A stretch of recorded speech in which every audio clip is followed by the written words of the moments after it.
Already 5,000 years ago, during the time of despair, humanity almost found itself in extinction. And to save the world from total collapse, four great heroes faced heirs, the genesis of evil. Their names went down in history: the Fa, Archmage, Luna, the Dwarf Blacksmith, the Good One, the Beastman Warrior, Aaron, and finally. But don't worry, the dragon Lysinas. However, there was someone else who was in the middle of the final battle. A young healer named Kale tried to heal Lysinas, without much success, and in desperation he asked them to take his dragon heart and continued ahead, but the boy refused again and again, insisting that he still had salvation, PC because your state. He said the opposite, and of course Lysinas ignored him, remembering when they first met. And the promise they made about saving the world no matter what the cost, and finally the dragon closed its eyes, and Kale. He understood that it was already too late, so he took the heart of his fallen companion in his hands, apologizing to him. And the other four warriors, for not having been capable, it is clear that everything seems pointless, he knew he was dead. And since Kale had nothing to lose, he used the power of the dragon heart to face the heirs face to face. Determined to defeat him, even if it cost him his life, it would consume his soul if it were the last thing he did, and Kale was not just any hero. But the hero of the beginning, the one who started the battle against evil, and the battle was launched but in a change of scene. That part is completely ignored, but it was a beautiful woman who tells her son before going to sleep every night.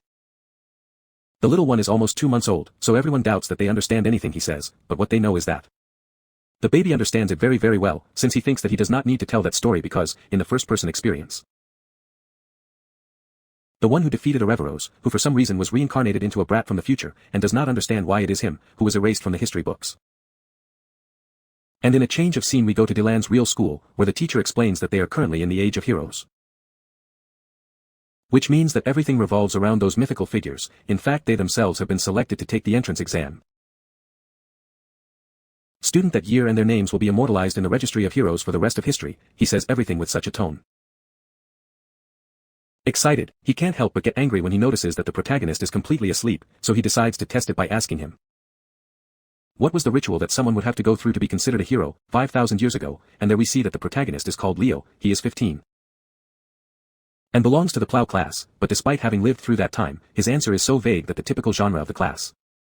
He raises his hand to explain that there was no way to be recognized by the gods, and it was there that the sacred rituals to select the heroes were born.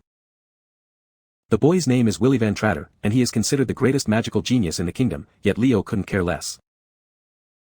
Since the only thing he can apparently think is that apparently this sacred ritual was a miracle given by the gods to the world. Inferior to celebrate the great heroes, who faced Erebos, a Sinada that reads the books of history. Offers him the slightest clue as to why he was left out, and he continues to ponder the matter. Until something triggers the tension of everyone in the class, and from one second to the next, the boys are glued to the glass. Watching Celia, Serdinger, pass by, while over the loudspeaker they announce that they must meet in the auditorium to welcome the Serdinger clan.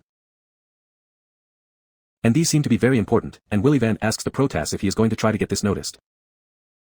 Implying that he never really cares about him, but Leo doesn't care about those things, and just goes home. And after that he spends the entire afternoon training, enjoying that his body is much better than the one he had before. However, just when it seems he had finished, he is attacked by surprise by a black-haired woman, from which he is barely able to protect himself. It tells him that this talent is mediocre, it will not be enough to enter the human. And continues attacking, making it clear that this confrontation will be his last test, and thus begins a brutal exchange, in which Leo gives his all to get rid of it, and asks him if he is not doing, more than anything, being harsh with his son. That's right, that's the protagonist's mother, a crazy woman obsessed with heroes, who keeps attacking until she stops. She realizes that she throws a blow with too much force, the poor thing automatically wonders what would happen if she can't avoid it. But he succeeds, and more importantly, he manages to disarm her, showing that he is ready to go to Lumine. That they explain to us, that Lumine is the Academy of Human Heroes. Most important among the 4 races, housing the heroic record, and the only place Leo has aspired to go. Hoping to finally find proof of everything he did in his previous life. However, that will be left for later, because his mother explains that those from the Serdinger clan will stay in the mansion. And that includes 6, the vice-patriarch, who they will try to convince that he taught his legendary aura technique, so that he can be admitted to the academy next year, and Leo thinks it's a good idea. But he already tells us something, and that is that his plan is to make his way to Lumine in the same year. And on the other hand we meet Celia Serdinger, who arrives at the mansion asking, why don't they stay in a hotel, instead of a small family that no one knows? The detail is that his uncle Six thinks the opposite, commenting that this Leo seems to be an interesting person. To which she responds that someone incapable of using aura will never be able to get her attention. And in that way they enter the main room, where the Proto's parents welcome him. And despite what they really think of them, Celia behaves like a lady. Until he realizes that the Proto's mother, whose name is Queen. She looks very similar to them, and it is revealed that this is why she is her older sister. In other words, he is also part of the Serdinger clan, and after that In and Reyna meet privately.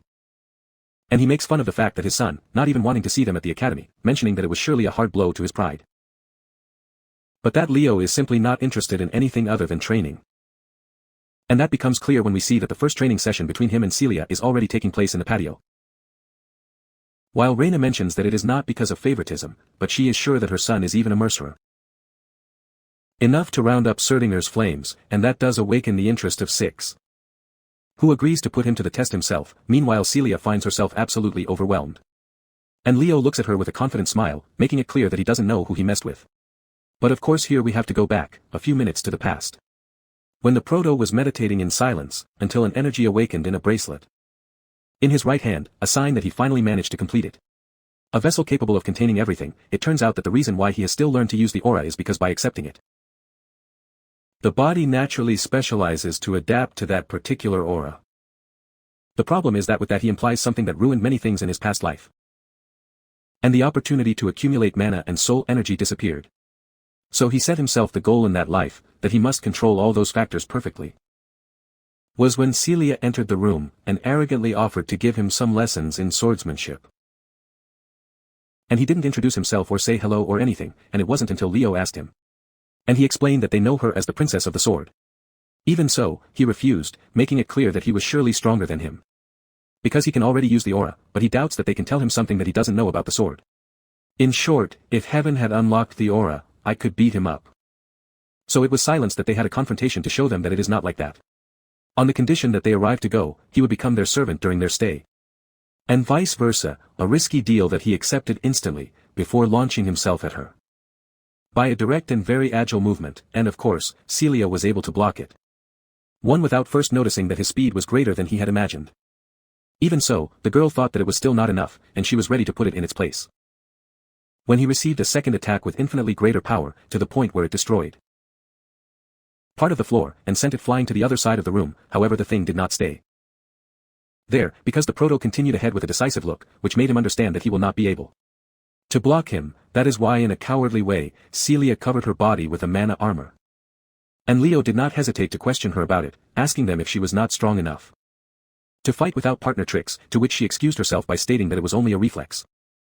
And of course his confidence began to waver, and even more so when he told him that he could even beat him with them I walk aura, so he removed the magic weight frazzlets in his hands, which allowed him reach absurd speeds, and for the next attack, Celia couldn't help but wonder how a boy his age, he is strong, and that takes us back to the present, where the battle is already over. And his mother introduces him to his uncle, so they exchange formal words for a while.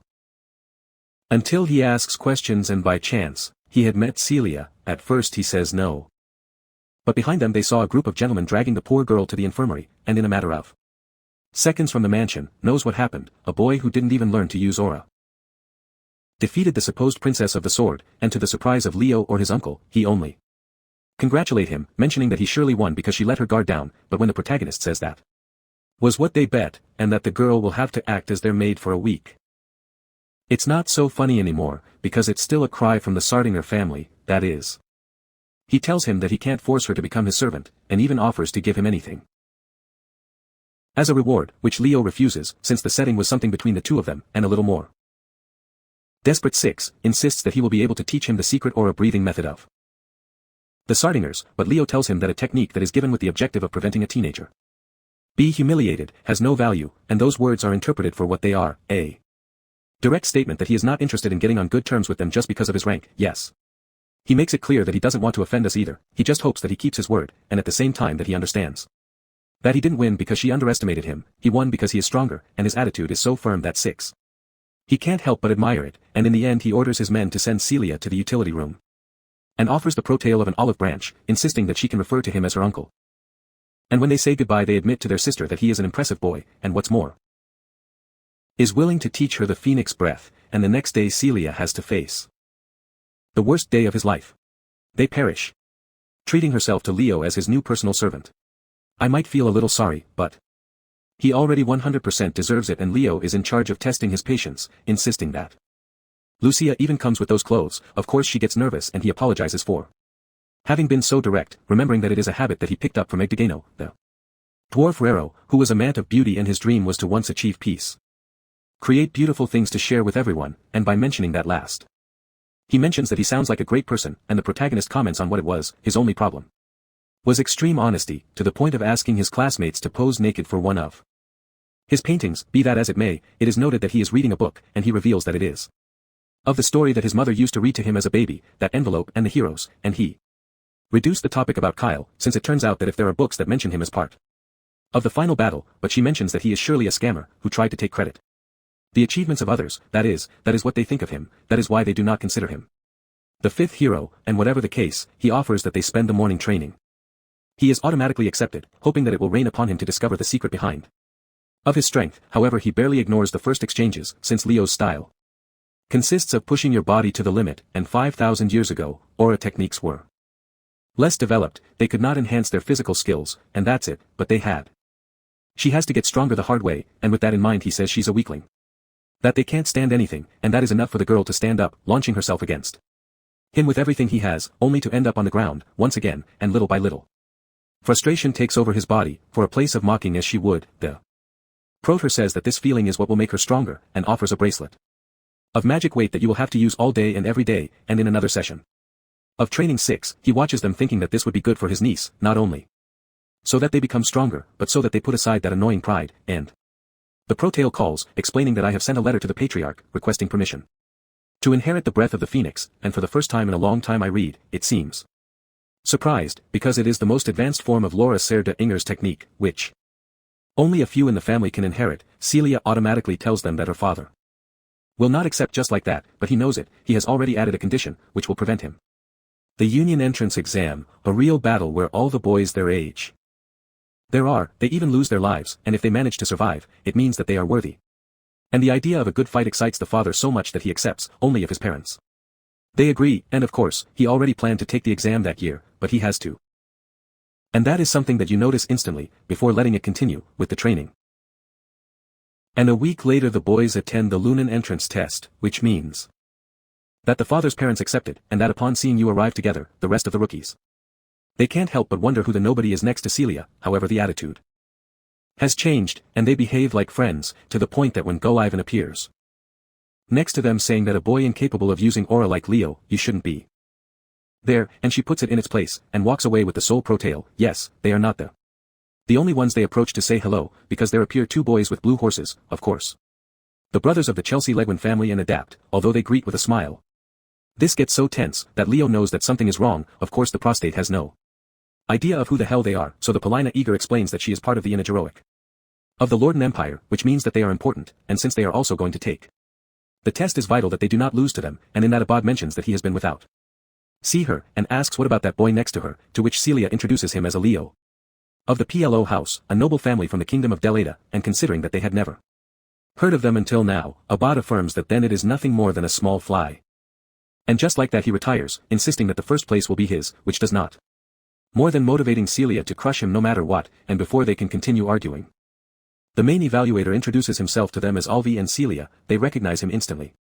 Well, he is a famous Ijazero listed in the heroic registry, that is, he is an official hero. And that catches the attention of the Hio, who took a deep look at him, noticing a strange hand to come out of his left eye. However, he does not have time to analyze it because Gabby begins to explain that originally there are 2 types of tests, one-on-one combat. And their monster duty, they are supposed to do it in turns, but he thinks that is absolutely sleepy, so he burns the report with the instructions and takes out a mysterious grimoire that when opened, a system announces that they are entering the registry of heroes from the world of Alvi. Not only that, but in 1 second the other sees themselves turned upside down. In a magical energy joke, it already seems like a message that says post-prologue that while explaining that what he hates most is inefficiency, so they will combine both tests. And they will do it all at the same time, and there they explain to us that the heroic record is not a simple historical record of heroes, but their true value lies in their ability to manifest The hero's world, where the experiences of past heroes are contained, in addition to reaching. The hero's world, the power of a previous hero can be inherited, which for the Protozina. As a kind of training system, which can be accessed with the permission of the hero himself, so they end up transporting themselves to the wild forest, a chapter of memories. From Alvi, where he tells them that the objective is simple, survive, they can join forces. Kill each other, whatever they want, but to pass they have to hold out long enough. And not give up. The curious thing is that the place recognizes it, because it would be a forest of elves. Before being contaminated by Salanta, the Witch Queen, and the pressure around is so powerful that many students can't stand it, and start shouting that they want to go back, and automatically. Others respond that it is just an illusion, but they couldn't be more wrong, because although the broadcast came from Alvi's memories, everything that happens there is real, including the definitive consequences, if someone were to die, and in that someone attacks him for back up, and Leo dodged the just in time to turn around and meet Chelsea. And in itself he would like nothing more than to eliminate a Sardinger, and well chill, Leo tells him. Which is a plop, but the simple fact that he is Celia's friend is enough for him to. The girl invoked her ultimate weapon, the Oz of Wind, a spell that definitely did not exist in the past, and for a moment it almost surprised him. However, he draws his sword to fight, and she warns him that he shouldn't seem so relaxed before. Throw the Oz with a technique that makes it spin violently like Murican, which advances straight towards him, yet it is still very slow, and it blocks him without even having. They had to use aura, stating that it was too simple an attack, and that the best they could to do is join forces. It sounds logical, except because for Chelsea there is something more important. To survive, pride, and after stating that she is a battle mage, Celia puts on, releasing a large amount of energy that unfortunately is still not enough to impress him, and he tells him that he should not take it personally, and recommends that he not do such direct attacks, but that does nothing more than crush us to the girl, and in itself, they must crush him. Those same direct attacks that he criticizes so much, what was not expected is that before, after, could not reach him or he just disappears, leaving an empty space without a single trace of mana, until out of the cream, he appears under it, delivering a punch so powerful that the disarms. Yes, he asks him again to join forces, and all this is observed by the panel of Academy judges. The detail is that in a change of scene we do not see them acting as allies, but quite the opposite, since I read, attach the yes to a kind of post and move forward. She did with a match to learn fire, or well, at least to the bonfire below. About her because a while later, the girl wakes up, and you are told about the situation where he finds himself while he just repeats, over and over again, that they should work together. And for anyone to say yes, it is clearly the right choice, but this one tells you that he would never join him because the only thing he needs is his brother, and a quintessential. Invoke the voice of wind again. Nothing works, since I was in charge of putting it. An ability, which restricts the use of magic, of course, since it doesn't have much mana, it won't last a long time, but she doesn't have to know, and before she could try to flee by force, intensifies her lower fire, making it clear to her that she will not leave there until accept, and thanks to that the girl swears name of the family that will cooperate, they will work together, and Leo thinks to himself that children are always easy to manipulate, and with that out of the way he frees her, and appears before her again, while judges observe. To all participants, noting that most of them barely meet the standard. And among them is Alvi, who is the most disappointed, because it seems stupid to him that they get to fight among themselves, and so far the only ones who have gone to the big one are not those two, Celia and Abad, who apparently have joined forces to defeat one of the leaders of the area. However, there they also notice something else. Leo faces a monster, and thinks that the fire thing was completely immature, but they cannot deny that it was helpful to convince Chelsea to stop fighting and collaborate, even though she doesn't have the power or the grace of Celia, and Abad can see the potential, and that Chelsea opens the troll's chest, with the one who had been fighting, allowing him to advance and deliver the final blow, and thank you. At that, the monster falls, and admits that working with him is better than he had expected. Asking him what kind of aura he uses, because surprisingly he has not been able to detect any mana from his movements, and in that Leo explains that he does not use aura, and is capable of achieving hits. Incredible, because he has concentrated on the base of his battle style, to put. For example, he asks her what she thinks is the basis of wind magic, but Chelsea. He ignores it, and in a single movement attacks a Gobel, who had been watching them with murderous intentions from a distance, and there he makes it clear that he is an insolent man who wants to explain things to her, and it seems like they are going to continue arguing, when I read. Has a very bad feeling, and they stop dead, discovering the emitted bodies of a bunch of mummies in the middle of the road, and that can only mean that I don't hate. Capable of doing something like that, which makes the conditions for passing the exam have much more sense, however, before he can realize the danger, and save Chelsea from a deadly attack, not by monsters, but by a group of boys. With a single mission, eliminate the girl. The surprising thing is that among that is to Gillibain himself, who claims that first they have to get rid of the donated one. And he gives the order to attack all together, and in that way they are surrounded by a group of several idiots to whom I read. He begins to descend into blows, and asks Chelsea to watch his back because things are about to get ugly. And I found out from all odds that the two of them form an incredible duo, and knowing that they have the chance to lose Gullivan. He runs through the woods like a coward, thinking he just has to find another group to join. The detail is that they end up being watched by Celia and Yabata, who decide to go take a look. Encontrandos con una cena que ninguna esperada, Chelsea y Leo paradas sobre los enemigos que derrotaron juntos.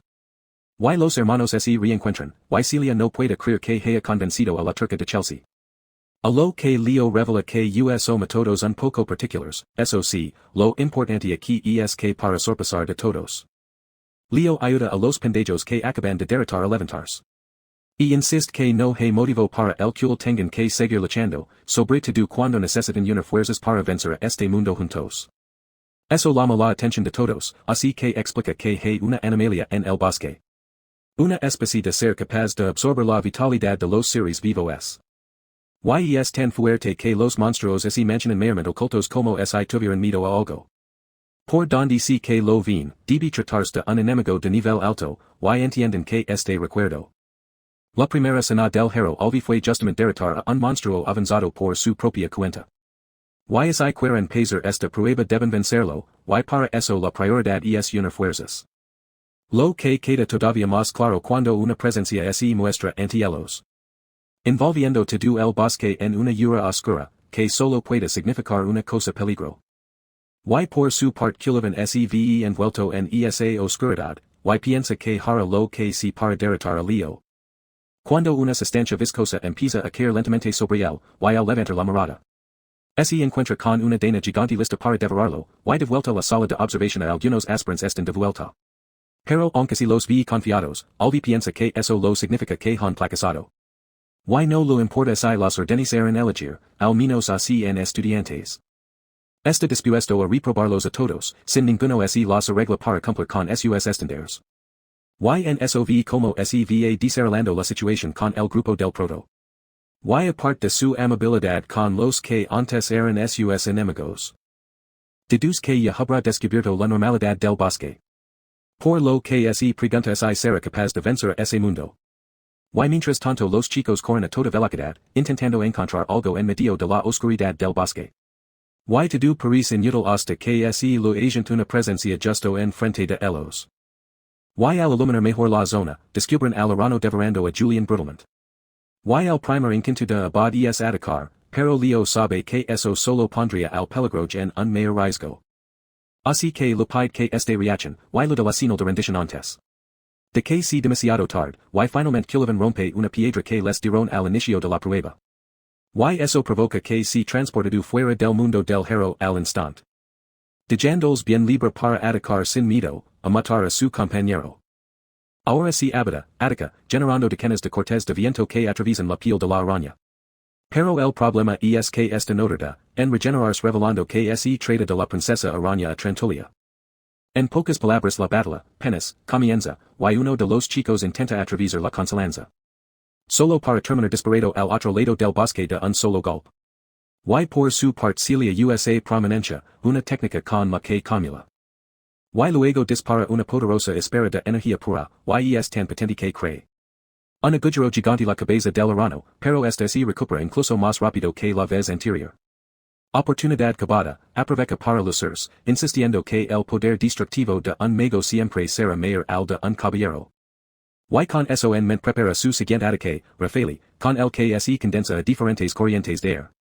En una sola gran espera, que luego dispersa por el área, creando cortes profundos muy difíciles de esquivar. El problema es que el araña no solo sobrevive, sino que aprovecha el tiempo que gastó luciéndose para cortar la distancia. Respondiendo con un golpe que lo hubiera matado, he mismo de no ser porque Chelsea intervino justo a tiempo. Y sabían que la criatura era fuerte, pero no tenía ni idea de que a ese nivel. Ni que contaría con la regeneración más absurda que han visto en Cefidas. Y Paris puntos han cuidado sin options, y piensan en rendirse, hasta que Leo revela que Tarantulia es la hija de Salanta. La misma que Ereso el bosque de los elfos siglas atrás, además finalmente en tiempo por que el maná en el ojo de alvia y lo llamó la atención. Yeskse trata del maná del rey Ada, resulta que Tarantulia gobernaba el bosque maldito con fuerza y terror. Destruye el bosque de los elfos, Ereso con todo, y el final devoró la mano derecha del rey Ada. Mientras este intentaba detenerla, y lo siempre pensó que Luna vio lograr acabar con la criatura. Pero es obvio que sigue viva, todo gracias al poder regenerativo que obtuvo del anillo de la vida. En la mano del rey Ada, eso no lo dice en voz alta, sin embargo es obvio que habita y Celia llegan a una conclusión parecida. Entendiendo que la araña es clave para pasar la prueba siguiente, así que siguen atacando inútilmente. Hasta que Leo les pide que paren, pues solo conseguirán cuidar sin maná, puede que estén desesperados por quedar en primer lugar.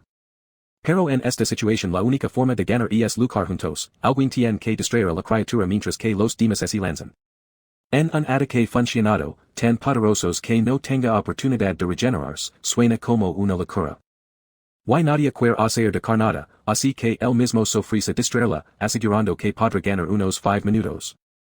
En los que ellos tienen que colaborar para hacerlo imposible, y con cierta desconfianza habita lo pregunta que pasará si fallan. Pero Leo lo duda, ya que el viento y el fuego siempre funcionan bien juntos, así que confía en ellos. Y con esa mente se para frente a la criatura, y recordando los viejos tiempos comienzan a luchar lanzando corte. Tricort con una fluidez de un hero, y al mismo tiempo sus acciones se ven reflejadas en recuerdos del pasado. Escenas en las que los pobres elfos intentaban huir del bosque sin mucho éxito. Y un pobre chico estuvo a punto de ser eliminado, si no fuera porque Luna llegó justo a tiempo. Desatando una magia que brillaba con intensidad de 1000 sols, y con un solo ataque la famosa mega fue capaz de abrir camino para el resto del equipo. Y ahí mismo apareció el prota, quien se encargó de liberar al pequeño elfo con una sonrisa en el rostro. Y de vuelta el presente reconoce que su cuerpo tiene un límite muy claro, sin usar su aura. Por lo que lo pide Chelsea que se encargó de apoyar usando su magia para crear diferentes armas y lanzárselas una. Y en eso es casi blastado por una de las patas de la araña, y la peli soltín que puede lastimarlo accidentalmente en medio. Del chaos de la batalla, pero él asegura que tiene todo controlado, y ahí es donde comienza la fiesta. Ya que Chelsea empieza a crear diferentes tipos de armas, y con solo escucharlas lo voy a escapar de identificar que es lo que viene en camino. Y luego aprovecha las corrientes de air, para que estos caigan en sus manos, sin siquiera tenga que moverse. Y ataca hasta que las joyas se rompen por el constante contacto con la dura piel de la criatura.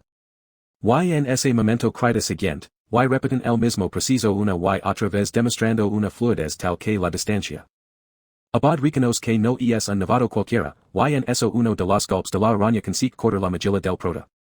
Siendo esa la señal de que se lo está acabando el tiempo, pero sabe que no puede rendirse porque que pensarían sus antiguos compañeros. Si lo vienes a rendirse ante un simple insecto, y ese pensamiento lo motiva a tomar su espada con más fuerza. Y cuando este se rompe grita siguiente, solo para llevarse la sorpresa de que Chelsea ya no es capaz de creer más, y por suerte su limite liga al momento preciso porque en eso Celia la indica que se cuida del camino, y con ayuda de bata. Liberan ataques de fuego impulsado por viento tan mortífero que acaban con la criatura en ese mismo momento. Y automáticamente se anuncia que el prólogo del mundo de Abby ha sido superado.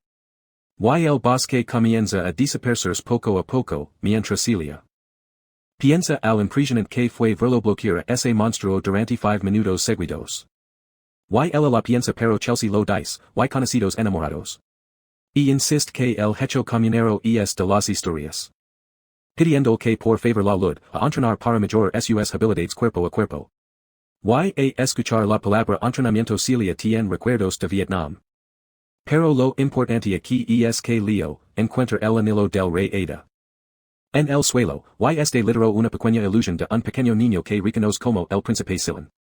Dando a entender que fue él, el responsable de recompensar a Abby, con un ojo de mana. Y tras eso comienza el conteo regresivo para el regreso del lugar, de la prueba. Y justo cuando Tofto se desmorona, sucede algo que Leo no esperaba. Una figura encabucada aparece frente a él, revelando que la recompensa por completar las pruebas es la promesa del rey Ada, que implica eso, no tengo idea. Sin embargo Leo reconoce la persona bajo la capucha, y se asombra el punto en que queda sin palabras. Y por otro lado Alien, el director de la Academia Lumen. Se asombra recibir el informe del examen del territorio occidental. Pues no es solo que alvijea probado 40 personas más de lo que esperaba. Sino que al parecer hubo mucha disputa sobre quién se llevó el primer lugar. Y el anciano supone que eso se debe la presencia de dos grandes promesas. Celia y abada, pero la sombra liga cuando alvi. Decidió recompensar a Leo como representante de los novatos. Describiéndolo como alguien con talento para hacer un hero. Y luego de eso lo aprovecha que las cosas se calman para tomar un bien merecido baño caliente. Y piensa en lo que pasó con el misterioso encapuchado. Pues no tiene sentido de que la landado recompensa a él. Considerando que cuando limpias el mundo de un hero vivo. No hay recompensa para nadie, y en eso escucha un ruido. Y su madre entre la habitación con una expresión que no puede significar nada bueno. Y ahí está lo cuenta porque fue expulsado de la casa Cedric en primer lugar. Y es que decidió sacrificar las llamas de su clan para salvar a un compañero. De una muerte segura, y nunca se arrepintió de su decisión. Y espera que él siga su corazón para que él tampoco se arrepienta de nada. Y con sote he dica lo felicito por haber entrado a la academia. Y en un cambio de escena cruza un portal, así la ciudad de Lemuria. El centro del mundo de los héroes, y hogar, de la academia lumen. Lo curioso es que ha recibido por su tío Six, quien también lo felicita. Y lo revela que las cosas han estado supertensas dentro del clan. Estos días, el motivo y toda la discusión alrededor. Decide debería dejarlo herdar el aliento del Phoenix o no. Porque aunque su madre ya no es parte de la familia. Sigue teniendo la misma sangre, y algunos quedaron impresionados. Por su resultado en la prueba. Y es por eso que aunque les costó llegar a un consenso. Lo entrega una ley de su espacio que la activarla. Invoca un libro que debe leer con su propia sangre. Y uno por uno leo siguiendo sus instructions. Hasta que de celas de símbolo se empiezan a aparecer en las. Y6 explica que ahora solo el podrá leer ese símbolo y aprenderá la técnica secreta de los. Serdinger, no solo eso, sino que oficialmente se ha convertido en parte del clan, así que una semana.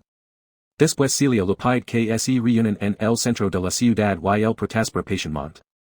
Hasta que una chica de lentes choca contra él, dejando caer un montón de libros en el preciso.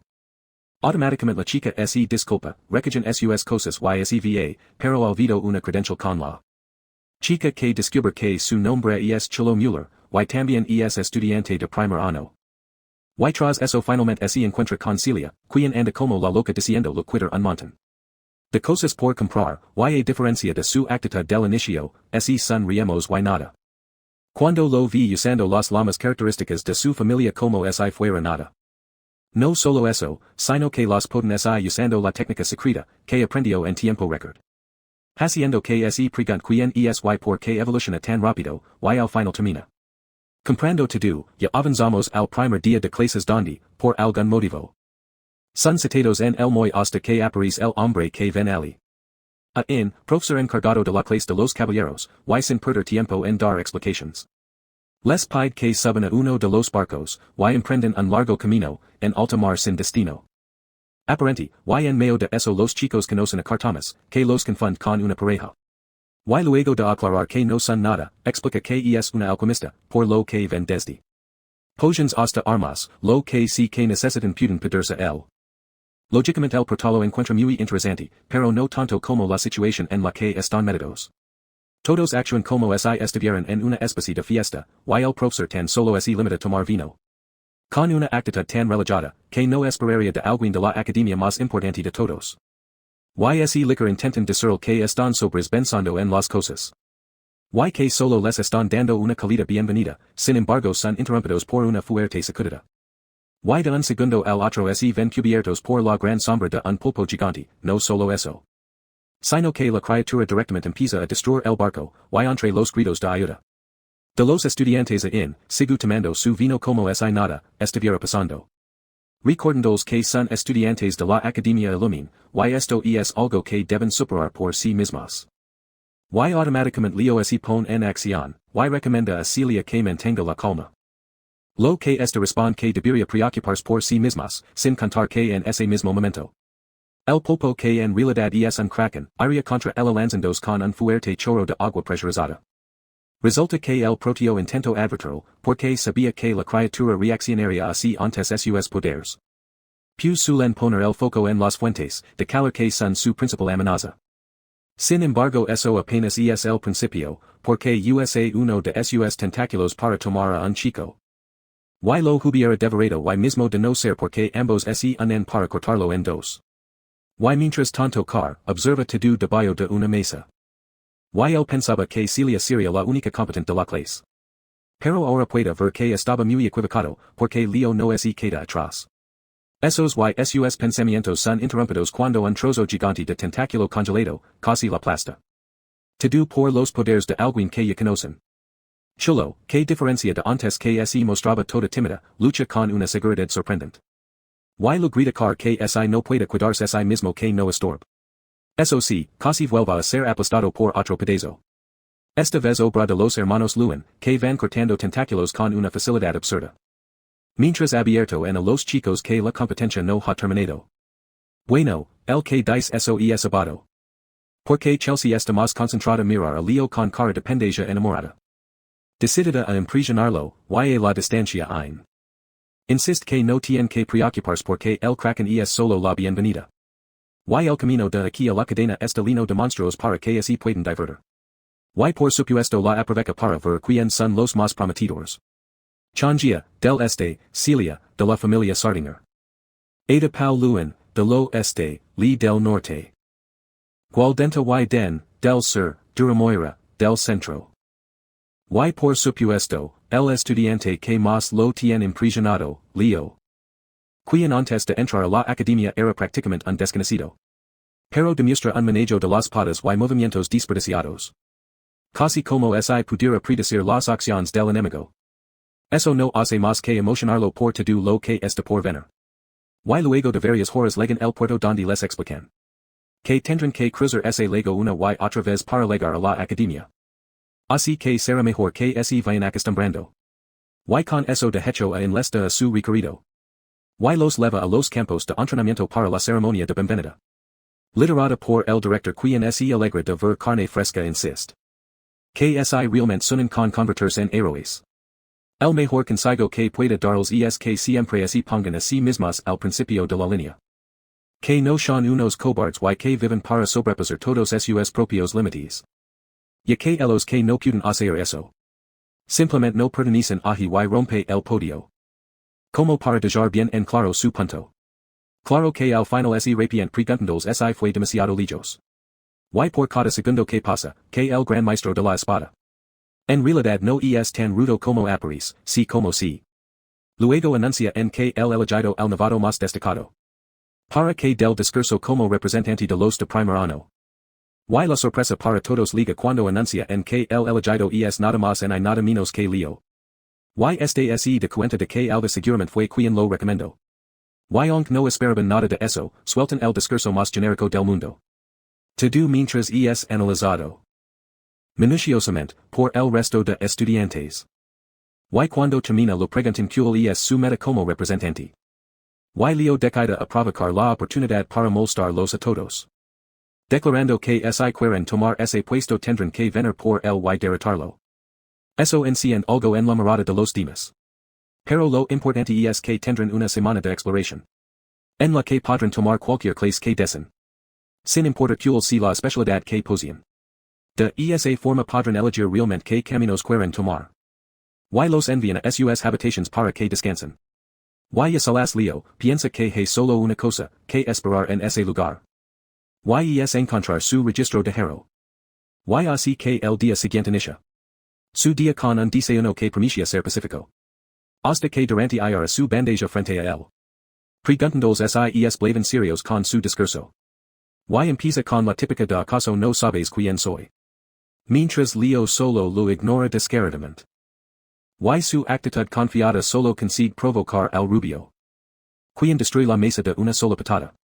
Sin embargo, el impresionante aquí es que antes. De la comida caiga al suelo, he hecho un desastre. Leo la recoge toda en mes del aire.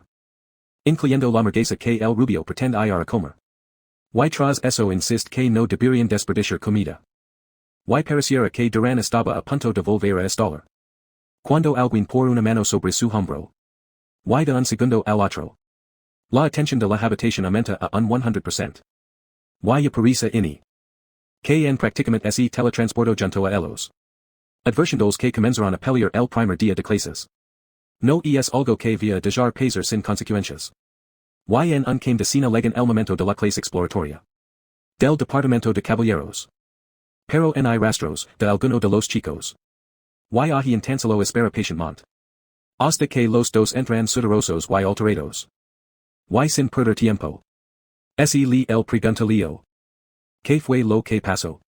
Pero tien siquiera la de tiempo de contar nada. Porque en eso a ini. De inicia la clase explicando. Quien, entre la energía mágica. La energía del alma y el aura. Ese último es el más difícil de manejar. El motivo es porque Laura pierde su fluidez de mana. Durante el proceso de conversión. Decker, absorbe y precisa el mana para adaptar al cuerpo. Mientras que las otras dos usan el mana en su forma más pura. Y ahi les preguntas y saben como se usa el aura acumulada en sus cuerpos. Y leo el primero en responder que lo usan. Que mando mana. Por lo que lo más importante en ese momento. Es la resistencia. Y eso impresiona a in. Pues queda claro que pesar de no saber usarla. Entiende la base de la misma. Si como si. Liga la hora de dejar la teoría un lado. Y comenzar con la práctica. Así que empieza a caminar en el aire. Explicando que es el paso del hora. Una habilidad básica que es el logra al acumular. Una hora en la planta de los pies. Y con un poco de creatividad de las aplicaciones son infinitas. Y los motiva a intentarlo. Notando que mia entresilia. No tiene problemas para hacerlo. Leo y Durán. No la tienen tan fácil. Es por eso que decide sacar a colación la peli de la mañana. Y les ordena un paso del frente. Encarándolos frente a todos. Los demás, y sin pelos en la lengua. Lo pregunta a Durán. ¿Qué fue lo que lo molestó tanto? Pero como el chico es tan valiente como para hablar. Propone que entonces enfrenten en una batalla individual. Para ver quién es el más fuerte. Y Leo Maurice mantener su puesto. Como representante de la clase. Además lo da el permiso. Para usar horas sin restrictions. Lo que no solo emociona el rubio. Sino también a cara. Que comienza a ser apuestas por un lado. El género de la casa de Moira. Y descendiente de un gran hero, Durán. Versus el misterioso guerrero de las afueras que nadie conoce. Pero de alguna forma se convirtió en el novato más prometedor. Leo. Y para muchos el proto es la opción segura. Sin embargo otros. Ya se dieron cuenta de que todavía no puede usar ahora. Y eso claramente lo pone una gran desventaja. Y por su parte ahi no podría estar más relajado. Con como están avanzando las cosas y explica. Que competirán en una carrera. El que cruza la meta, primero gana. Además, insiste que el perder. Tendrá que aceptar el resultado con humildad. Y les pide que se pongan en posición mientras. Inicia la cuenta regresiva. Y la distancia cilia. Piensa que estadísticamente es imposible. Que Leo ganan velocidad contra un usuario de hora de rayo. Sin embargo, hasta ya tiene que aceptar que él siempre. Se las ha arreglado para encontrar la manera de sorprenderla. Y con eso en mente cree saber cómo resultan las cosas. Y en eso he grita. 3, 2, 1. Fuera. Automáticamente los dos comienzan a correr. Y Durán activas una energía eléctrica. Lo que lo permiten pulsars con mayor potencia. Tomando la ventaja absoluta en cuestión de segundos. Y en cuanto al proto he historia es muy diferente. Pues aunque se pueden ver ciertas energías fluyendo a sus pies. Es tan débil que los típicos en EPCSE empiezan a murmurar. Que después de todo. Es un farsant. Y mientras tanto Chelsea lo anima de corazón. Sin importar que Durán va por la mitad de la pista. Y Leo nada señales de que va a tomar la ventaja. Sin embargo sí que tiene un planeta. Y es que de la nada, se gira y salta hacia las gradas. Aumentando más la distancia entre ambos. Y Celia piensa que es un estúpido. Pero y no termina la cosa. Acumulando toda la energía posible en sus pies. Y se impulsa como una especie de bala de canon. Avanzando en línea recta, hasta la meta. Y en vez de tener que venir incluso tienen. El decaro de burlarse de Duran. Y aunque todos estaban seguros. De que el rubio sería el más rápido de la clase. No les cabe duda de que en ese último tramo. Leo alcanzó una velocidad nunca antifista. Por cualquiera de ellos. Lo que no termina de entender siusol. Dolora o no, pero Celia tiene la respuesta, ya que eso que acaban de ver si fue el paso del. Phoenix part de las técnicas secretas de su clan y en cuanto a este no puede negar que la velocidad de Duran fue asombrosa, el detalle es que gastó mucha energía desde el principio, mientras que Leo se concentró en manjar la mejor, de forma que pudo acumularla hasta liberarla. A un solo golpe, siendo un movimiento formidable y los dos son muy talentosos y Leo lo deja claro.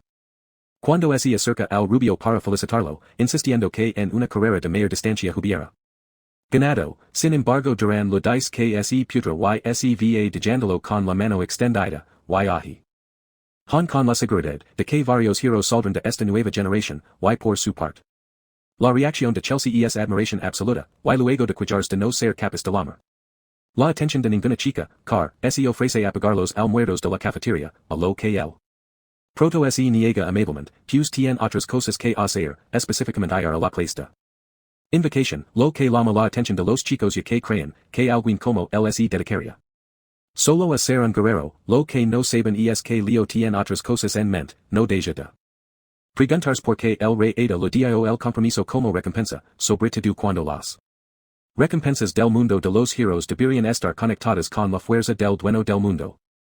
El detalle es que la recompensa que recibió estar relacionada con invocation, y Alvin es un Mago Invocator, así que nada tiene sentido, además que para usar la habilidad tienen que hacer un contrato cronada, y para eso necesita ir a la tierra de los hadas, lo que no hará más que complicar las cosas, si como si, tras eso liga la clase de invocation, donde se encuentran con Chia, la que obtuvo la mayor puntuación del examen de la zona este, y este se sorprende que también tenga interés en ese tipo de cosas, explicando que ya tiene un contrato con un espíritu de agua.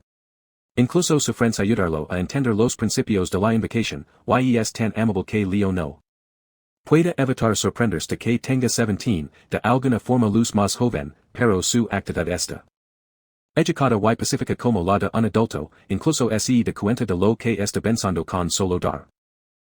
Pero el punto aquí es que lo felicita por su combate contra Duran, confesando que quedó tan impresionada, que espera que algún día acepte luchar contra ella también, y sin darlo el protolo.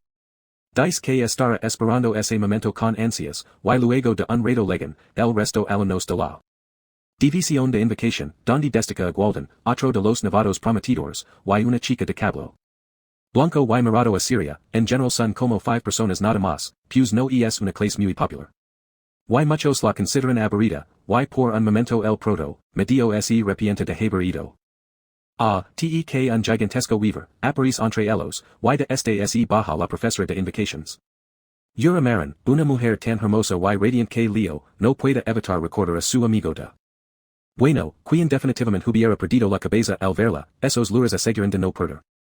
En un segundo de tiempo, y asumiendo que todos obtienen al menos el mínimo de talento para la invocación, decide pasar directo a la parte clásica de la clase, explicando que lo que van a hacer es domar y monta a unos grifos en grupo de dos, y uno de los chicos se queja alegando que nunca había hecho eso antes, y ahí es donde la actitud alegre de la mujer desaparece, pues lo grita que no perderá su tiempo con alguien que ni siquiera está dispuesto a intentarlo, y sin dejar mucho más. Se sube de vuelta al weaver, esperando que los sigan, lógicamente todos que dan taizos. Por suerte tienen a Carlos, el profesor asistente que los motiva de forma menos violenta, y poco los chicos comienzan a interactuar con las criaturas, y en cuanto al proto, este es equipo con Chia, quien fácilmente toma las riendas y en un quien decina todos consiguen alcanzar a Yura. Siguiéndola por los aires con tanta paz y fluidez, incluso comienzan a divertirse, y Chias siente aliviada de que todo saliera bien, ya que los grifos suelen ser difíciles de controlarlos. Primeras visas, hasta que algo cambia, y de la nada, yura de la señal que provoca que las criaturas. Se vuelven locas, tomando una actitud violenta, con la que intentan atacarlos y quitarlos. Encima si como si, y ahi es cuando el comodo paseo se convierte en una pesadilla, y esta les. Dice que la clase realmente se trata de que aprenden a controlarlos por sí mismas, y en vez. Del chaos luego toma las manos de chia para sostener las riendas, y explica que los grifos son criaturas orgulosas que responden muy mal a la fuerza, así que la clave está en dejarslavar, y poco a poco. Ganar su confianza, y gracias a ese consejo, evitan que los y se salven de una muerte segura. Cosas que impresiona yura, la cual se sorprende que un aspirante acaba y retenga tanta experiencia. Con grifos, y luego de destacar que su familia ni siquiera tiene suficiente dinero como para comprar un grif en casa, concluyendo que entonces es puro talento natural, una joya escondida que no plani dejar escapar, y con eso legan al destino, los campos de práctica de la clase de invocations que están compuestos por una isla completa, para que puedan dejarslavar sin miedo a las consecuencias. Y ali lo encuentra una misteriosa ploma abandonada, pero no lo de tiempo de averiguar mucho más porque Laura los reúne todos, y explica que a partir de ahora comenzar la primera prueba, así es un examen. El primer día, pues aunque todavía están en la semana de exploración, la invocación no es una rama de la magia que pueden tomar a la ligera, ya que para invocar, solo tener control sobre él. Mana no es sufficient, sino que necesitan tener afinidad espiritual, sin embargo eso solo el inicio. Pues luego tienen que controlar las invocations, y para eso se necesita la habilidad de domesticación.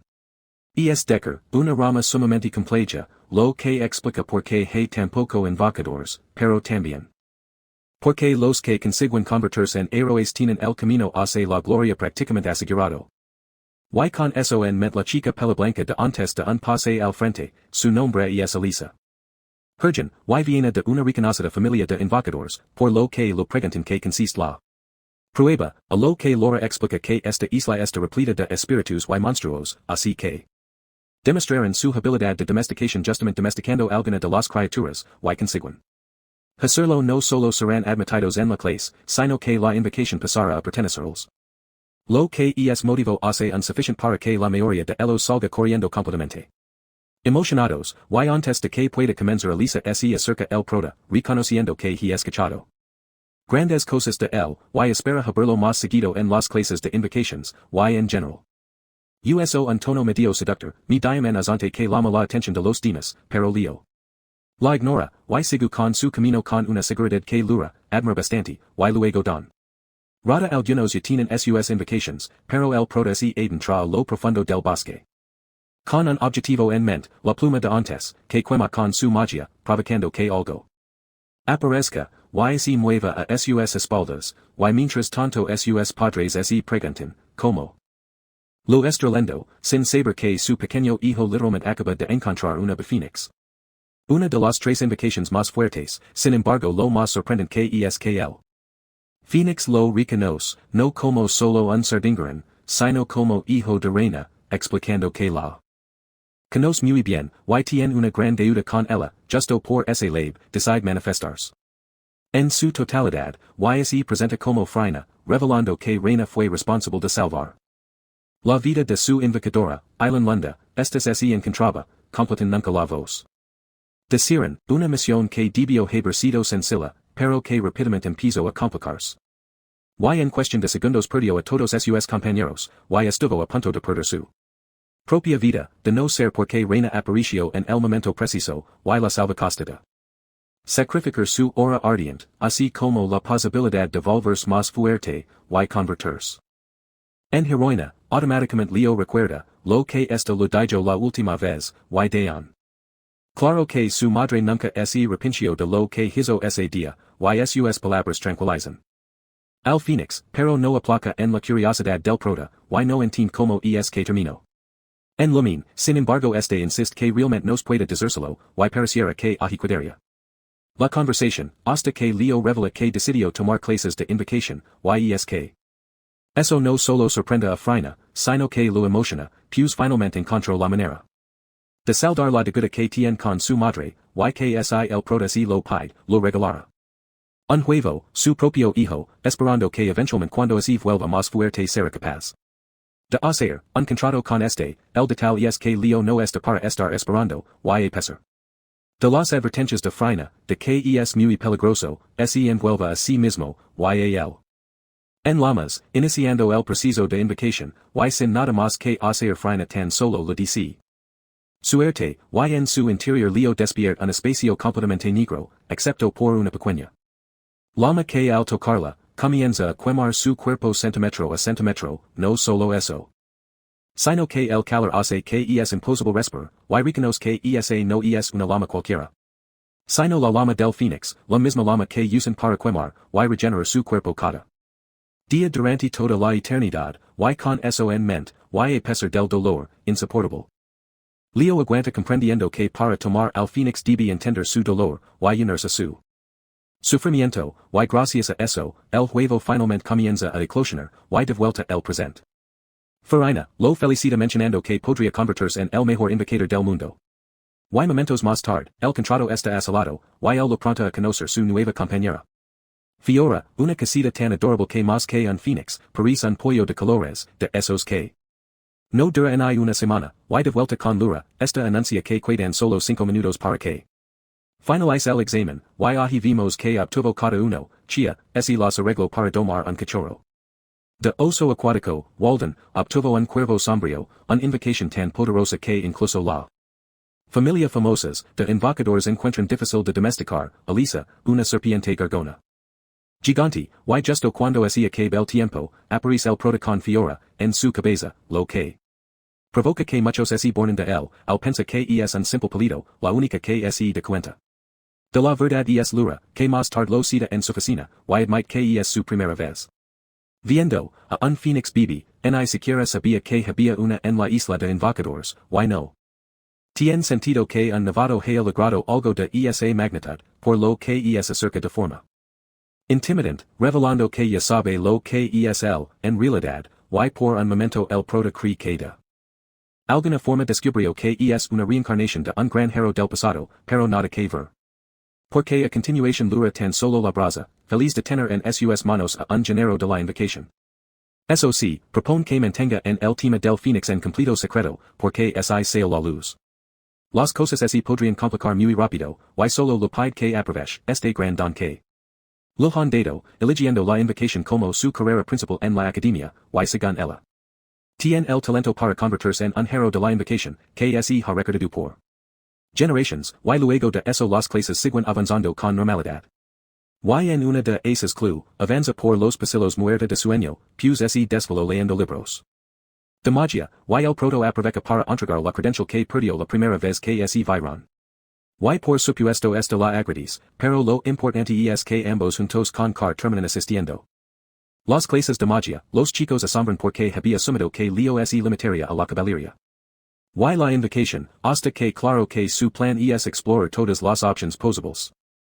Eso difiere mucho a Clue, que según Car está obsesionada con la magia, pero esta la toca antes de que pueda seguir hablando con ella, como si no estuviera justo a su lado. Y hubo la rastra al otro lado de la habitación para darle una paliza, eso sí, en clases de magia.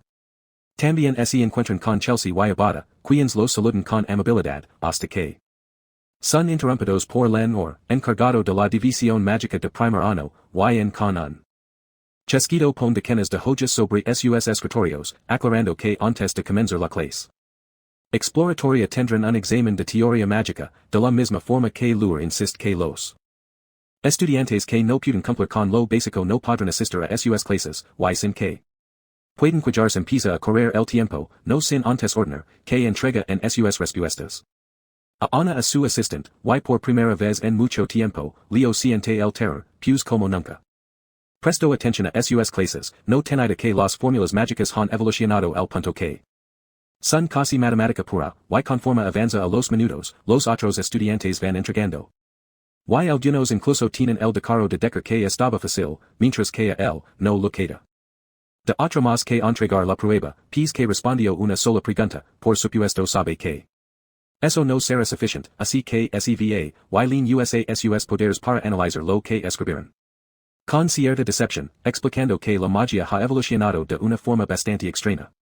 Lo que antes requería una comprensión perfecta, ahora se puede solo memorizar con conditions de Activation, y aunque eso es práctico, también ha provocado que los magos ya no tengan el mismo nivel de antes, lo que quer con esa clase es que son capaces de investigar y crear sus propios equipos desde cero, y es por eso que creo el examen 49 preguntas de union. Ba du en una simple memorización, junto con una última pregunta de 51 puntos, que analiza la real esencia de la magia, y cuando entrega las pruebas se de cuenta de que nadie la respondió, y que el si no te que incluso el prota decidió darse por vencido, abandonando la clase, sin embargo todo cambia. Cuando Ana revela que hubo un estudiante que resolvió la última pregunta, y lens pon como loco a preguntar quién fue, pues sería la primera vez en su tiempo como maestro que un novato lo consigue, está tan emocionado que jura que obtuvo una puntuación perfecta, hasta que Ana clara que en realidad, el chico solo resolvió la última pregunta, y su nombre es Leo Plau. Y en eso Chelsea aclara que su amigo se fue bastante decado después de entregar su examen. Y sin saber que Len andaba buscando lo por toda la academia, y Leo tan solo se reúne con Celia a Merinder, y esta se burla de él, mencionando que entonces debería dejar la magia un lado y concentrarse en su grima, y bien chill esta amenaza con someterla, a uno de sus entrenamientos más infernos una vez más, pero la sonrisa de ambos desaparece, cuando Lens te lo transporta preguntándoles. SIL, es el estudiante que se burló del examen, y con una mirada asesina lo pregunta si acaso pensó que el resto de las respuestas eran tan fáciles, que ni siquiera se tomó la molestia de responderlas, así que Leo claro que es todo lo contrario, se fue porque pensó que no había pasado el examen, y no respondió las demás preguntas porque no tenía idea de cómo hacerlo, explica que él suelo estudiado magia de textos antiguos, así que no tiene ni idea de los métodos modernos, pero eso no hace más que emocionar al profesor, que lo levanta de los brazos, como si fuera un especie de gato, y lo pide que lo siga un momento, y luego de eso solo la arrastra, quien sabe dónde. Y Celia los observa sin saber hasta que Ana liga corriendo a su lado, preguntándos que lo cura está planeando su jefa esta vez, y mientras tanto vimos que Len levo el proto a un salón de clases vacío, donde lo pon resolver ejercicios mágicos una y otra vez, con el objetivo de confirmar que no resolvió aquella pregunta, por pura suerte, sino que efectivamente tiene su propio sistema de magia, establecido en su mente, y el tipo está tan emocionado que prácticamente Timbo, imaginando las posibilidades de un alumno así, pero incluso él se asombra cuando lo responde todo en tiempo record, y sin necesidad de pensar demasiado las cosas, y para ese punto. El loco comienza a bobear, pues finalmente lo he encontrado, y en un camino de quena alvi camina. Por los pasillos de la academia, cuando se encuentra con una imagen perturbadora, su serios compañero de trabajo corriendo con una sonrisa en el rostro, y luego rodelándose ante él para agradecerlo. Por haber traído un genio como Leo a la academia, usando sus propios equipos alvi, se lo cuida encima, y lo cuelga del techo para que no pueda intentar nada más, pero Len no podría importar menos porque, aunque supone que el chico se convertirá en un caballero, no planan dejar que su talento para la magia se pudra con esos estúpidos, y con eso una liga a Lysina, y lo sostiene antes de que pueda partirse la espalda, mientras insiste que ya no podrán hablar de todos esos detalles, porque sus estudiantes lo están esperando para el resto de la clase.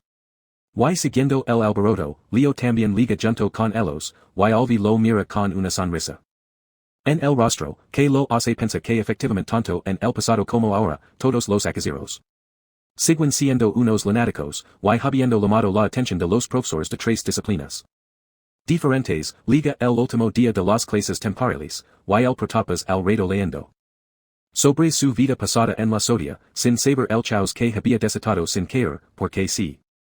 Lura en y Len, ya estaban, en las oficinas del director pegando gritos para reclamarlos. Porque los mocosos habían decidido especializarse, en las tres ramas al mismo tiempo, y según ellos. No hay ni un solo precedente de un alumno que haya elegido tantos caminos, no saben cómo.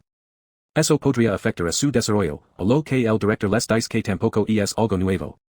Pues lo recuerda al quinto gran Erwin, que a pesar de los que dice la gente se convirtió en el único maestro de todas las clases en la historia, y por otro lado. Encontrar las chicas corriendo como locas en el campo de entrenamiento, todos bajos supervision del protapas, resulta que ambas lo pidieron entrenar juntas, pero aunque esperaban Que fueron entrenamientos despadas, Leo insistió que haya algo incluso más importante, elocuente. Claro que hay más motivos detrás, y chil si lo de yo bien claro, cuando comienza a coquetear con él, para disgusto de Celia, así que luego de un bien merecido descanso, Leo dejar de mostrarlos. Como se hace, arrastrando a su prima una nueva ronda de lucha infernal, y luego de eso comienza la segunda semana, y con eso el día de asignación de clases, y Leo termina la clase 105, donde Carl yo lo estaba esperando, pues de alguna manera se enteró de que estarían juntos, curiosamente. También, lo tocó con Chelsea, y los típicos fanfarrones que empiezan a apostar por cool. Aguantar al ritmo de las clases, hasta que alguien aparece detrás de ellos, comentando que no hay nadie más patético que quien subestiman a los demás, y cuando voltean se dan cuenta de que se encuentran, con Harry Edmund, profesor encargado de la clase 105, también conocida como la pared de los lamentos, quien directamente dice la palabra silla, provocando que las escorias arrodilen frente a él, se siente sobre ellos como si fuera la cosa más común del mundo. Y a partir de ahí empieza su presentación, explicando que esa clase es para los fracasados. Con las peores puntuaciones entre los de primer año, y les pregunta por qué cree que él elegiría trabajar voluntariamente como cosas intalentos, y bien inocent cara, responde que para ayudarlos a mejorar sus califications, pero Harry insiste que eso es lo que diría un tonto, y pregunta si acaso entienden que es el deber de un estudiante de la academia alumin. Y en eso che, él se levanta la mano, explicando que están ahí para alcanzar el mundo de los suers a través de prácticas y misiones, y ahí tienen razón, por lo que su motivo para estar ahí siendo uno de los profesores majuros, es que incluso inútiles como ellos deben sobrevivir. Echando vista a su rápida través de la habitación, se da cuenta de que el pretano parece ser del todo incompetent, pero la mejor forma de saberlo es comprobarlo, y les ordena que sí. Cambien a sus ropas de ejercicio, ya que era hora de aprender a luchar, y de esa forma van los campos de entrenamiento, y se siente bajo una sombrilla con toda la comodidad del mundo. Preguntándoles quien cree que lo salvará en una peli real, y no sentiment una chica llamada Nela, responde que sus compañeros, a lo que lo dice que está mal, lo único que la salvaría es su propia habilidad, y solo después de que sea capaz de cuidarse a sí mismo, podrá salvar a los que queer, además nadie confiará en una devolucha, pero es ahí donde una chica llamada Eliana levanta la mano, afirmando que ella confía en ella, por supuesto eso no pasa desapercibido por el profesor, y pide que le dona muestra de sus habilidades mágicas, pero a pesar de la seguridad de la chica, insiste que no es suficiente, así que la chica duplica la apuesta. Inyectando un mazo de energía mágica, y ahora el resultado es digno de una caballera mágica.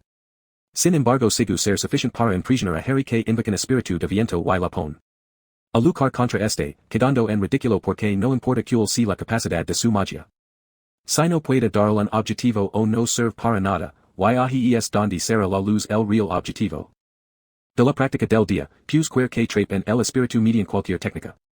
Y hasta que no lo hagan, la clase no terminará, y por su parte Leo piensa que pesar de los duras de sus palabras, Harry tiene razón, y en la cacería mientras, el profesor lo observa atentamente, esperando ver si será un fraude como Kyle, o será el primer hero con tres diferentes clases, y en ese momento Leo vuelve a concentrar el maná en su pie usando el mismo truco de la otra vez para aumentar su velocidad, y gracias a eso sale disparado como una bala de canon. Y aunque todavía no es lo suficientemente rápido para atrapar el espíritu, estuvo tan cerca que la pequeña entra en pánico, y aprovechando que se salvo, esta intenta tomar distancia, pero él protesta extiende su maná hacia ella, envolviendo su pie como una especie de soga, de hecho casi funciona. Y lo hubiera capturado de no ser por que Duran, se adelanta, lanzando una mirada confiada que impura cuando aparece Seth Gain, profesor de la clase 1-1, a la que el rubio y el resto de prodigios pertenecen, pero por que Leo una estasis y lo hizo también en todas las pruebas, es un completo misterio, y el punto es que Seth Gain no desaprovecha la oportunidad para hablar mal de los chicos de la clase 5, a lo que Harry solo ignora, descaradamente mientras tanto Carl lo analiza todo. Como si estuviera viendo una novela, pues resulta que esos dos son los profesores más antiguos y importantes de la academia, así que tienen cierta rivalidad, pues Harry siempre es votado como mejor profesor por los estudiantes, de hecho Seth Gain, lo pregunta por qué está ahí haciendo cargo de Los frustrados cuando puedas coger cualquier otro grupo, y decide retar a la clase 5, una competencia. Y por un momento pareciera que Harry se iban. Sin embargo, lo parece una brillante idea, para que aprenda lugar en un escenario real. Así que lo pide que se cargo de la logística mientras que los chicos de la clase 5 les deja. Claro que tienen que aprovechar la oportunidad porque se quieren, se asegura de que los expulsen. A todos y automáticamente nela y aliena que identizas, ya que sobio que el equipo del.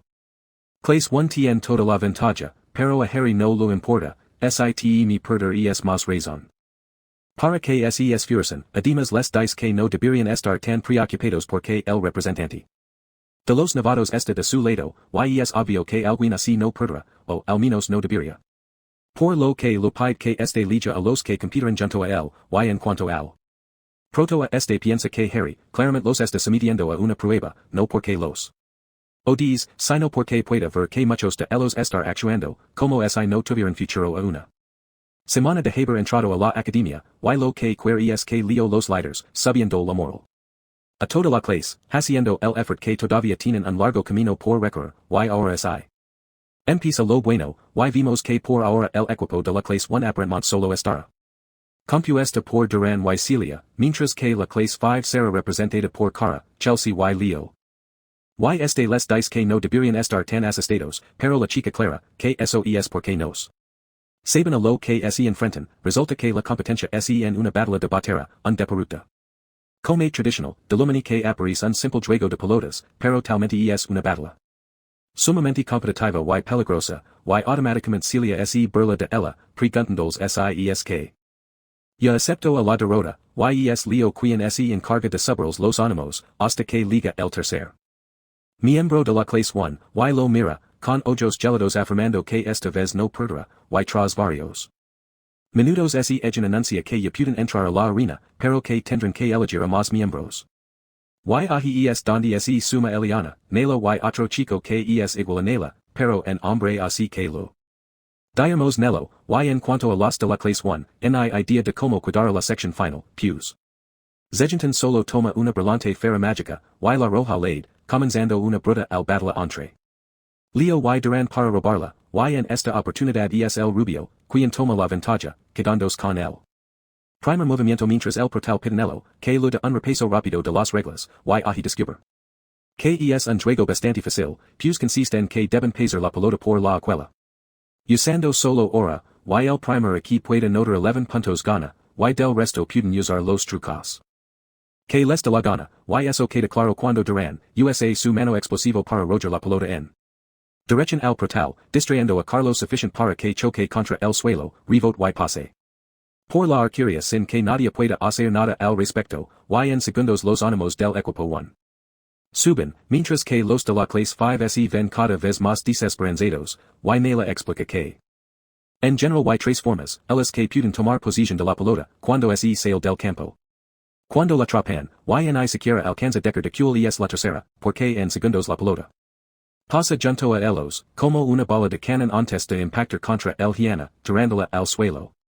Y en eso Duran, explica que no se puede atacar tan directamente al equipo contrario, y la tercera forma de tomar el balón, es cuando un miembro del equipo es atacado de esa manera, justo por eso lo entiende que su turno de divertirse, y aunque han cuidado incapacitada, que no parece preocuparse en lo más mínimo, y por el contrario se diguen, analiza el juego segunda a segunda, notando que Celia y su mano de fuego tienen la ventaja natural en el juego, así que lo pregunta Harry, ¿por qué?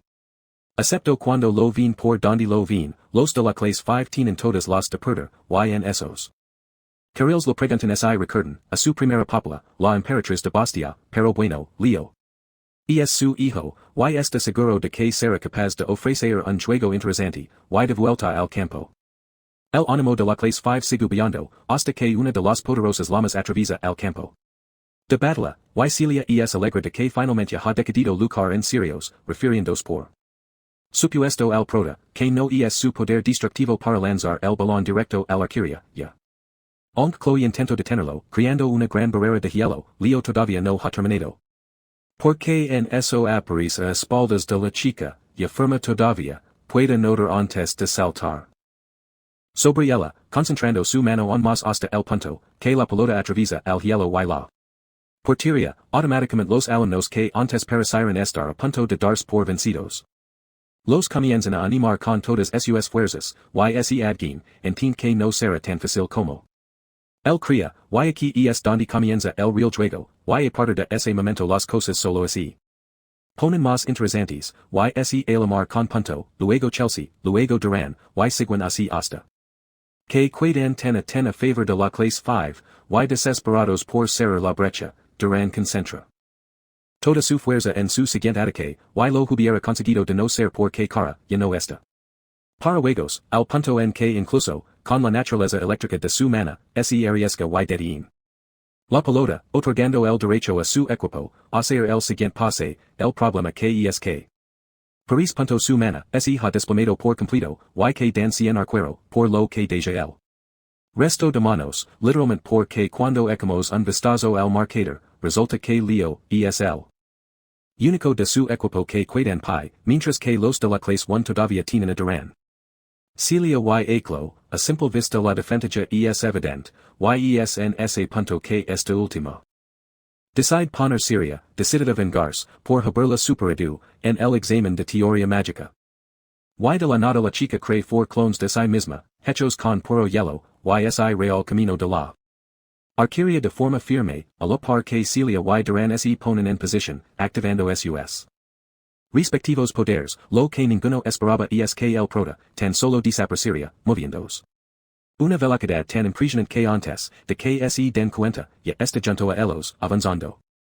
Como loco para notar ese punto, lo que lo más impresionante es que nos se trata de solo su velocidad, sino que usa un hechizo de ilusión para confundirlos, por lo que la pela blanco se concentra en ubicar al real hasta que nota algo extraño en esa magia.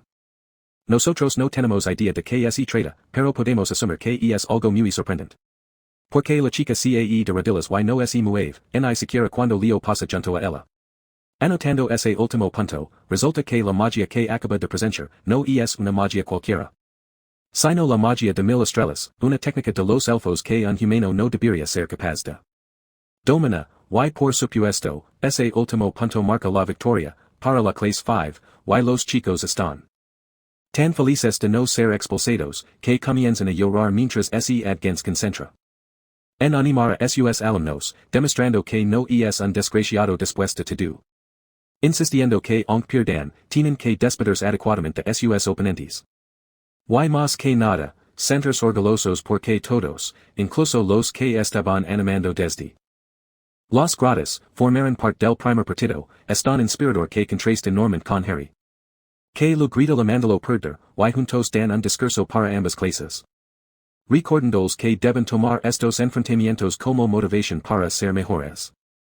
No para destruirse unos con los otros, y de esa forma los chicos se terminan felicitando entre ellos. Celia y Chelsea comienzan lo que parece ser una pequeña amistad. Durante a dejar de ser insoportable por 5 segundos, ya que Chiloé parece estar a punto de llorar. De la decepción, Leo se cerca para decir que lo que hizo fue increíble, y que no tiene dudas. De que se convertirá en una mega asombrosa, y lo dice tan serios que la chica le da la mano. Pensando para sí misma que definitivamente lo va a derrotar, y luego de eso pasa un mes. Y vimos al Leo Carr y Chelsea discutiendo sobre qué club unirse, con la sorpresa de que el plan del proto es abrir su propio club, la Sociedad de Investigación de Eru es con el objetivo de averiguar más. Sobre el Eru, olvidado Kyle, automáticamente Kyle lo dice lo que muchos piensan, que Kyle no existió, y es un personaje ficticio, pero Chelsea sí que es un, y todo eso pasa segundo plan. No cuando notan un alboroto, el entrada porque el día ha llegado, los estudiantes de 5 años acaban de regresar después de terminar una de las mazmorras del Eru, resulta que de los fragmentos del registro heroico esparcidos por el mundo, algunos de estos se descontrolaron. Y por eso generan mazmorras badas en dicas recuerdos, conocidos como las mazmorras de Eru. Siendo trabajo de los estudiantes mayores y en misiones que pueden durar hasta semanas. Con el objetivo de recuperar esos fragmentos, y al verlos caminar por el campus, Leo no puede evitar imaginar a su madre en esa misma posición, pero el importante aquí es que Conocimos algunos de los seniors, más destacados, el musculoso la sabia torua, y el tranquilo. Ulta, SOC, Garza Sombra el Nover entre ellos el presidente del Consejo Estudiantil, supuestamente. El más fuerte que ha pasado por la academia, sin embargo, Leona alcanza escuchar mucho de él. Porque en eso Celia lo arrastra consigo, insistiendo que alguien ha pedido específicamente verlo. Las sorpresas que cuando liga al punto de encuentro, Celia salta hacia esa persona, y la braza. Pues se trata de su hermano Riz, próximo líder del clan, y el famoso presidente del Consejo Estudiantil, y de forma superamable esto les invita a comer, y mientras Celia se delita con él. Plato principal, Riz menciona que he escuchado muchas cosas sobre su madre, no solo porque es el infame exiliada del clan, sino porque de juela, una juela en la academia con logros tan impresionantes como lidera la primera rebelión de estudiantes para mejorar la comida de la academia, y muchas cosas más, todo eso lo cuenta con un respeto que Leo reconoce al instante. Pensando para sí mismo que es merecedor, de la mars el más fuerte de lumin, y no la sombreriata. Que se convirtiera, enero en tiempo recorda, y luego de eso Riz propone llevarlos a comer un póster, pero el raro se comienza cuando va a sacar su billetera para pagar, y en cambio encuentra en un bolsillo un misterioso objeto, que definitivamente no debería estar ahí, y por ahora queda la duda. De que se trata, porque el día siguiente pasamos a la clase 1 to 5, donde Lina aprovecha para preguntarlo. Porque todavía no han elegido un representante de la clase, y Harry responde que se lo olvidó. Decidiendo automáticamente que Leo debería hacerlo, y por un momento la chica intenta reclamar. Insistiendo que deberían someterlo a votación, y bla bla bla, pero cuando vi la carga de trabajo que viene con el puesto de delegado, se la pasa, y el salón queda en silencio hasta que anuncian en los altavoces que todos los estudiantes de primer año tendrán una clase conjunta en el auditorio. Y cumpliendo con su chamba de delegado, Leo que de cargo de guiarlos al lugar, y a mitad de caminos se encuentran con Sheloy, la cual está tan cansada por sus estudios que recurre Carl. Por un par de potions de recuperación, y aunque Leo intenta recomendarles que se tomen las cosas con calma, la chica lo ignora descaradamente, pues Carl y Chelsea reconocen que lo entiende, la clase de presión que la chica está sometida, y es que en el momento en que se ponga al día con las nociones actuales de la magia, es obvio que la superará en las clases, suena exagerado, y Carmention que el ranking es solo un número, pero Chelsea recuerda que diferencia de los que son magos de batalla, shlo es una mega dilatory. Los cuales se dedican a la investigación y descubrimientos mágicos, así que no se pueda quedar atrás en teoría, y se supone que Car debería saber todo eso, sin embargo. El chico insiste que plana encontrar otras rutas alternativas para vivir de la magia. Y en un cambio de escenas el director, sueda de sus plantas como cada mañana, cuando nota algo particularmente extraño, la joya de nada del hero acaba de reaccionar, y que significa. Eso, todavía no tengo idea, pero es muy importante, porque no es la única cosa que reacciona. Recuerden el objeto extraño que tenía Rizo, pues técnicamente no es un objeto extraño. Pues se trata de una página del hero que aunque importante, es tan pequeña que no debería reaccionar solo porque sí, debido a eso el chico acude con el director, quien permite investigar el asunto y lo pide a su assistant Lina, que lo lleve al auditorio para la clase. Con los chicos de primer año, y piensa que lo único que se lo ocurre para que un fragmento tan pequeño, como es reacción, es que ya está o cerca de la persona registrada en el mismo. En pocas palabras ellos no lo saben, pero esa página podría ser parte del registro original del prota, y paimos a la clase conjunta en el auditorio, donde la profesora Arshan. Estudios de Erebos intentan ser que se queden por las buenas, pero al final no lo queda. De otra más que liberar una pizca de sus poderes amenazando con matarlos y no guardan silencio. Ahora sí, los discretados se dignan, a prestar la atención y la actitud de la mujer vuelva a cambiar, de forma tan radical que sus pobres estudiantes tiemblan de miedo, mientras el prota reconoce que es un espiritista, una especialización bastante rara, incluso hace 5.000 años. Si como si, el punto es que la clase es vital, para que comprenda los principios que rigen la sociedad de héroes, explicando que los clans surgen debido a que para abrir el mundo de un hero, se necesito un objeto profundamente conectado con el mismo o estar relacionado. De alguna forma, es Decker, es mucho más fácil para los descendientes del hero abrir su mundo. Y también es por eso que en los lugares como la academia están tan apreciados con guardar registros de cada hero que exista, así como preservar la relación con los diferentes clanes. Artin explica que el objetivo de clase, como esta es investigar y encontrar las pistas para desbloquear los diferentes mundos del hero, a la afuera, llamada que se acercan al último año, elegirán un hero, del cual hierdar su fuerza y tratarán de desbloquear las páginas del mismo, y en ese momento lina liga el lugar, y presenta el objeto como un fragmento de un registro que los estudiantes de quinto año recuperarán en la misión, y a continuación. Lo que harán es abrirlo para que puedan experimentar una pizca de lo que oculta el mismo, pero antes. Les pregunta que es lo que los motiva, a convertirse en héroes, automáticamente se lo afirma. Que quiere superar las generaciones anteriores de su familia, Chiloé, quieres escribir su propio libro de hechizos, guerra, suena con ayudar a otros héroes con sus creations, y en cuanto al prota, este anuncia, que lo que quiere es aniquilar completamente a Erebos, por supuesto. La mina mention de ese nombre, y los deja a todos en un silencio, pero mientras los típicos NPCs empiezan a burlarse, Jerry sabe que por el tono en que lo dijo, Leo habla muy serios, resulta que Erebos nunca fue 100% derrotado, en realidad han pasado milenios desde que fue dividido en varias partes, y Celadu, pero ha resucitado muchas veces a lo largo de los años, y el gran desastre de la última vez no fue más que el resultado de la resurrección de una de sus países, y erradicarlo completamente es literal, el sueño de todos los héroes, alego tan imposible fantasiosos que muchos, ya se han dado por vencidos, y en eso Arshan continúa con la clase, pidiéndoles que intenten adivinarla, de que página de hero se trata, y luego aprenderán cómo desbloquear el mundo del hero, todo el preciso es medio peligroso, así que les asegura que ella y los demás profesores estarán atentos para intervenir. Pidiendo a los representantes de cada clase que sean los primeros en intentarlo, y de esa forma se le al Leo avad y chia, dan un paso al frente, mientras explica que la última misión recuperarán dos países, una de tamaño considerable, y otra tan pequeña que la adviert.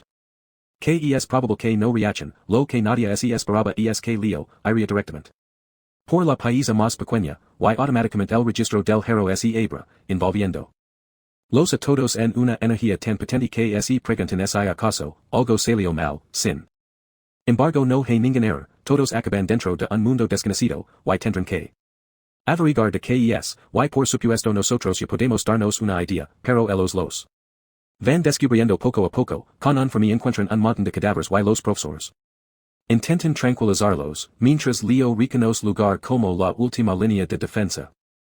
La última ciudad de Pai durante la era del desastre, las murallas, de guardas Ron, y ellos escogen una mujer acercarse al hero, y esta firma que aunque lo que lo están pidiendo es una locura, tienen que salvar al mundo, por supuesto nadie sabe quién es excepto Leo.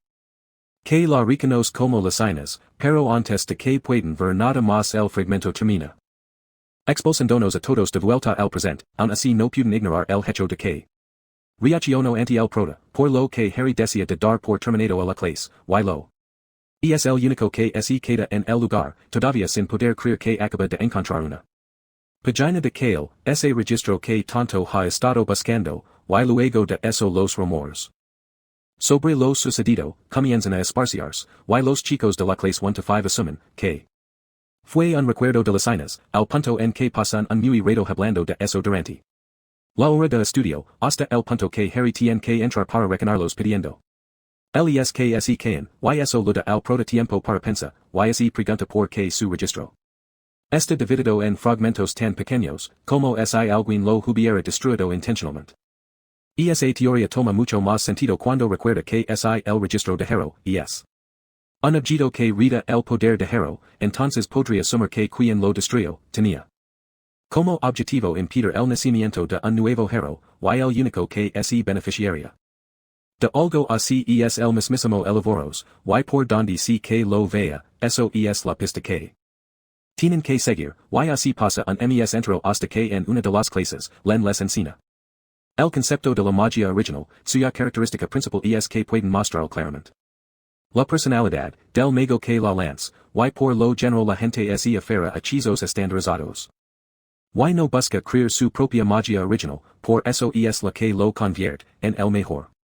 As bajo la manga, como sucedió con Luna, la mejor maga de la historia y creadora de la magia de estrellas, y esa última part llama la atención de Hero, quien recuerda ver visto elusando esa misma magia, pisa que alguien como él no debería conocerla.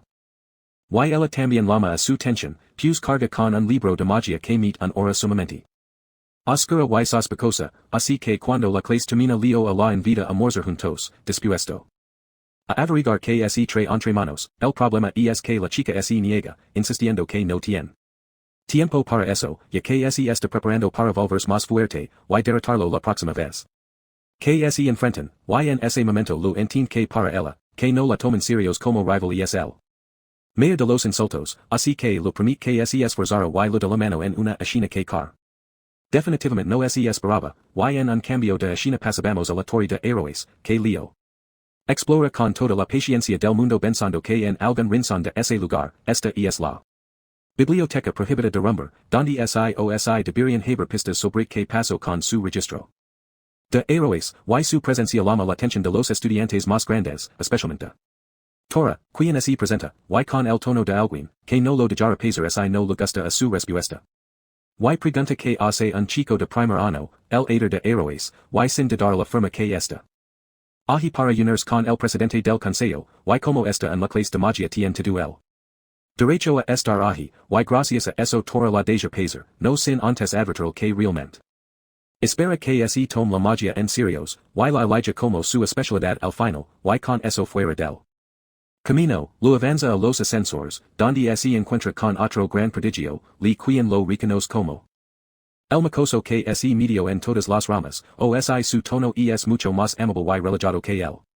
Tora, y también lo pregunta que viene a ser ahi, quedando asombrados de que actúe con sus superiors, con tanta naturalidad, y por supuesto insiste que debería decidirse por la ramada caballería, y tras eso Leo siga adelante hasta que liga a la oficina de Riz, y sin pelos de la lengua, solicito un permiso para echar un vistazo a la biblioteca de libros prohibidos, y su tono es tan firme que el presidente sabe que habla en serios, por lo que es honesto, y lo dice que solo hay dos formas en la que los estudiantes comunes pueden acceder a ese sitio, la primera es completar una mazmorra de héroes, y la segunda si la revelará solo, SISE en el consejo estudiantil. Pero de momento la respuesta del prota queda como un misterio, porque paimos al campo de entrenamiento donde los del departamento de caballería tienen su primer examen práctico, y se trata de un evento tan llamativo que car, no duda en estar present y con palamida, refrescos y todo tipo de colicinas para vender, pues incluso los estudiantes de otras ramas asisten para ver lo que está por venir. Y es que los examen prácticos de la caballería no es cualquier cosa, sino que se leva a vos. Otra vez de duelos uno a uno, y ahí es donde las cosas se ponen interesantes, ya que Leo es uno de los primeros en pasar, y le toca luchar contra un chico de la clase uno llamado Joel, y en eso car. Aprovecha para ofrecer algunas a Sudgan, quien se niega hasta que se lo empieza a manipularlo. Ejerciendo su buena dosis de presión social para que pueda comprar algo para cada estudiante presente. Y al final lo logra, y por su parte lo menciona que está feliz de pasar primero, algo que Joel interpreta como una especie de insulto, aberrando que se va a arrepentir de no tomarlo en serios. Y aquí nos explican que la única forma de pasar el examen es conseguir al menos 5 victorias. Y todos están bastante nerviosos, porque aunque ha demostrado, es estar a la altura de las tres especializations, Joel tampoco es cualquier debilucho, y es el tercero más fuerte de su clase. Solo detrás de Celia y Durana, y eso queda mucho más claro con la forma, en la que el chico se mueve. Sacando su arma con plena confianza mientras hay una explica a las reglas del duelo. El detalle es que todo eso pasa segundo plano cuando Leo siente una oleada de energía oscura proveniente de la escuela. Una energía que se hace preocupante conocida, y es que mientras todo eso pasa a Chiloé. Tiene un colapso total, en su habitación, y la desesperación de no ser capaz de crear su propio magia, de no ser capaz de derrotar el prota, legando a recurrir a ese horrible libro que leva tiempo cargando consigo, lo más preocupante es que aparte del prota, nadie nota lo que está pasando. Hija, yul aprovecha su distracción para atacar, blandiendo su lanza de una forma que sería impresionante, si no fuera por que en cuestión de segundos, Leola dedica con su propio mano, y lo atrigecia el para Darl un penitazzo, que lo manda a volar fuera de la arena, y de esa forma toma la ventaja. Pero ya la dirut que la batalla penes comienza, y activa su técnica de niebla venenosa. La cual amido en la poderosa hora que rapidamente envuelve al protano, y según él no será capaz. De repelerla, si no es con una hora de lamas al nivel del delia, y considerando que Leo. No usa hora, estará perdido, o eso es lo que el pobre piensa, porque el protano advierte. Que su confianza les saldrá cara, y de la nada, responde cubriéndolo a él, y casi todos. Los presents con una lida de hora de fuego ridiculamente grande, y luego de eso tan solo. Comienza a avanzar, con una sonrisa que es la confirmación perfecta de que efectivamente. No debía haber lo subestimado, y el tipo se lo toma muy en serios, porque decide sacar. A la luz un movimiento que debería estar reservado para hacer, la espada de la serpiente. Que lo inmoviliza en cuestión de segundos, serilla o volti para ver la reacción de la chica, y empieza a creer que lo que siente por ella es más enamoramiento y menos una rivalidad. Pero el importante aquí es que está solo, señala algo a su espalda, y cuando se da cuenta. Leo, había deseado su truquito de feria, obligándolo a intentar defenderse con su lanza. El problema es que el protano es más rápido, y con un simple movimiento de espada. Lo disarma, recordando que no debería bajar la guardia hasta que las llamas extinguen por completo, y con eso dica apunta su cuello, lo que lo convierte en el ganador, y a pesar de que su ego salió bastante los tímidos calls, no tardan a admitir que Leo definitivamente digno del puesto que ocupa, además de cierta forma, él también termina ganando, porque ese Leo lo felicita, diciendo que lo que hizo fue impresionante, y el pobre se queda con una sonrisa pendeja durante horas, y en cuanto al segundo comate, es el turno de Liana. Quien está bien emocionada, hasta que se da cuenta de que su ponente serán nada más. Y nada menos que Chia, una de las más fuertes de primer año, y sin perder tiempo esta última. La ofrece un saludo de respeto y comienza a luchar, invocando los poderes de su espíritu. De agua, mientras que Liana activa su propia hora de fuego, y por un momento a la batalla.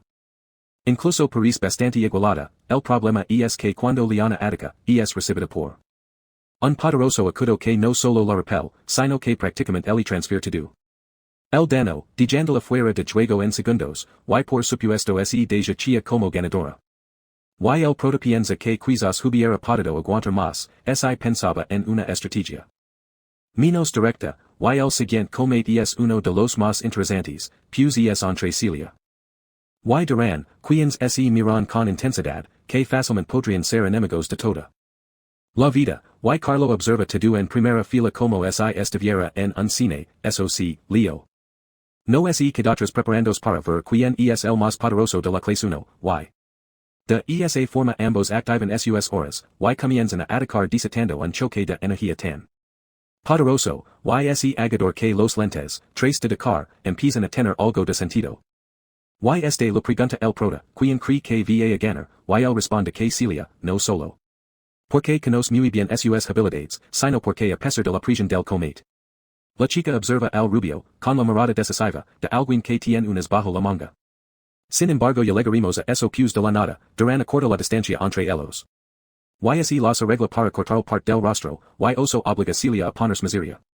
Quedando un campo de fuerza desde dor de ambos, siendo una jola, con la que no solo convierte la arena en un horno a su merced, sino que limita enormemente el rango de movimiento de su enemigo, y los resultados desejados salen a la luz al instante, y es que mientras el rubio se concentra en ver a través de las llamas, Celia parece a sus faldas de jandol.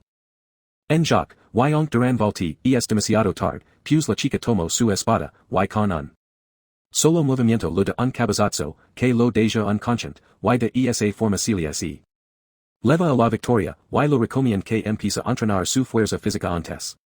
Para ayudarlo a levantarse, como buenos rivals que son, y en las gradas Leos encuentras. Y misma sonriendo, reconoce que se vuelto más fuerte, y luego de eso el examen termina.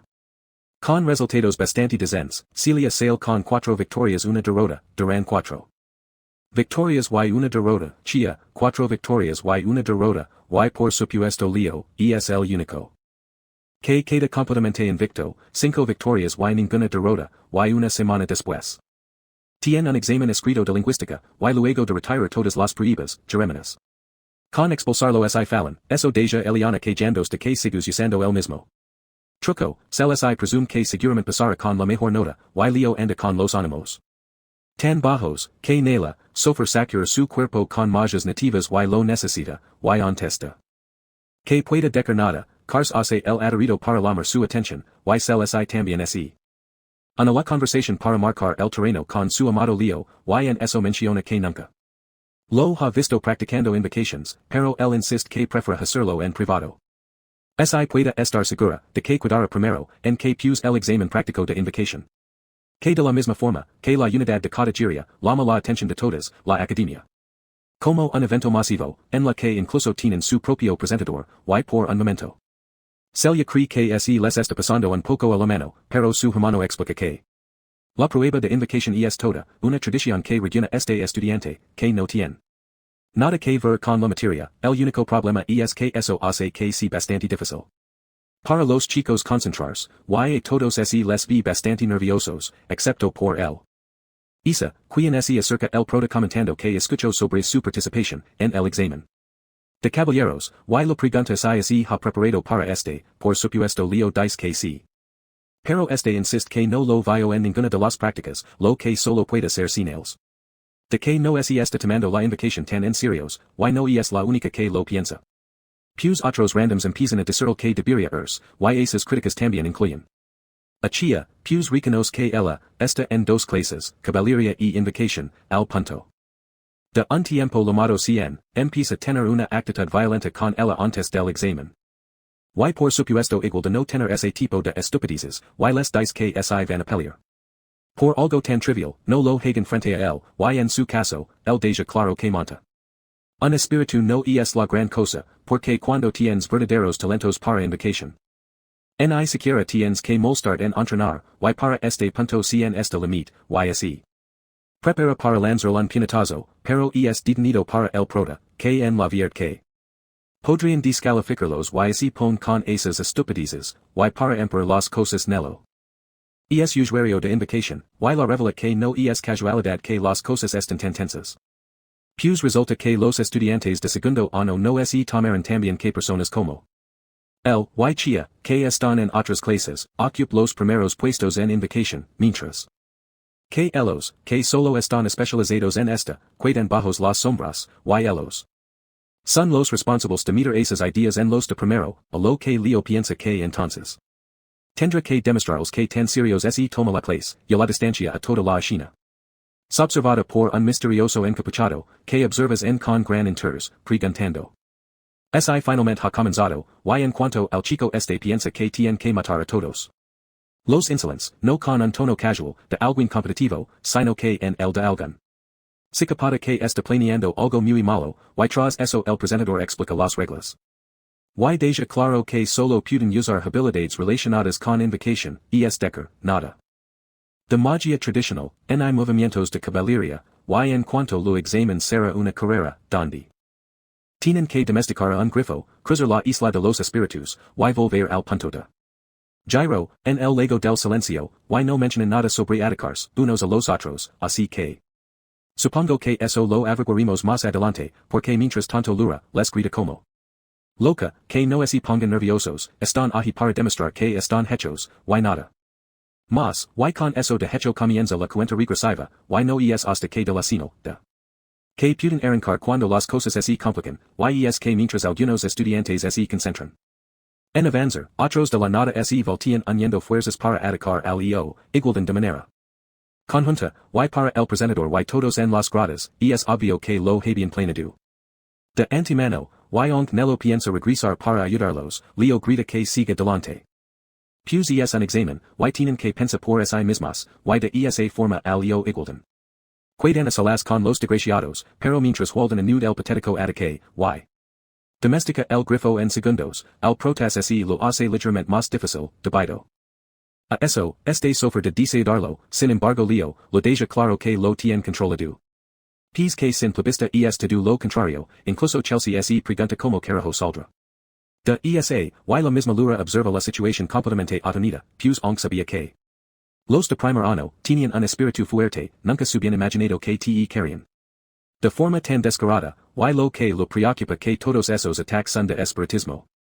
Y Leo está especializado en la invocación de bestias, por lo que no tiene mucho con que responder, o eso es lo que parasitas por que de la nada, el protas empieza a recitar. Un cántico con el quimboca, no uno, sino dos espíritus diferentes, incluso dice algo. Que queda sin traducción, pero que lura entiende, sonriendo para sí mismo mientras. Piensa que definitivamente no puede dejar escapar un talento como ese, pero no nos cuentan. Que sucede, y podemos con y sus amiguitos, que es Berlin del Protas, hasta que Lisa pasa junto a ellos a toda velocidad, advirtiendo les que lo quisieran, fue completamente innecesario, y que no logran otra cosa más que hacer quedar mal, a todos los del departamento. De invocación, y el pendejo intenta refutarlo, sin embargo ella lo ignora, y aumenta la velocidad, dejando el claro que tendrá que conformarse con el segundo lugar, y según él, tiene la ventaja por su gran control de las bestias voladoras, o eso es lo que piensa. Hasta que Chia, pasa junto a él montando un grijo, como si fuera un especie de table de Sofir, alcanzando velocidades con las que él solo puede sonar, y debido a eso. Decide dar el mismo tratamiento que Leo, y una de sus compañeras sin boca un espíritu. Para que via por Chia, sin contar con que aunque no puedo usar sus habilidades de caballería. No dirán nada en contra de las técnicas cuerpo a cuerpo, y la peli negro lo dan apatada. Que la tumba de su grifo, provocando que la pendeja se desploma al suelo, en queda libre. Pero la importante aquí es Chia, que es acerca, hace en advertirlo, que no debería meterse. Con el cuando yo tronimico, que no está tomando sus chiquitos muy bien que digamos. Y en ese momento una fuerte explosión, calienta la air a su espalda, y esta viene seguida. Por un par de explosions más todas, completamente dirigidas a sus colegas, el responsable. Walton, quien grita to do Pullman que es una persona muy rencorosa, y esto no es más que la respuesta, para el hermoso gesto de bienvenida, que tuvieron con el minuto atrás una respuesta. Que no queda en puras amenazas, ya que los ataca, una y otra vez hasta que el espacio. Aéreo se convierte en todo un campo de batalla, y por otro lado, en el punto de salida el Protas finalmente se encargó de los desgraciados, pero ahora tiene un nuevo problema, y es que esto también se metieron con su grif. La estimando luna a la para que entrara en estado de alerta, y no se dejar monta bajo ninguna circunstancia, aún así no lo queda de otra más que intentarlo, y empieza a forzar con la criatura para montarla a la fuerza, algo que por donde sí que lo vea, no es buena idea. El detalle es que lo tiene tiempo para métodos tradicionales, y la ordena que se comporte con un tono tan amenazante que el grifo se queda tizo mía entre las cuida la daga en su ala, y luego de eso. SISE deja montarla, pero la diferencia con las demás es tan grande que el comentador menciona. Que no informa, que obtenga otro puesto, que no sea el último lugar, lo que nadie sabe es que lo Oshinan has bajo la manga, y ahí mismo invocó al peligro, usando su fuego para envolver al grifo, y dar potencia necesaria, para despegar a una velocidad superior, al cualquier otro. Y desde su puesto en el lino de su hermano, reconocen de donde salió ese extraño fuego. No fue hora, no fueron técnicas de la familia Acerdinger, que carejos había sido eso, y de esa forma. Alcanza a los últimos 3 lugares en segundos, y en contra de todo pronóstico finalmente es capaz de visualizar al grupo a más grande, por lo que decide que es momento de rescarse y acelerar un poco más. El problema es que de la nada, aparece otra criatura que no es ningún grifo, sino en especie de dragón oscuro, que lo reconoce como Pafner, sin embargo para entender lo que está pasando. Debemos retroceder unos cuantos minutos en el tiempo, resulta que Mia intrigas el protolucaba. Para adumar el grifo, igual, de en supero Eliza, quien está tan desesperada por ganar quien empezó a amenazarlo con atacar, lo que no se esperaba es que sin dejar en una palabra, y la atacaría con las mismas explosions que antes, obligándola a desviarse, mientras nota, aunque parece un ataque explosivo. Que utiliza los espíritus de fuego y viento, es demasiado potente, como para atribuirlo solo a los espíritus, y eso lo hace sospechar de que podría estar usando algo más, sin embargo, por más avanzada. Que si su técnica, no sirve de nada, sino van a dar fin el banco, y con una velocidad sobre humana lo esquiva uno a uno, y en eso igual tens de ir más a la creando, un montón de picos de hielo que arroja hacia ella, como una especie de lluvia al idol, la cosa es que tampoco funcionan, ya que el control de Lisa sobre un grifo es tan absoluto, que consigue que esquipa una Gran la Morada de Fuego, derritiendo los picos de hielo, antes de que puedan alcanzarlo, y lo que hizo fue agregar una mejora espiritual a la bestia, y todos los movimientos son observados atentamente por el comentarista, que no se les escapa que mientras ellos luchan con todo lo que tienen. Chia aprovecha eso para esquivarlos y adelantarse, el detal es que he misma Lisa, la dedian con un latido alrededor de su cuello, igual den, añado una exposición a la ecuación que lo hubiera derribado si no fuera porque Chia, usa un impulso para saltar, liberándose de la guerra de Lisa, y luego cayendo de vuelta sobre el grifo, y entiende que esta batalla es mucho más seria de lo que pensaba, pero incluso con eso en mente, esa sombra, cuando veía un weaver negro acercándose a toda velocidad controlado por el mismo sino, a quien Chia intenta advertirlo, que eso va en contra a las reglas, sin embargo así responde que no podrían importar menos, lo que quieres poner a los desgraciados, con talento como ellos, en su lugar, iba por el Lisa igual den, y estos notan que se trata de un weaver mutante, y en ese momento que son alcanzados por Leo, al cual podrían importar menos la prueba, ya que lo que quieres saber es de donde carajo saco esa criatura, y se responde que simplemente lo invoco, porque su bestia espiritual, lo que el pobre pendejo no sabes que es delillos, de ser eso, esa vez es un Pafner, uno de los monstruos más peligrosos, que sus compañeros tuvieron que exterminar durante la era del chaos, de hecho.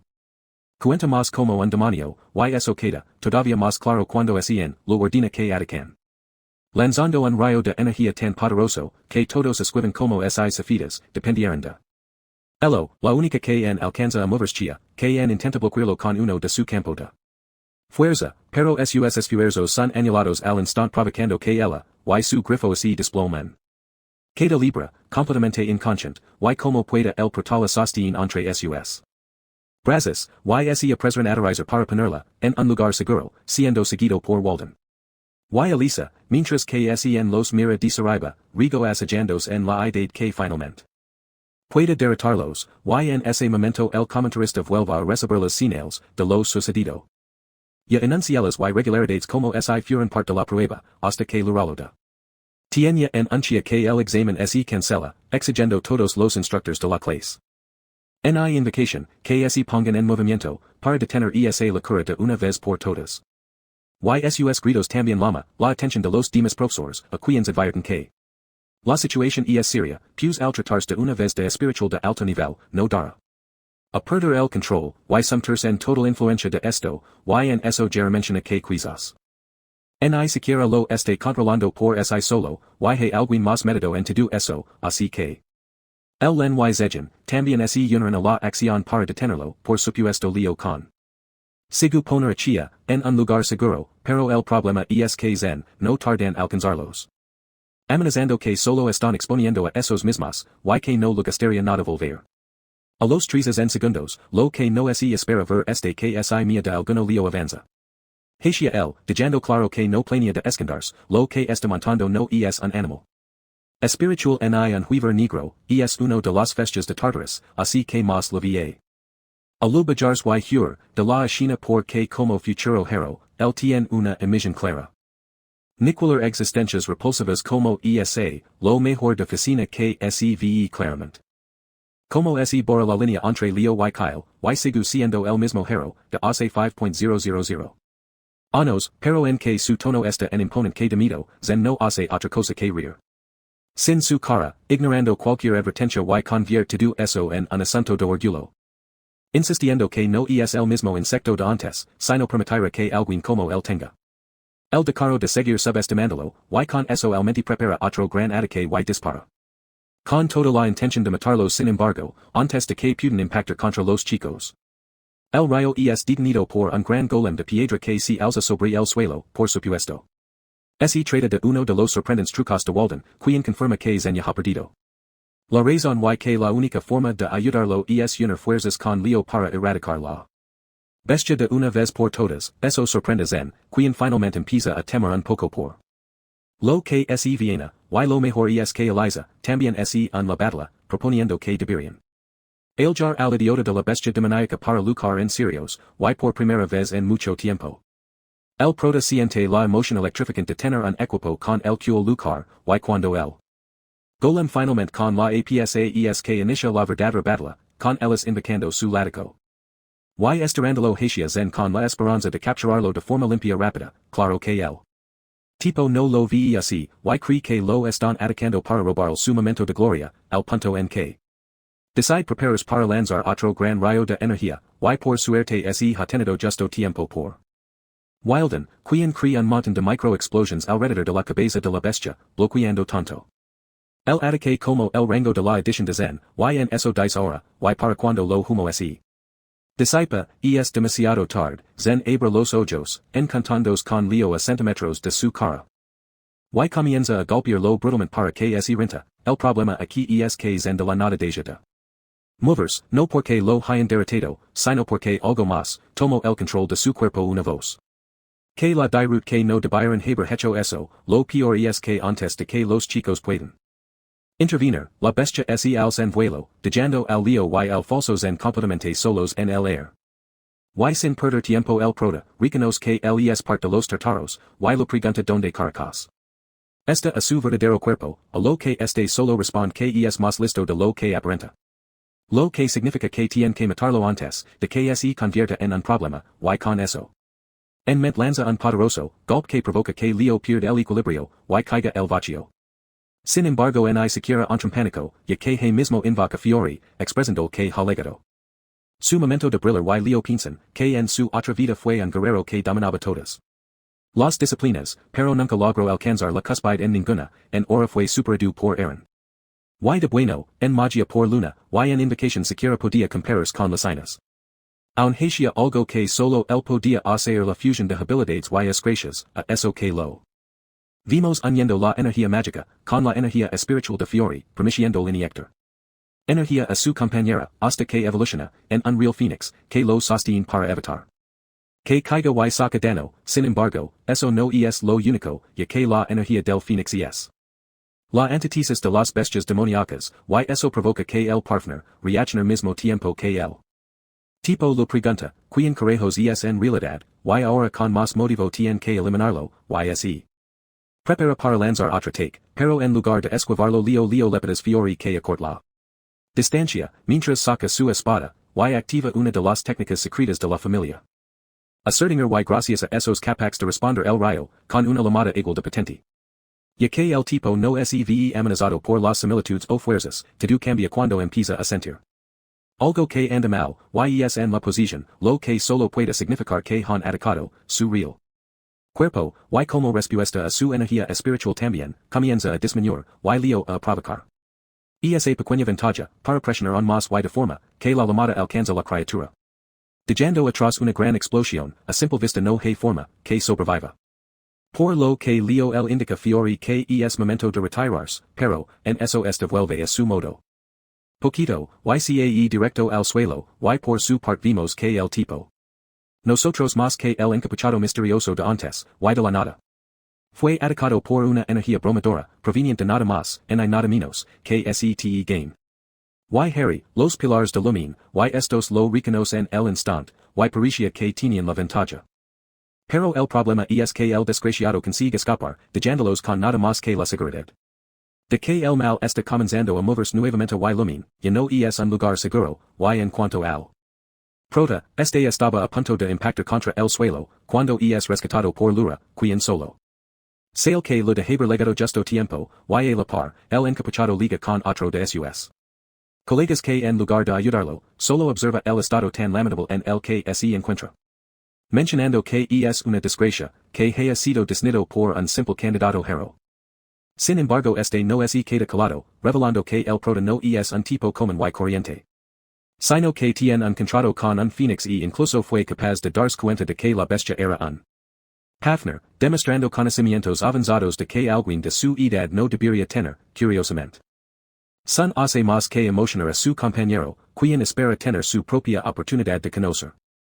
Lo muy pronto, y varios días después, el prota camina por los pasillos pensando que las cosas se salieron de control, el examen no solo fue cancelado, sino que se perdió la vida en el preciso. Y los estudiantes finalmente comenzaron a darse cuenta de que ese lugar no era para debiles. Además está el hecho de que se trata de un A afnir, lo que debería ser imposible así que yo era propuso que guardaran el secreto. Obligándolos a decar que es una variante del juiver negro mientras ella averigua de donde. Salió esa cosa, y por ahora no lo queda de otra más que concentrarse la siguiente prueba. El examen práctico de magia, donde todo se sorprenderá al ver a Chiloé con carda. Que no ha dormido en días, y lo más preocupante es que esta solo lo señora como si no fueran. Amigos, y el mismo Leon nota, que algo anda a medio raro, pero no lo queda de otra. Más que Proctor explicando, que para la prueba deberían presentar los chizos originales. En los que han estado trabajando, eso sí, entiende que pueden sentirse nerviosos, así. Que trajo a tres increíbles ex alumnos de la clase de magia para motivarlos, Rilda. Ahi de man, y chin, los quales trabajan como magos y serán, los se encargados de actuar. Como los jueces, y en general los tres luces enten amables que car, lo dices el prots que. Probablemente serán generosos con las notas, pero todo cambia cuando comienza la prueba. Y la primera en pasar es aliena, que se presentan de ellos con tanta energía que car, queda. Enamorado, y empieza mi terrorio similar desde fuego, artificial es explicando que su. Tributo principal es la luz, pero si lo añade un círculo mágico con el tributo de fuego. La magia de luz cambia hasta expandirse en poderosos aros de calor, y abarcan prácticamente. Toda la habitación, al principio los jueces parecen impresionados, hasta que lo preguntan. ¿Cuál es la diferencia, con eso de la magia de tipo láser convencional, y la pobre no? Encuentran ninguna respuesta, así que no se lo piensa más y directamente lo ponen. Una sí, es decker, parecen relajados, pero en realidad son muy estrictos, y conforme van pasando. Más y más alumnos la situación solo empeora, llegando al punto en que nadie pasa de una. Sí, hasta que liga el turno de car, quien se leva a la primera vez más y Chelsea alcanzan. Y en medio de todo eso los jueces piensan que no es tan mal, sin embargo por todas las cosas buenas en las que les había dicho de esa generación, esperaba mucho más. Debido a eso por en todas sus expectativas en los tres estudiantes que quedan, comenzando. Con Abada, que avanza al frente de la clase, con una actitud fatra, que pon lo que. YTAS a sus compañeras, y sin decar nada empieza a escribir un montón de coations y símbolos. En la pizarra, explicando que el nombre de la magia única queda presentarles esta empiestada. Y espera que el nivel de la jerarquía que alcancen en su phase final sea la más alta de todas. El problema es que justo por eso no puede mostrar su máxima capacidad en clase, así que. De tal a la fórmula retrocediendo en el tiempo a los días que pasó desarrollándola. En la propiedad de su familia, quienes tuvieron que crear un campo de fuerza, a su alrededor. Porque la magia se trata de maximizar el poder del bien, pen niveles extremos, creando. Un remolino capaz de rezar con todo a su paso, y durante las pruebas incluso tuvo que asegurarse. De apartar a cualquier vida silvestre del camino para que no se vieran afectadas, lo que. Son a simple pero cuenta con un sistema de círculos mágicos, únicos, difíciles, de realizar. IRA aplicar y controller, y al final los tres jueces lo otorgan un anime, de una más y las. Expectativas son tan altas que cuando Lin anuncia, que el siguiente es el prota, al pobre. Se lo vi brillando de alegría, y de esa forma leo paz al frente, explicando que la magia. Única que va a presentar es un sistema de círculos mágicos de magia, sin ningún atributo. Y por supuesto eso llama la atención de los jurados, que nunca habían escuchado un concepto. Parecido, pues se supone que todas las fórmulas mágicas existentes tienen una manifestación. Del atributo, y ese es el requisito mínimo para activar cualquier magia, sin embargo Leo. Insiste que su magia puede ser compatible con todas las fórmulas existentes, o lo que es lo. Mismo ser usada por cualquier mago, y ahora en lugar de impresionarlos, ahi den comenta. Que eso es una tontería y para confirmar chim pregunta, si lo que está proponiendo es crear. Un sistema de fórmulas mágicas completamente nuevo, antes o Leo dice que sí, y miente. Traslan no puede con la emoción de verlo en acción, los jueces siguen incrédulos, asumiendo. Que solo lograra hacerlos perder el tiempo, y al final aceptan a regañadientes ecaron. Vistazo a su respuesta, así que Leo comienzo a escribir en la pizarra, a la par que. Rilda, comenta que solo ha existido un mago que tuvieran un sistema de fórmulas mágicas.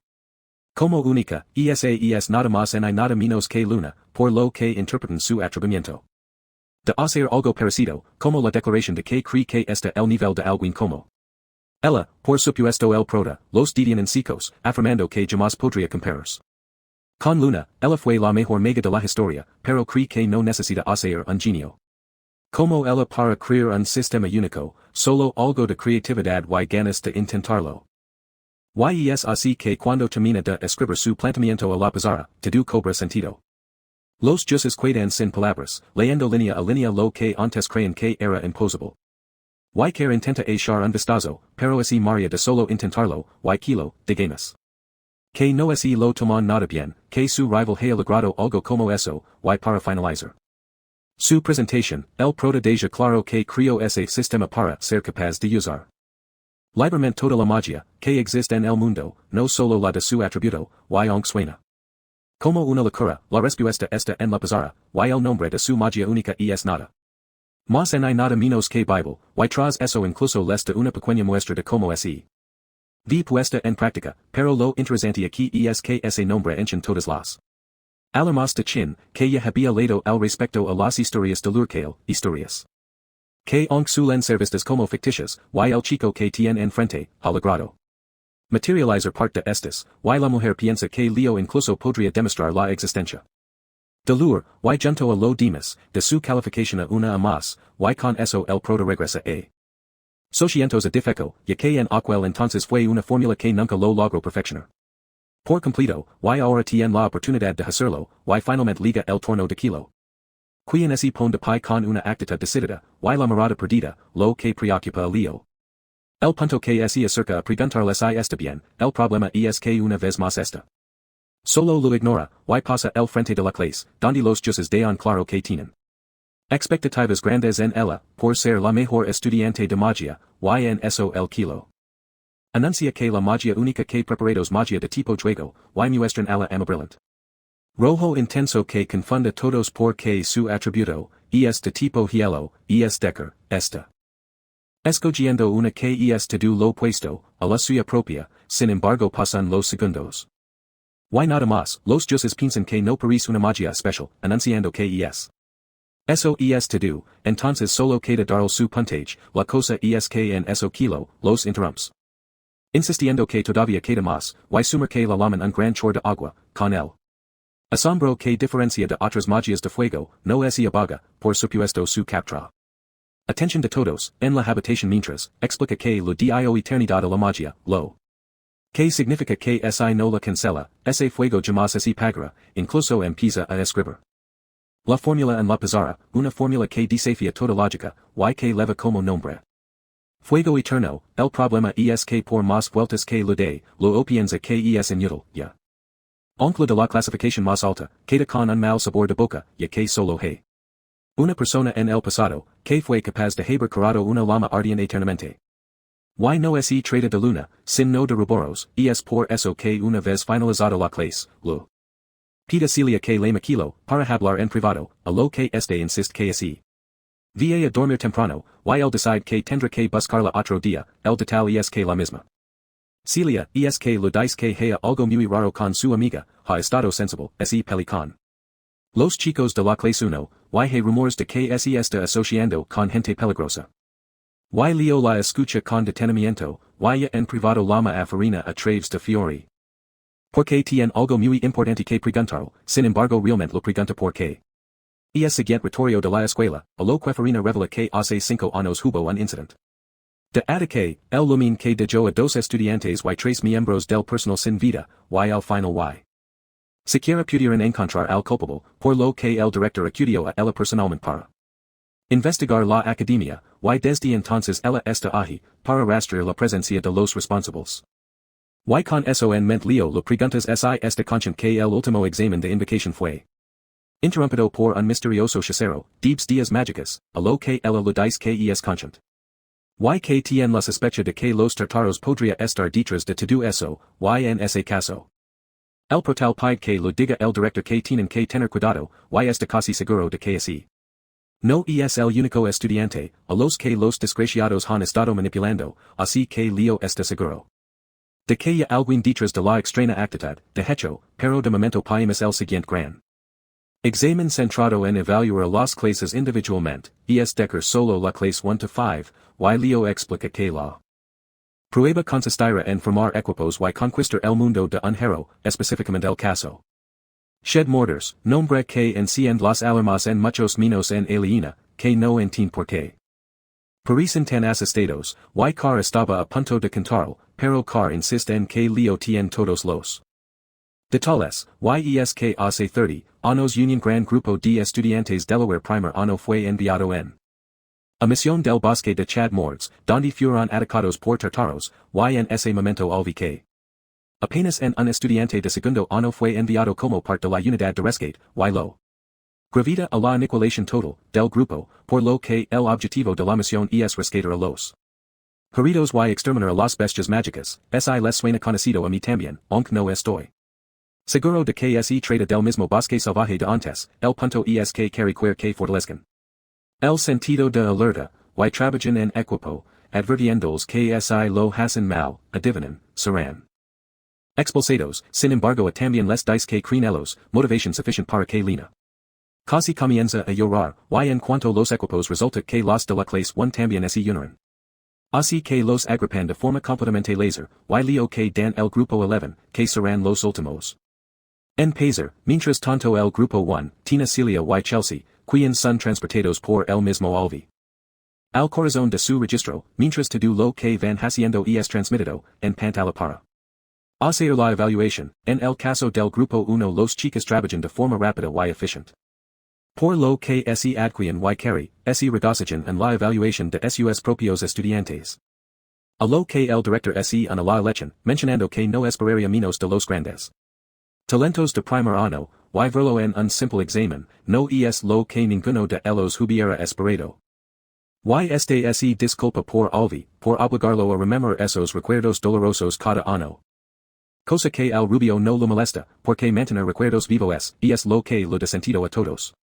Aquellos sacrificios, el punto aquí es que el equipo 1 lo hace de maravilla, y lo mismo aplica con los siguientes como equipo 3, liderado por Abad y Duran, quien sorprendentemente resultan ser muy buena combinación, gracias al apoyo de los demás compañeros, el equipo 4 con Chai Janila, quien resolvieron todos los problemas de forma calmada y eficiente, y el equipo 7 conformado por Walden, Elisa y Eliana.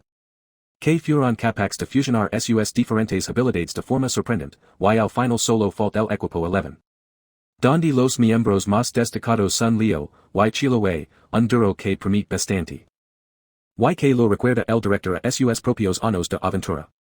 Y lo pregunta que papa el jugará a la talentosa Chiloé en la misión. Y con eso en mente había activa el registro, lo que debería teletransportar los directamente al centro del bosque.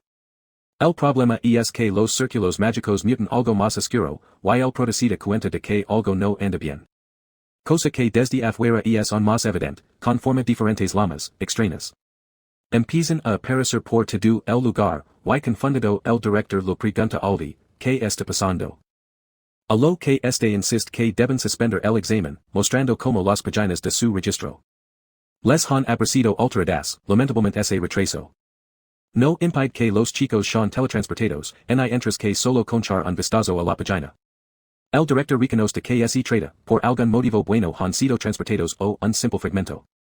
Sino una mazmorra de hero, y esto así nos confirma cuando paimos con los chicos. Quienes observan alrededor confundidos, y aparece un mensaje donde el objetivo de la misión sale en blanco. Lo que solo puede significar que la página del registro se descontrolado.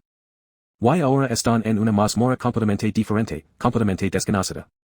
Y sin perder tiempo el proteo intenta comunicarse con Alvi. Para informar que también perdieron los demás miembros del equipo, pero nadie responde. Y la situación tiene tan mala espina que Chloe, entre en pánico. Pero poniendo que se quedan a esperar a que los rescaten. A lo que Leo insiste que se pudieron sacarlos desde afuera, seguro ya lo vienen hecho. Y ese paso la única forma de salir será superar la mazmorra entre los dos. Y eso solo aumenta el pánico de Chloe. Pues es una representación del chaos de Catermas. No podrán lograrlos ellos solos, recordando que esa masacre fue provocada por los tartaros. Justamente para acabar con futuros héroes como ellos. Y todo el vos que es una trampa gigante, y no tienen dudas de que morirán. Y a parte de ahí la pobre cae en espiral de negatividad. Que solo se disipa cuando el protex tiene su mano. Así ella con una sonrisa calmada, expresando que ella es la mejor estudiante de magia de primer año. Así que confía en que lo logrará. Y aunque su calman hace más que frustrar la chica también la motivan a quedarse atrás. Por lo que lo pregunta si tiene algún planeamiento. Y de esa forma lo explica que hay dos condiciones que tienen que cumplir para superar la mazmorra. Primero rescatar a los estudiantes de primer año en peligro. Y segundo garantizar la seguridad de todos. Y eso fue lo que hizo Alvi en su momento. Y para cumplirlo tienen que reforzar su propia fuerza. Y la única forma de hacerlo en esta situación es reforzar su propia fuerza buscando aliados. Y considerando que los otros estudiantes del lumen del evento todavía deben estar con vida en el bosque. Por eso tienen que ir a buscarlos. Y con eso en mente Leo se rodilla. Y lo pide que suba a sus espaldas, pues tienen que moverse lo más rápido posible. Y como ella es una mega, es más eficiente si la carga cuesta. Y mientras tanto todos los estudiantes son observados en vivo. Y en directo por Chubaran. Uno de los demonios de Tartarus. Que piensa que toda está saliendo según los esperados. Hasta que no talio. Y esto lo es corriendo a máxima velocidad por el bosque. Automáticamente asume que son parte del equipo de rescate. Pero no se preocupa demasiado. Porque ya tienen los principales objetivos en la mira. Un grupo con los cuatro estudiantes. De primero más prometedores de su generación. Aspirants aéreos, que tienen que eliminar antes. De que se ha demasiado tarde. El detalle es que en eso vea el prota, en acción. Y reconoce que es capaz de usar todas las clases justo como Kai. Por lo que se ha casado. Sabiendo que quizás tendrá que encargarse de la amenaza personalmente. Y volviendo con los chicos. Estos notan que el bosque se va volviendo cada vez más y más oscuro. Así que Leo decide meter una de las habilidades de Aaron. En la que manipula la hora de forma sutil para amplificar cada uno de los sentidos del cuerpo. Y gracias a eso es capaz de ver cosas a kilómetros de distancia. Y la advierta a Chiloy, que se prepara para una horda de orcos. Con las que se topa muy pronto. De forma que la chica no se demora en un segundo en lanzar un poderoso hechizo. De pico de hielo, con los que derriba casi todos.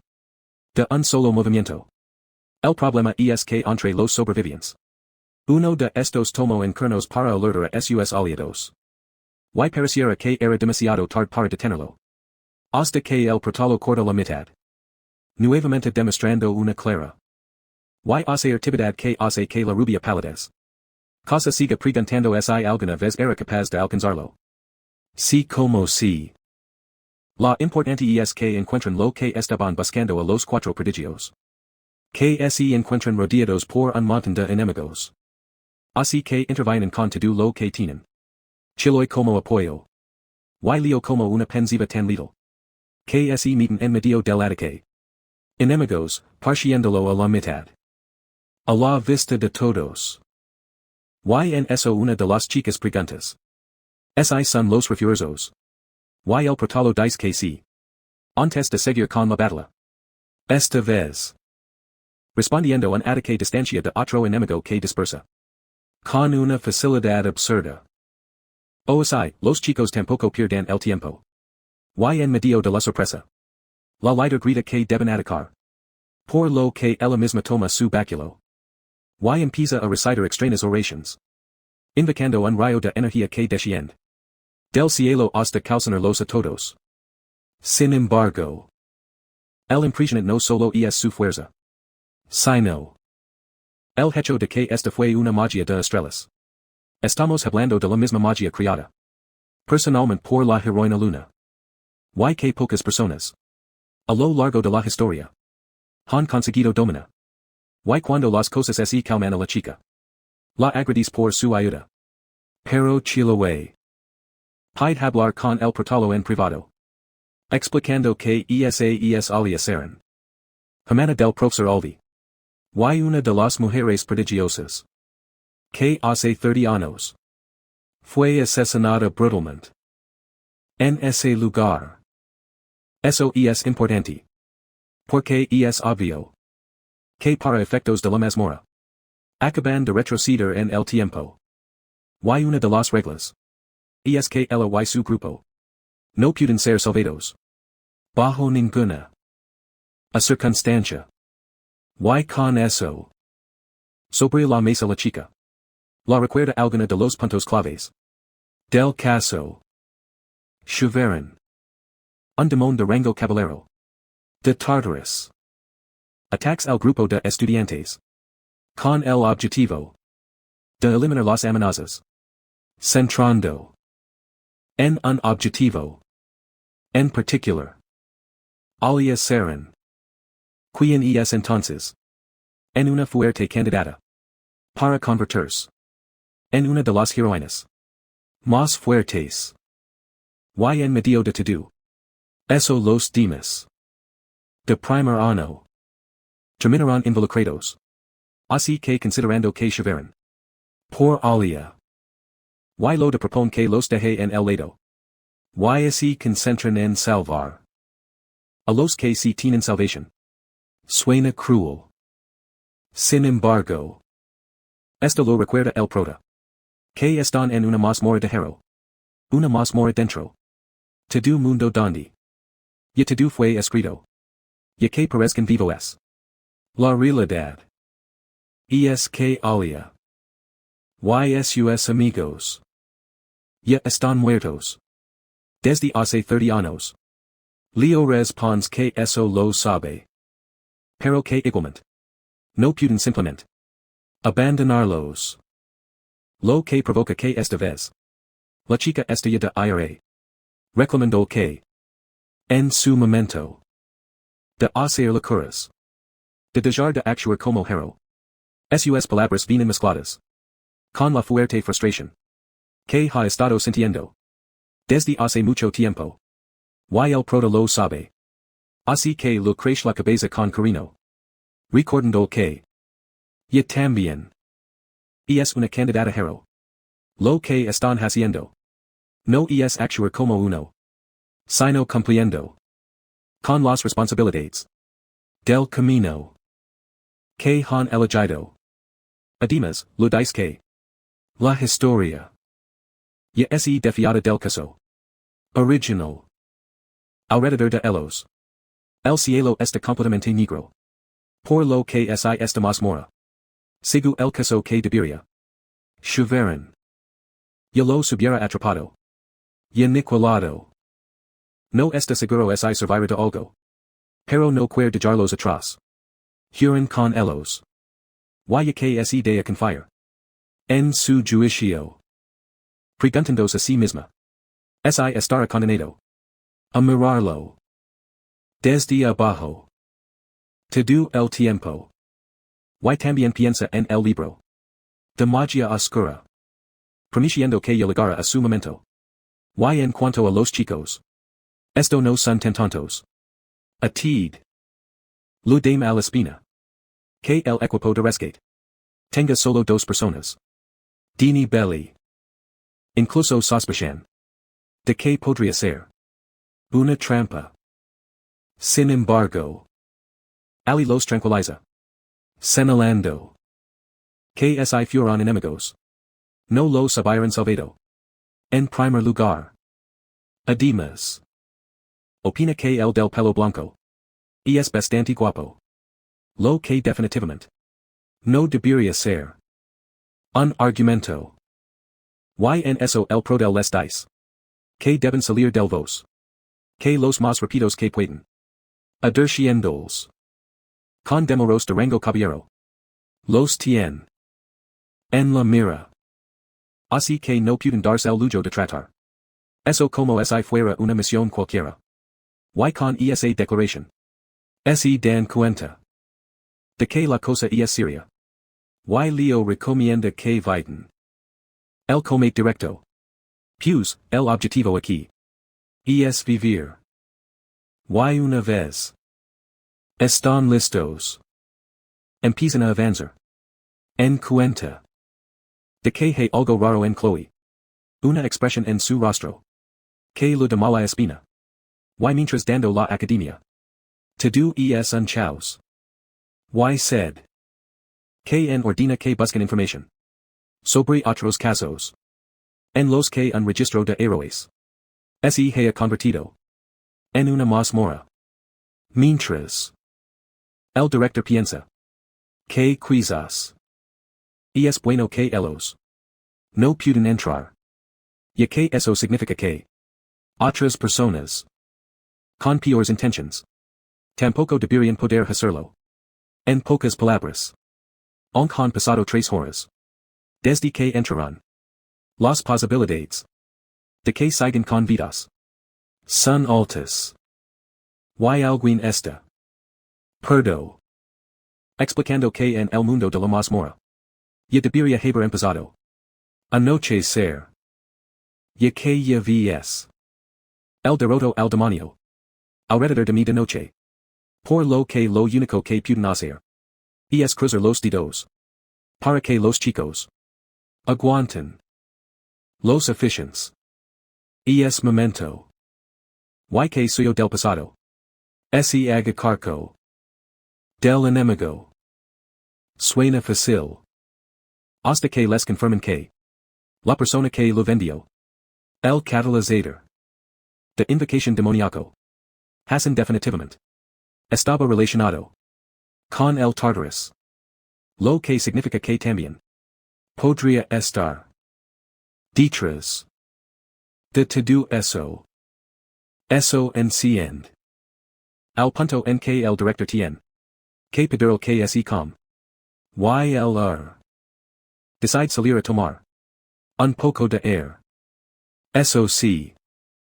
A nadie lo sorprende. Esa reacción. Pues LSE convert un hero. Motivado por su hocico. A los demonios. Y el hecho de que hace 30 años. Ni siquiera. Pueden encontrar. El cuerpo de su hermana. Después. De la masacre. Y ahora resulta. De que quien lo vendió. El catalizador.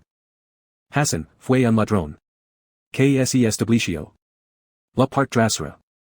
De la academia. Y era bastante conocido. Entre los estudiantes.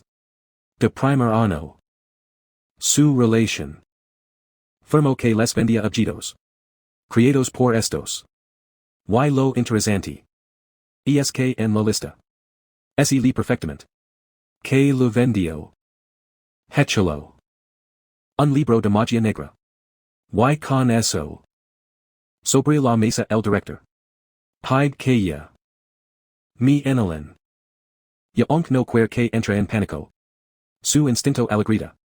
Que algo muy oscuro. Está a punto. O de suster. Y de vuelta el bosque. Los chicos sigu avanzando. Mientras eliminan decanas.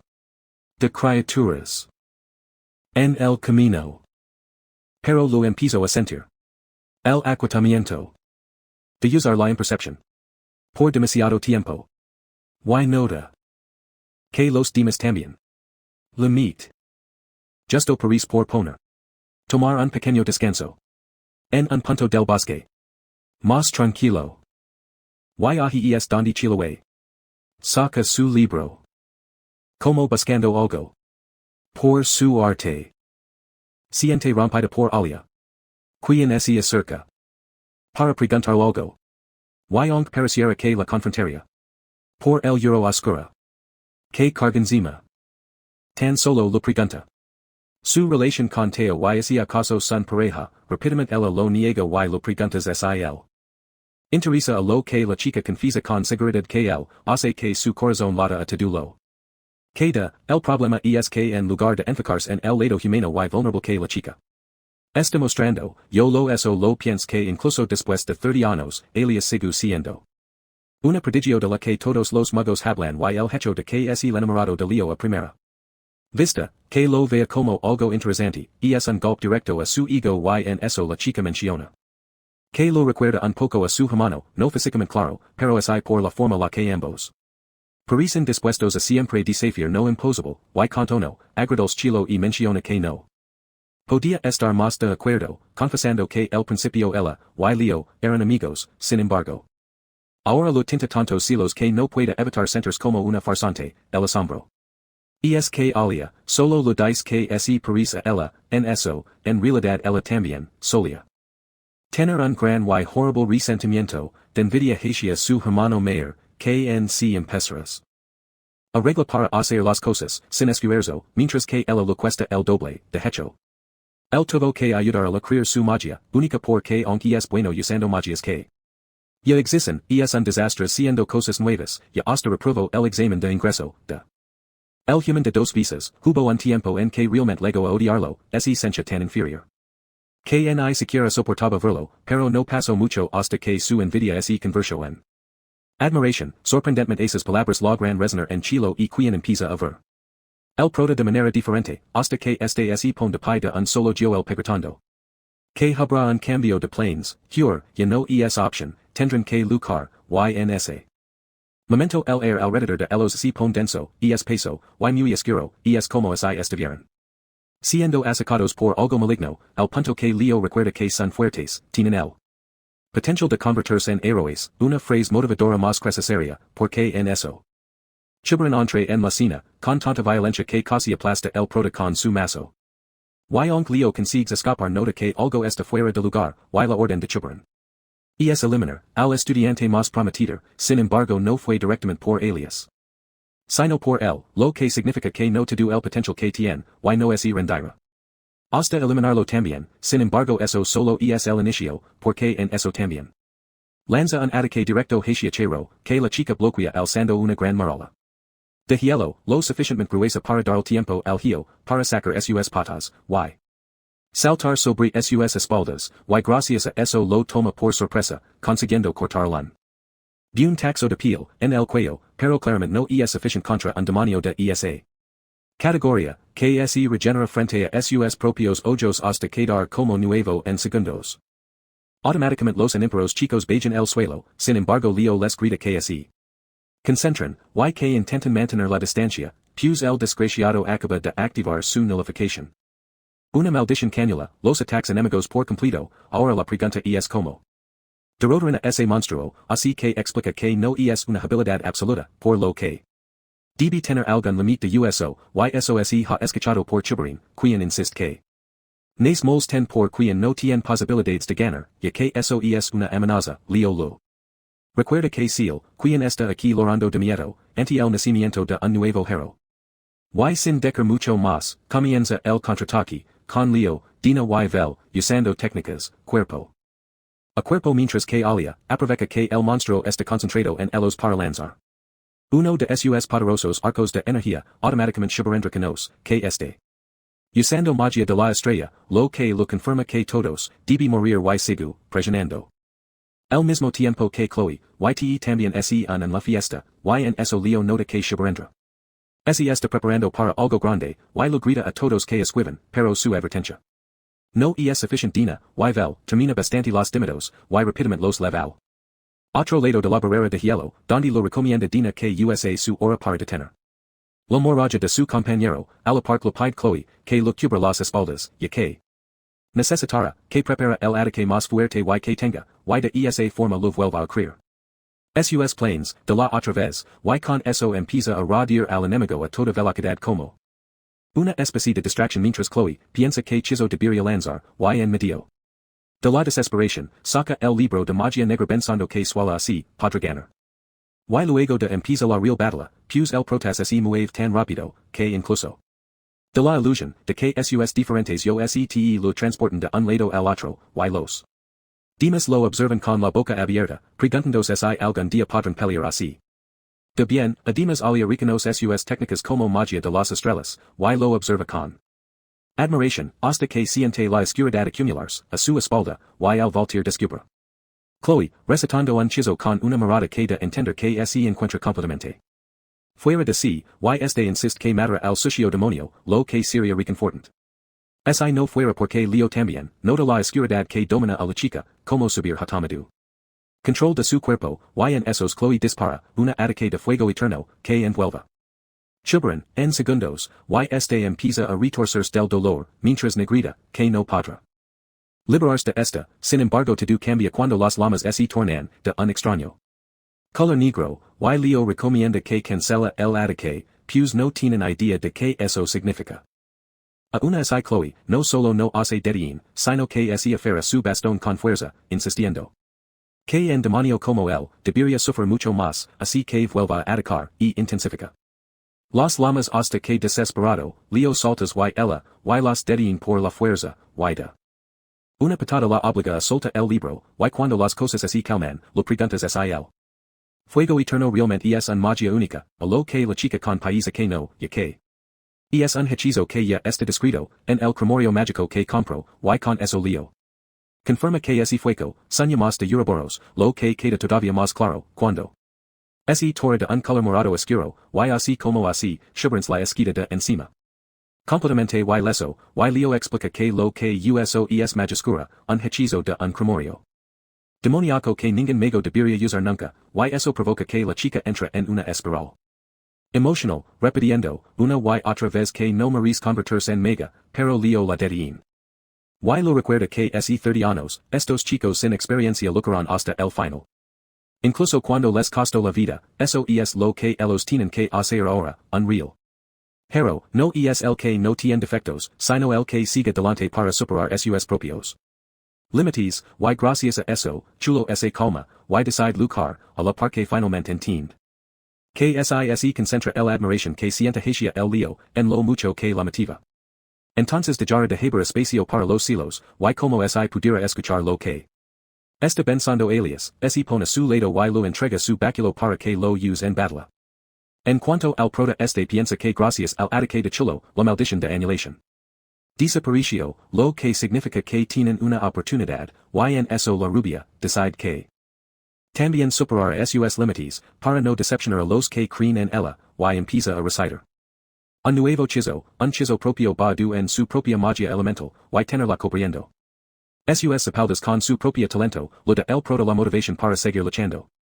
Además lo produce una sensación muy parecida, al cuando lucaba codo a codo con Luna, por lo que sus ojos se encienden, con una chispa violenta, y cuando Chubarina ataca, lo enfuerza a bloquear con todo lo que tiene, el problema es que se concentra tanto en resistir.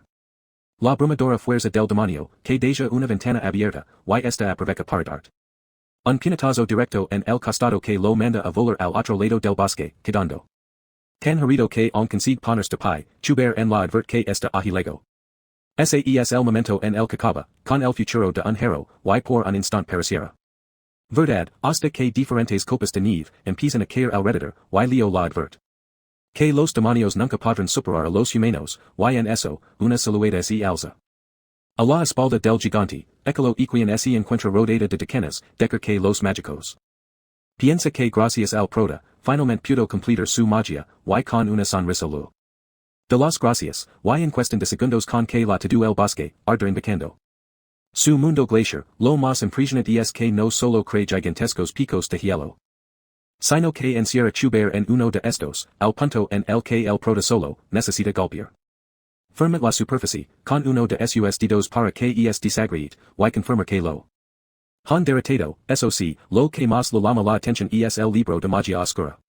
Todavía en el suelo, por lo que lo toma a su espalda, y lo destruye de una buena vez, mientras lo dice a Chloe que su magia única fue realmente impresionante, más que cualquier truco. Barato que tartar os pudo haber dado, y con esto parecen dos notifications indicando que han erradicado Chobaran y rescatado a los estudiantes, lo que significa que culminaron. La mazmorra, lamentablemente Chloe insiste, en que lo contara el director lo que hizo.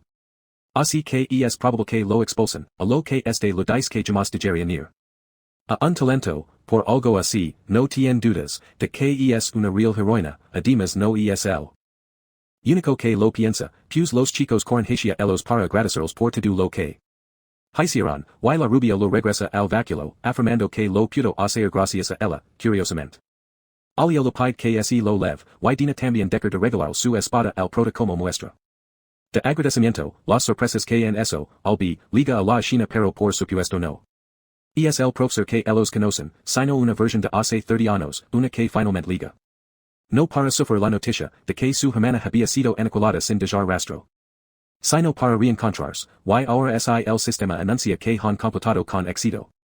Es el capítulo en el registro de Albi, y el mundo comienza a colapsar, explicando que la Recompensa por haberlo logrado, son las pertenencias personales de los chicos, y luego de sol.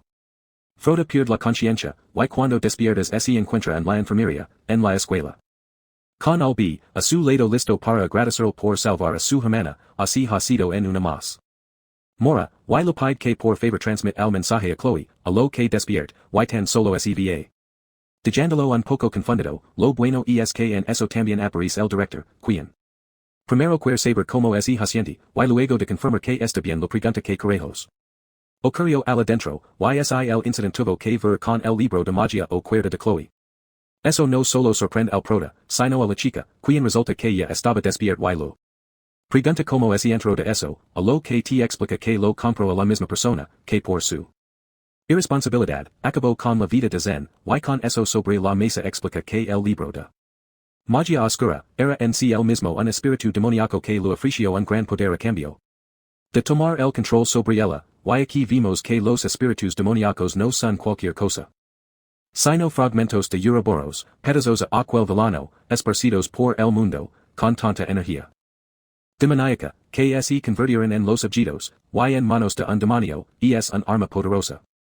Pero en manos de otra raza, estos provocan que el portador pierda a la zona, sacando relucir lo peor de sí mismas, es por eso que el prota lo cuenta todo, lo sucedido con Lujo. De detalles, haciendo énfasis, el artefacto demoníaco probablemente fue lo que afectó al mundo del héroe, por lo que de ser. Una característica de estos que desconocen, que la siguiente pregunta del director. Quer hacerles es de donde sacaron esos objetos, el vacío de Alia y la espada de Dina, se supone. Que es imposible obtener recompensas en ese tipo de mundos, pero ellos de alguna forma. La lograron y el proto-reconoce que sucedió prácticamente lo mismo, que en el examen.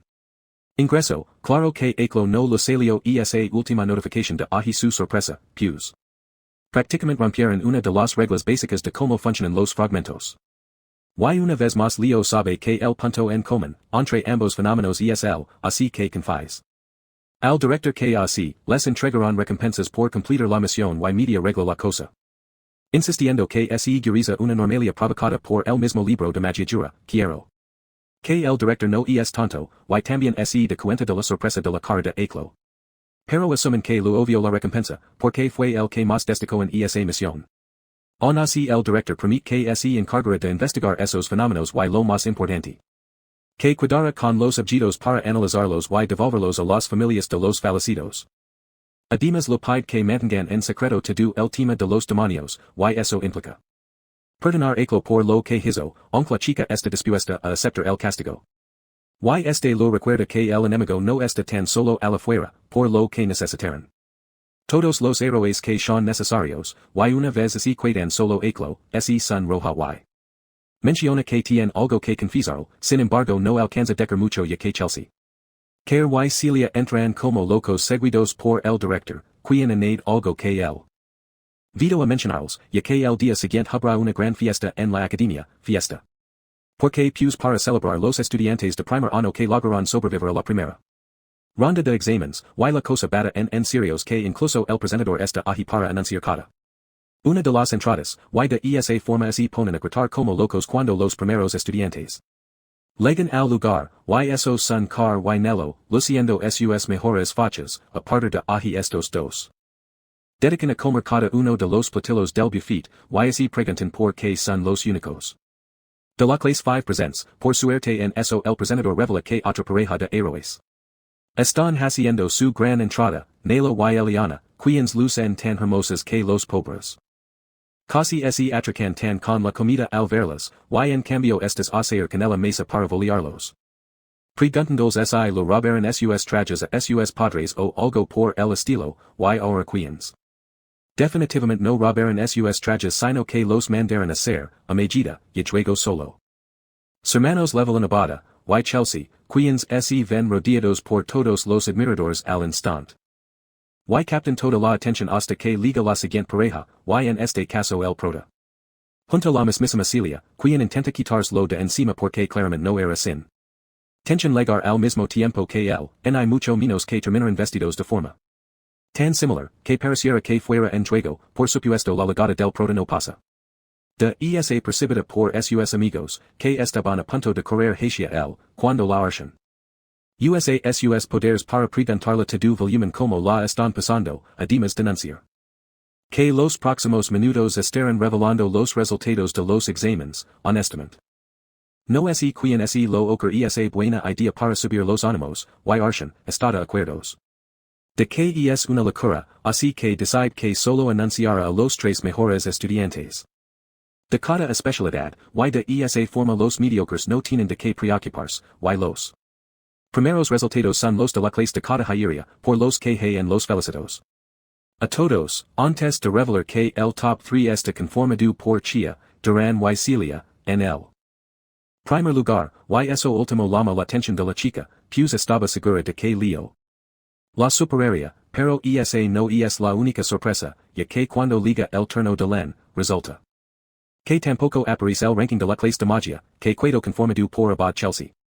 Y un random llamado Emil, por supuesto todos asombran de descubrir que Chloe también fue excluida sin embargo, ya sabemos que lo de ella tiene un motivo de gravedad de traza, así que la chica sonría sabiendo que tuvieron que modificar su nota, a cero después de descubrir que había hecho trampa, y con todo eso y Len piensa que suena gran estudiante, y el loco de Zen Gen empieza a gritar, a los cuatro vientos que para él, ella siempre será la número uno en magia, probablemente con copas, pero lo bueno es que suba los ánimos de la chica, que finalmente deja salir una sonrisa mientras Lura, suba el estrado felicitando.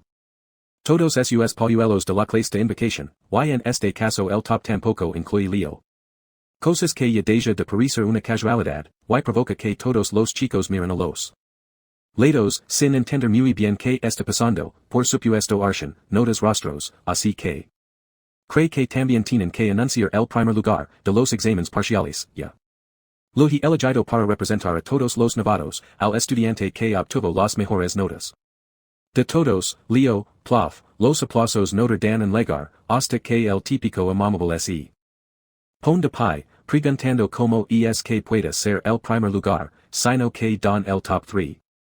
En ninguno de los 3 departamentos, bueno la verdad es que esa es una buena duda, por lo que Leo que de ponerse nervioso un rato, archen se deja levar gritando que los estudiantes de clases duals no se consideran el ranking de sus departamentos porque no sería una competencia justa, eso se debía que cuando dos habilidades como la magia normal y la espiritista se combinan.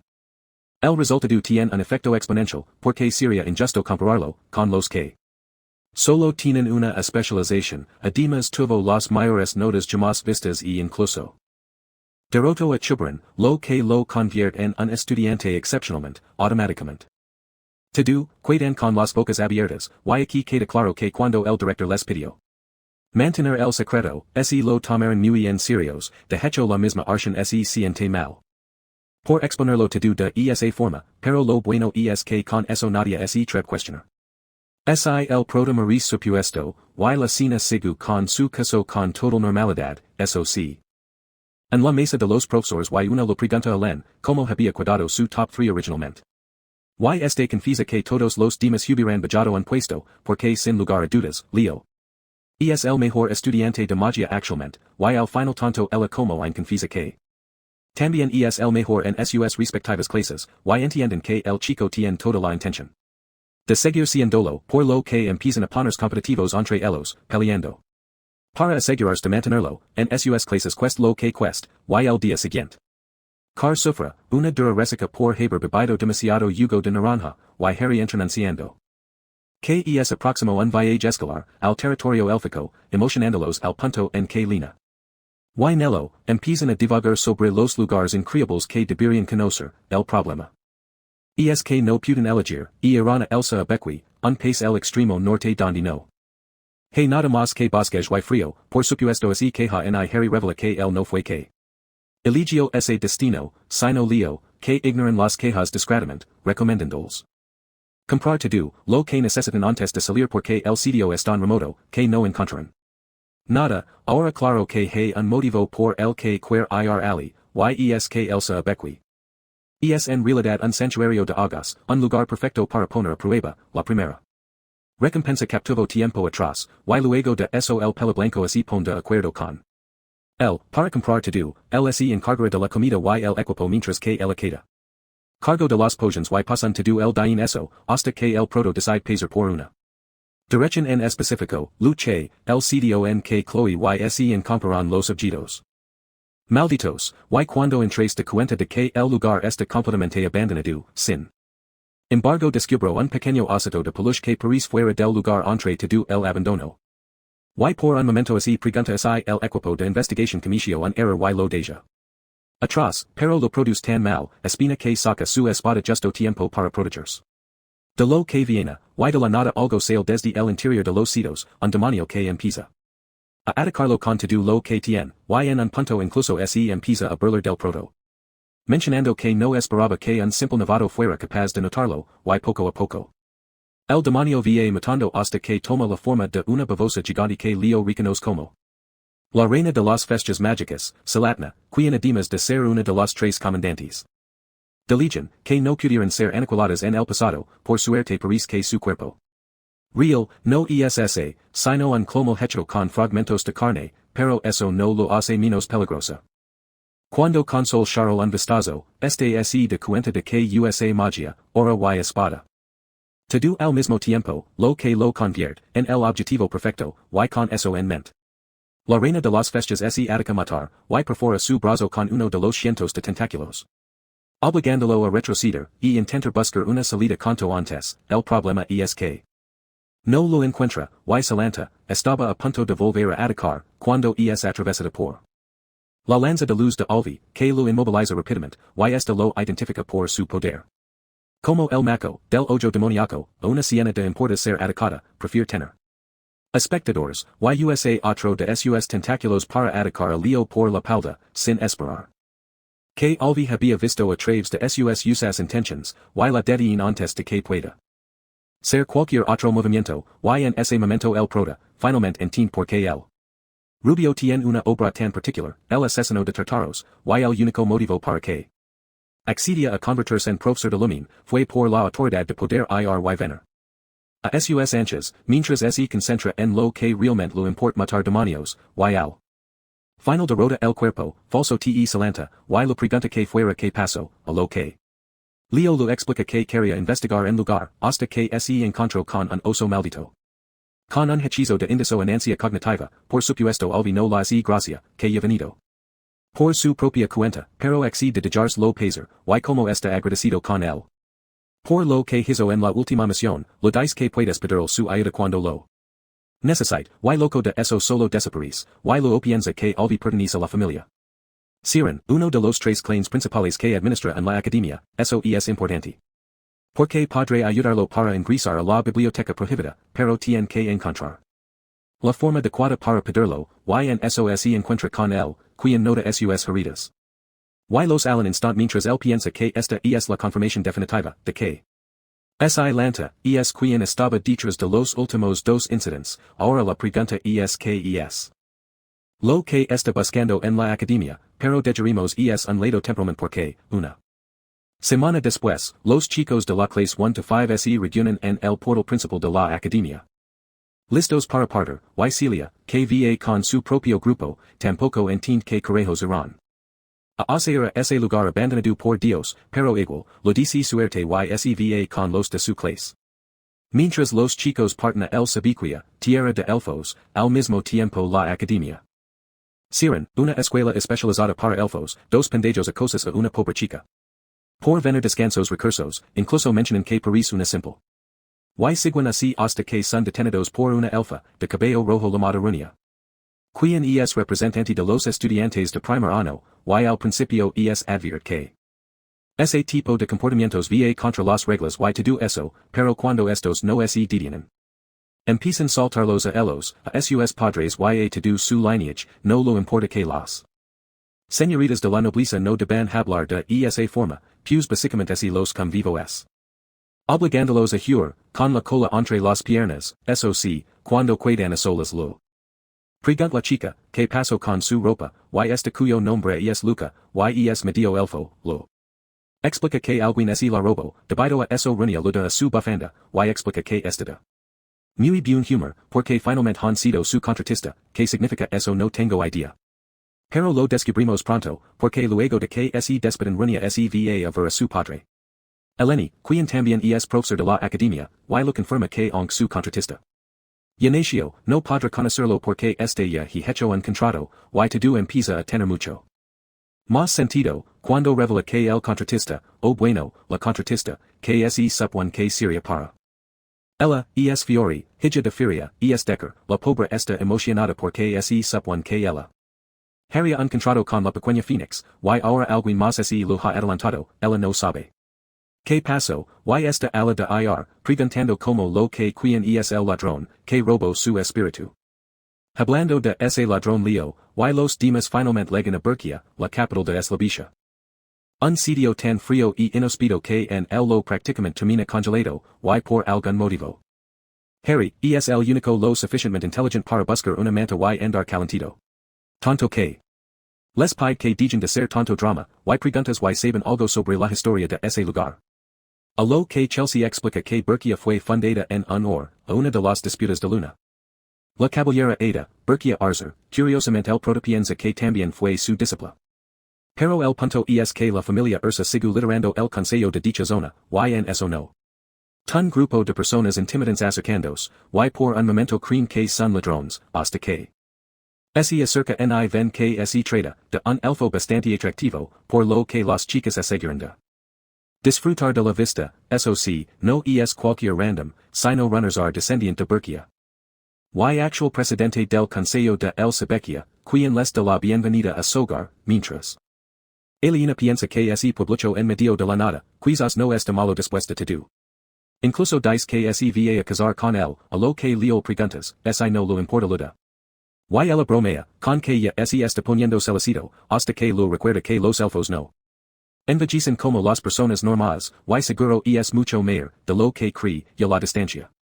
Rune, no tal chaos y no te que los chicas son mucho más animados que los estudiantes de años anteriores, y en eso Elena toma el valor para preguntarlo ese dato, quedándose cuando.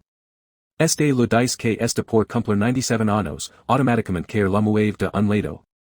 Preguntando si es la guía o algo para el estilo, y él también queda tizo cuando se entera.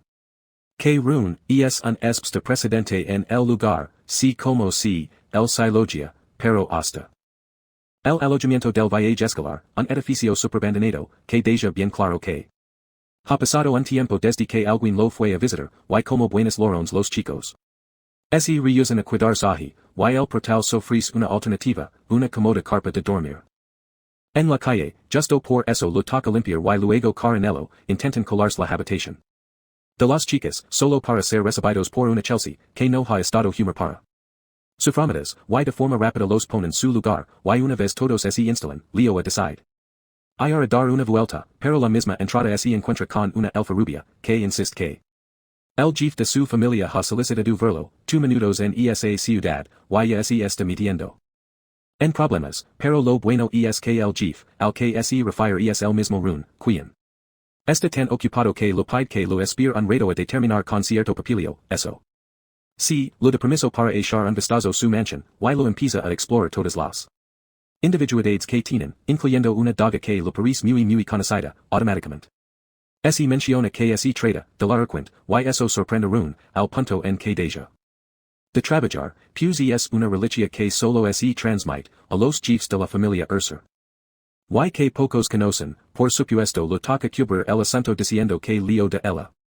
De un texto antiguo, pero lo que él sabe y Rune no, es que no es la daga auténtica.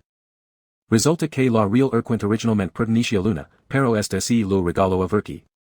Que la mantuvo consigo hasta que la perdió en la batalla contra Tartarus, y en eso Rune explica que esa Urquint fue una recompensa que uno de sus ancestros obtuvo de las conquistas.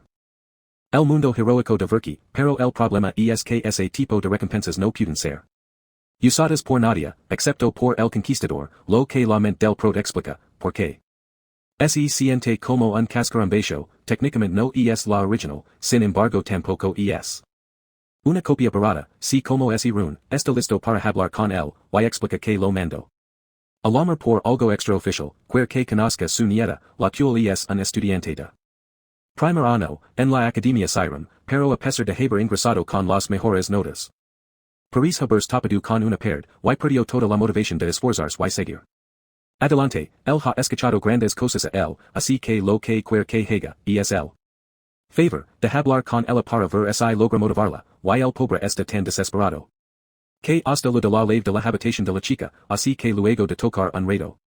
El protas simplemente decide entrar, y ali se encuentra con una habitación lúgubre. Completamente desordenada, con polvos, ropa tirada por todas partes, y lo más interesante. Imágenes de los grandes series, Decker, una fan empedernida a estos, sin embargo. Lo que leo una nota que la chica está ahi, medio despierta, y mirándolo con cara de quiens. Y que hace ahi, su nombre Elana, y cuando entiende la situación en la que está. Pega un grito pues nunca había visto un humano, y de forma relajada, el protas lo dice que. Vino a petición de su abuelo, por lo que esta empieza mal decker al viejo, hasta que leo. Nota que tiene tantos libros sobre, el hero cae el como el, YSOC, que llama la atención. De la chica, que conozco brillantes, illusion lo pregunta si el también es fan de cae. Por supuesto, este lo permite que pueden conectar de una forma que ninguno de los dos esperaba. Y pasa horas hablando de sus logros, como la batalla de Dardanos, que fue la primera vez en la. Que los héroes lucraron como equipo, y ahi la queda fascinada porque el protas conoce hasta. Los detalles más mínimos, cosa que cualquier estudiante promedio jamás se mirasteria en investigar. Aquí es claro que para ella, los héroes no son aburridos personajes de historia. Sino como una especie de idols, y conocer a alguien que al parecer comparte, ese mismo gusto. Provoca, que ese sonrojo, como colegiala, incluso se disculpa con el protas y hablado mucho. Y confiesa que tiene la teoría en que cae, no es una simple leyenda, sino que realmente existió. Y ahi que leo dice que su plan es fundar un club solo para investigar las hazanas de cae. Y aunque eso lo emociona, la simple mención de la academia hace que su humor cae y gampagada. El protas nota esto, y lo pregunta por qué no ve a la escuela, a lo que esto lo dice que soren. No es un lugar para alguien como ella, sus compañeros son tan disciplinados, y aplicados que se siente. Como una farsante, pero Leo nota que sueda su uniform con mucho cuidado, lo que significa que no. Está siendo el todo honesto, debido a eso lo dice que él y sus amigos humanos, extran. Asistiendo a las clases como parte de un viaje escolar, y está asegura de que todos quieren. Conocerla, y escuchar lo que tiene para decker enciende la chispa de la curiosidad en la chica. Y con una sonrisa Leo seva solo para encontrarse con Rune, casi llorando de alegría en el pasillo. Pues han pasado meses desde la última vez, que su nieta habló con alguien durante tanto tiempo. Incluso sufrisa darle una recompensa por la ayuda y corto en proceso, el protas epta, y de esa. Forma Rune lo guía a la sala de tesoros de la familia, y insiste en que pueda tomar lo que. Quiera, rápidamente el protacho investiga a su rápido, y el hijo en especie de esfera iterada. Que Rune reconoce como una joya con el poder, de anada de hace unos 1000 años, eso sí, según él. No tiene ninguna utilidad, pero Leo lo dice que no importa, pues piensa que está seguro de que eso. Que sev dentro no es ningún talado, sino nada de verdad, y al día siguiente Harry lo reúna. Todos para explicarles el itinerario, ya que tendrán entrenamientos individuales en las mañanas. Y por las tardes tendrán misiones prácticas, por lo que les recuerda que no vinieron a divertirse. Y les molesta puden cuidarse con Leo, quien fue el que hizo el horario, y anti eso el protas. Solo lo sonri porque el entrenamiento será en el bosque de las hadas, un lugar lleno de monstruos.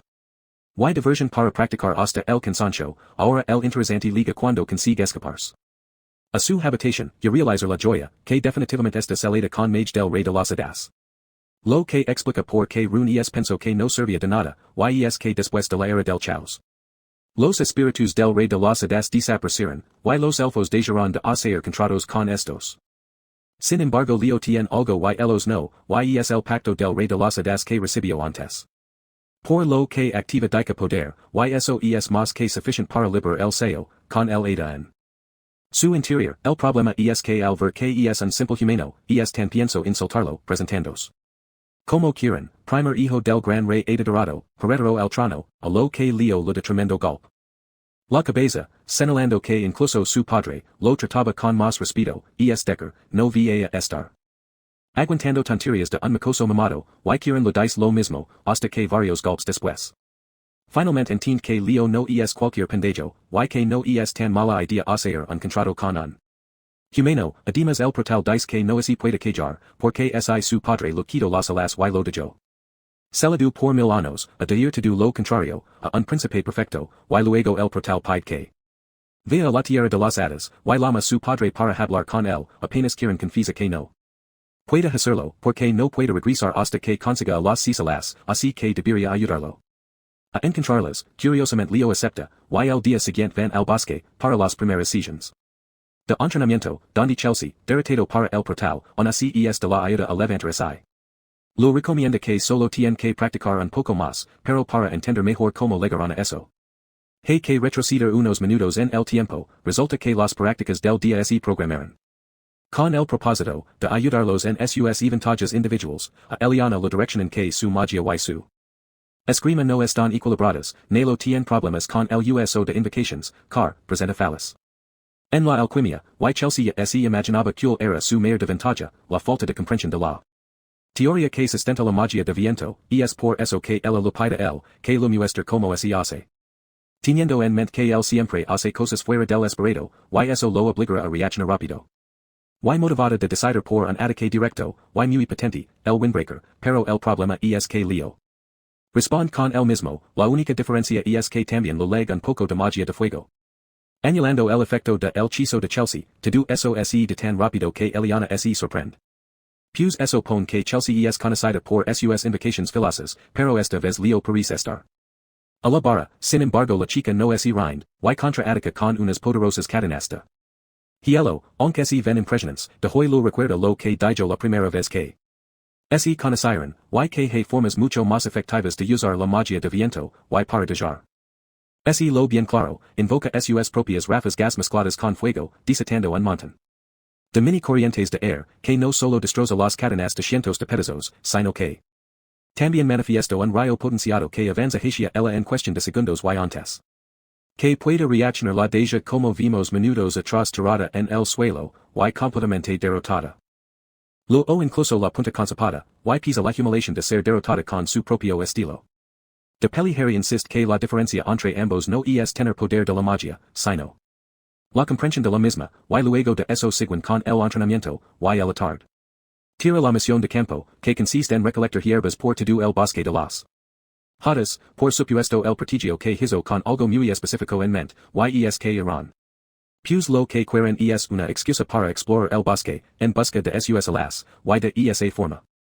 Empiezan a caminar, y pasa un buen rato hasta que de la nada, Leo tan solo se detiene, el Adán no comprende por qué, hasta que lo muestran que acaban de chocar con una barrera, lanado. De una magia ilusoria tan potente que solo podría pertenecer al rey de las hadas, o si su padre, el problema es que Quiren no la reconoce, y lo piensa que entonces habrá sido obra de su abuelo, el rey de la era del desastre, sin embargo eso es imposible, porque se nota que es bastante reciente, así que probablemente la fuente del poder de esa barrera es unida. Las alas de Quiren, por supuesto en o la posaje, lo que significa que alguien la tomó, y lo uso para levantar la barrera con el objetivo de proteger algo extremadamente importante dentro. Sin embargo todo eso pasa a segundo plano, cuando en la presencia cura se acerca preguntando ¿qué hace un humano, en territorio élfico, se trata de un no muerto, quien explica que es el lugar. A este bajo la influencia del Tartaros desde hace mucho tiempo, por lo que lo recomienda a Urs.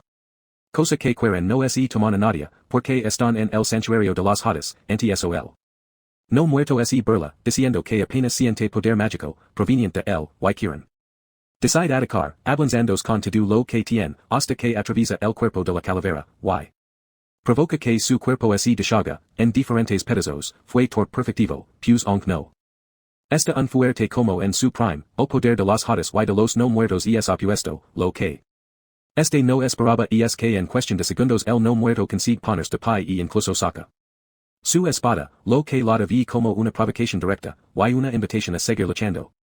Sin embargo cuando el portal es lo que el enemigo pretende, lo grita que es el age rápido, pues este clava su gran espada en suelo desatando las energías curas, que protege en su cuerpo. Creando una barrera muy peligrosa con la que Quiren estaba a punto de chocar de lino, y es gracias a la advertencia del portal que consigues que barla, y ahora lo queda claro que no es un enemigo cualquiera, y Leo lo da la razón, no sabía dado cuenta, pero ahora entiende que se trata de un Monstruo del Tartaros que existido desde hace mucho tiempo, un caballero de la muerte, sin embargo. Esta clara que es un hombre real y es cargo, y será la encargado de lavarlos al más allá. Lamentablemente habla muy en serios, porque cuando consigue recuperar su forma completa, lanzó un poderoso ataque que Leo ni siquiera es capaz de esquivar, y solo así salva por que reacciona justo. Tiempo para protegerse con su campo de fuerza, eso último no pasa de desapercibido por el no muerto. Quien esa sombra de que ya ha desplegado un escudo en tan poco tiempo, y lo toma como la señal que necesitaba para luchar en serios, y de esa forma ese lanza contra el portal con el objetivo de atacarlo, y cuando quedan lo suficientemente cerca chocan espadas mientras lo dice que valora. A sus esfuerzos, pero que serán inútiles, lo peor es que cuando quieren decidir unirse la batalla.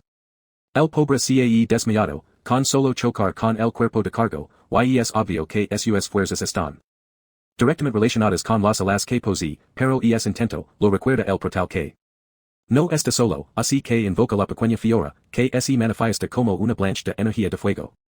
Que corta, al no muerto por la mitad, y eso lo de algo de tiempo, y quieren se alegra de ver que su contratista no es ningún fracasado después de todo, sin embargo, el problema es que esa demostración de fuerza solo serve como confirmación para que carga, sepas que Leo es alguien a quien debe eliminar es por eso que cuando vuelva a recuperar su forma vuelve a clavar la espada en suelo, esta vez manifestando un lago de sangre que se extiende por todo el bosque, y atri. Consigo un ejército de calabras, automáticamente le cuenta de que esa es la maldición especial del no muerto, y aunque no lo pregunta si debería huir, la respuesta del portal es clara, pues se pone en posición de batalla, y activa el mana de Kyle, ejerciendo tanta presión en el suelo, que termina activando una técnica conocida como terremoto, eso llama la atención del no muerto, pero lo que sigue es un mejor, ya que Leo se impulsa entre las placas del suelo. Destruida Hacia avanza, a través del ejército infinito, y ignorando a cargo para centrarse en disminuir sus fuerzas, y irónicamente el desgraciado lo dice que un caballero debe luchar de forma frontal. Y todas esas cosas, sin embargo el portal sabe que en ese momento para preocuparse por el honor. Y en una de esas impulsas hacia el cielo, supuestamente para volver a atacar, pero al final solo. Hi, y pregunta que carajos hace un caballero de la muerte, en el bosque de las hadas, que. ¿Acaso los del Tataros lo environ para buscar algo, y en eso la alcanzó una caballera que se separa del grupo, y estaba a punto de eliminarla cuando, alguien más lo hace, un elfo de cabello castaño que siendo dar la punta con su espada preguntando, si fue él, quien lo invocó, el portal rápidamente lo explica que no, y por su uniforme se de cuenta de que el tipo debe ser estudiantes a ir pero el problema es que este juro, que es un highgraman, y comienza a atacar la muerte, y al final alio. No lo queda de otra más que ponerlo en su lugar con un golpe, en su cabeza, y ahí mismo aparece. Runia, quien se disculpa por la actitud de su compañero, resulta que ellos también estarán en ver que a dar un ton tiempo como parte de una de las prácticas de la misión, y luego de explicarlo. Que ellos están de viaje escolar, se despiden, eso sí, lo o no pide evitar tener la sensación de que ya había escuchado el nombre de esa chica, y mientras ella pendeja con su lugar. El protaba con Harry, y run para informarles del ocurrido, y este último lo dice que sus hombres not eran la aparición de monstruos hace meses, pero la situación no era tan grave, y de cierta forma. De entender que cree que todo debe ser un malentendido, y esta idea apoyada por otro elfo llamado Jardium, quien es el profesor de la clase avanzada de primer año, y insiste que seguro vio un simple escuelito, y lo confundió porque, en serios, subiera tapado con un caballero de la muerte.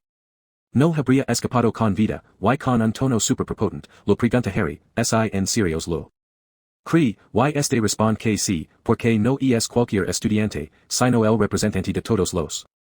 De primero, eso llama la atención de Jardium, quien supone que no debe ser un incompetente, y propone una clase conjunta, entre los alumnos, de lumin y la iram, por eso, en el banquete de la noche. Todos están super emocionados por la clase al día siguiente, y lo observa Jardium con curiosidad. Entendiendo que no salgan, que lo via creer hasta verlo con sus propios ojos. Y un rato después run lo reconoce, y se acerca para bailar juntos, asombrandos de que conozca la danza élfica, ella es super amable, y parece estar pasándola bien. Hasta que pregunta por su nombre, y escucha que está bailando con el mismo Leoplofo. Que robo su Phoenix, y por eso pasa de mostrar una sonrisa amable, a tomarlo del cuello mientras. Lo grita que lo matra, y Leo la reconoce automáticamente como la verdadera contratista de Fiori. El problema es que el estúpido no es lo ocurre nada mejor que hacer, que es honrar. Y decir que el pelido está bien, lo que no hace más que desatar, la ira de la pelirroja. Que lanza contra el lista para darle una paliza, y al final los profesores tienen que intervenir. Y runa poner su mejor sonrisa falsa para supuestamente disculparse, y de forma que cuando Leo. Y jardri retiran, jardium la adviert que como la representante de primer ano. De ese iram, no permitirá que cometa al mismo error estúpido. Ojo, ahi no al importa que sea amable, lo que quieres que demuestre que ellos son mejores que lo minis, mejores que cualquier otra academia de héroes del mundo. Y es bastante competitivo, y por un momento así pregunta si lo paso la mano. Pero run no queda atrás, y lo permite que jamás perderá contra el mal nacido de Leo. Y con eso en mente avanzamos a la clase conjunta entre ambas academias. Que comienza con jardri presentándose ante los elfos, y sin perder tiempo lo piden el o Eliana y care. Que pasan al frente para demostrar un poco de lo que han aprendido. No escogió a los más tentosos, pero funciona, porque cada uno de ellos se especializa en algo diferente, caballería, magia y invocación, y se emociona a los elfos. Porque la mayoría de ellos nunca había visto las técnicas humanas en acción. Y lo que a Jardium lo llama la atención es que jardri no parece muy interesado en mostrar las habilidades de Leo, que supone que es el más fuerte. Así que solo lo felicita y toma la iniciativa. Explicando que el método de enseñanza de Sirium es un poco diferente al de Lumin. Ya que todos los estudiantes aprenden magia como base, al mismo tiempo que buscan un equilibrio. Para no centrarse demasiado en la magia, a eso los sigo una charla. Y el prota piensa que los elfos son tan presuntuosos como siempre. Al punto en que empieza a bostezar descartamente lo que Jardium. No es más que otra señal de que el mocoso es un desastre. Y que todo eso que se encontró con un caballero de la muerte. Son puras mentiras, eso sí, no puede dejar que bostes ante su clase. Por lo que deja la teoría un lado para mostraros la esencia de Sirium. Y es que como los elfos son naturalmente una raza de magia. Pueden hacer cosas como la siguiente, y de la nada. Crea una pequeña estrella en el interior de sus manos. Que extiende hasta que se dispersa en el cielo. Y es delegado como fuego artificial para crear decanas de ministrales. Que legan a cada uno de los estudiantes. Por supuesto Chelsea queda fascinado. Y reconoce que ese truco como magia de estrellas. A lo que Jardium aclara, que en los últimos años se han concentrado. En explorar la esencia de los elfos hacia la magia de las estrellas. Y escribe uno de los hechizos principales de esta en la pizarra. Explicando que esa es la base. Y de nacen innumerables ramas, igual de poderosas y hermosas. Y en eso alguien levanta la mano. Y el elfos es cómplice al ver que se trata del prota. Por lo que espera que él también haya cuidado sin palabras. Pero el problema es que de la nada. Lo va afirma que está mal interpretado. Dejando todos anonadados. Al punto en que Jardium lo pregunta que garejos está diciendo. Sin embargo este ni se muta. Y lo dice que lo hechizo tal como está escrito. En la pizarra no se activara. A lo que el elfos lo responde que es cierto. Pero porque se trata de un hechizo incompleto. Que generations y generations de elfos han tratado de interpretar hasta llegar al resultado actual. Aún así no está completo. Y el protas asombra considerando que él sí conoce ese hechizo. Pues se trata de un hechizo especial de luna.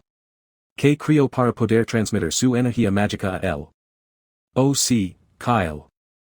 Y buscando Miller los hayam. Lo retemos traer su interpretación del mismo. Y on Harry cree que se lo está pasando la mano. Leono duda en camina hacia la pizarra pensando. Que la mágula de las estrellas que los elfos. Usan ahora no es más que una copia defectuosa, porque Luna murió antes de poder transmitirla a otros elfos. Sin embargo, lo que hizo la mujer fue transmitirla a él, así que ante los ojos de todos. Y sin importar que parece un prepotente, escribe el hechizo correcto, dejando a Guardián al bord de los lágrimas, porque puede verlo, y luego recuerda el momento en el que Luna, el cel. Encenó, y con eso realmente les muestra, la real naturaleza de la que ella siempre quiso. Pero nunca pudo transmitir a su gente, se trata de la forma original de la magia de las estrellas. Una magia creada y pensada para hacer flores, lo que queda claro cuando estas expand por toda la sala. Pero en lugar de crear una lluvia de estrellas como vimos anteriormente, desatan jardín. Entro de estrellas brillantes, y por su part Runa, observa la expresión de su profesor. Con sorpresa, preguntándose si ese tipo en serios logró descifrar la gerencia de la fundadora. Pero es así porque Jardín se acerca a Leo, sin poder creer que esa magia de la que derivaron. Tantos hechos, originalmente y así, creada para algo tan simple, sin embargo Leo explica que. Durante la era del caos, las flores casi se extinguieron por completo, así que tiene sentido que. Luna desarrollara una magia para preservar eso, que para ella era tan especial, de hecho. Piensa que en el pasado él mismo la confrontó diciendo que una magia que no servía para el comedera. Inútil, a lo que este solo lo dijo que las flores son preciosas, y lo gustaría ver el mundo. El repito de estas algún día, curiosamente Jordium liga la misma conclusión, y lo pregunta. Como aprendió todo eso, pero el protagonista que solo lo hizo por su cuenta leyendo textos antiguos. Y en esos jerrys acerca para disculparse por la actitud grosera de su alumno, y hasta propone que. Den por terminado la clase para el día de hoy, sin embargo Jordium opina el contrario, y lo toma. De la mano pidiendo que transfiera Leo a su academia, y luego de eso no sabemos muy bien qué pasa. Porque los chicos vuelven a la residencia, y che lsi los tortura con una sopa de apariencia. Acompañada por un risotto especial del estilo de Lina, tan horrible que tienen que censurarlo. Y por un momento los chicos se preguntan cuántas horas podrán vivir sin comer nada. Así que Lina lo obliga a comer, mientras Rune es hacer que el protest para actualizarlos sobre la situación con los caballeros de la muerte, pues mando algunos de sus hombres a investigar, y finalmente. Tienen un veredicto, contrario a lo que pensaban, Rune admite que el proto tenía razón, y así. Ha confirmado la prisión de no solo uno, sino múltiples caballeros de la muerte en el bosque de las asadas, así como sus respectivos ejercicios de no muertos, lo que no saben es como por qué, legaron. Así que los del consejo decidieron que los estudiantes de Lumin y Siram se encarguen de la investigación, todo eso es escuchado por Lina, Nayla y Chelsea, que no pueden con la emoción, pero. Rune también aclara que es muy peligroso enviar solo, a los de primer año, por lo que algunos. Estudiantes de los casos superiores, de Siram se unieron a ellos en la aventura, y ahora la. Interesante es que Rune no está aquí solo para contarles eso, sino que por otro motivo, su nieta. Quien leva días insistiendo que quiere volver a verlo, y de esa forma Island liga a la. Residencia con los demás locos de la clase 1 to 5, quienes la reciben con tanta amabilidad, y energía. Que la pobre casi le da un infarto en el preciso, ya que leva un tiempo sin hablar con personas de su edad. Quien incluso sale corriendo escaleras arriba, y por supuesto lo oeste en carga de ir a buscarla. Y lo pones abrigo para que no pase frío, antes de preguntar por que no fue la clase conjunta de ambas. Academias, y una vez más a Island, lo dice que no es digna de ser una heroína, y lo cuenta que cuando. Empezó a sentir que la vida de Siram era demasiado para ella, conoció a una persona que lo cambió todo. Runa, es talentosa, carismática, amable, lista, así que comenzó a admirarla, y quiso seguir sus pasos fuera como fuera, y gracias a eso logró ascender hasta entrar a la clase superior como la segunda. En el ranking, pero durante la evaluación de los duelos, cometió un gran error y sintió que Runa comenzó. Y es por eso que no se atreve a mostrar la cara en la academia, sin embargo Leo duda de que Runa. Es una persona que odió a los demás y motivo aparente, lo curiosa aquí es que cuando vi a Island.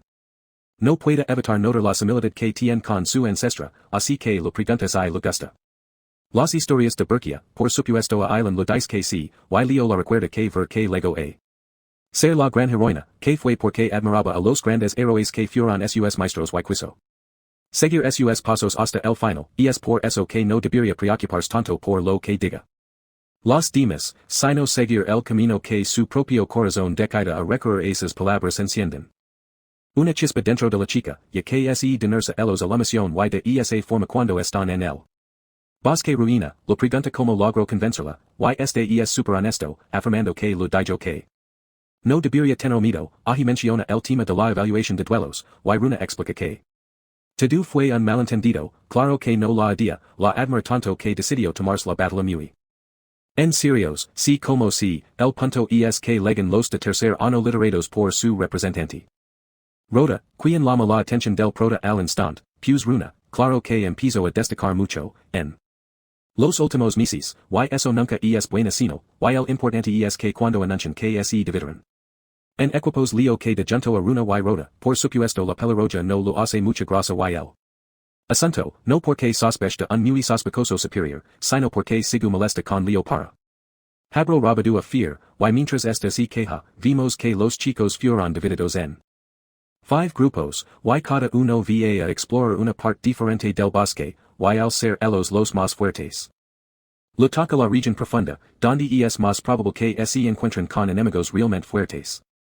El problema es que por algún motivo Ruada, decide separarse y ir por su cuenta, suponiendo que se encuentran en la zona central del bosque, a lo que el prota al desar runa, que seguro tiene algo importante que hacer solo, y durante un rato la situación parece estar bajo control, pues no se encuentran con un solo o no marto, y eso lo recuerda el prota a la magia ilusoria, que cubría la zona la última vez que estuvo allí, y allí puede sentir una energía oscura por todo el bosque que lo confirma, que aunque pocos son capaces de percibirlo, el lugar este repleto de la maldición de los muertos, lo que indica que el responsable tiene que ser el subordinado más leal de Erebos.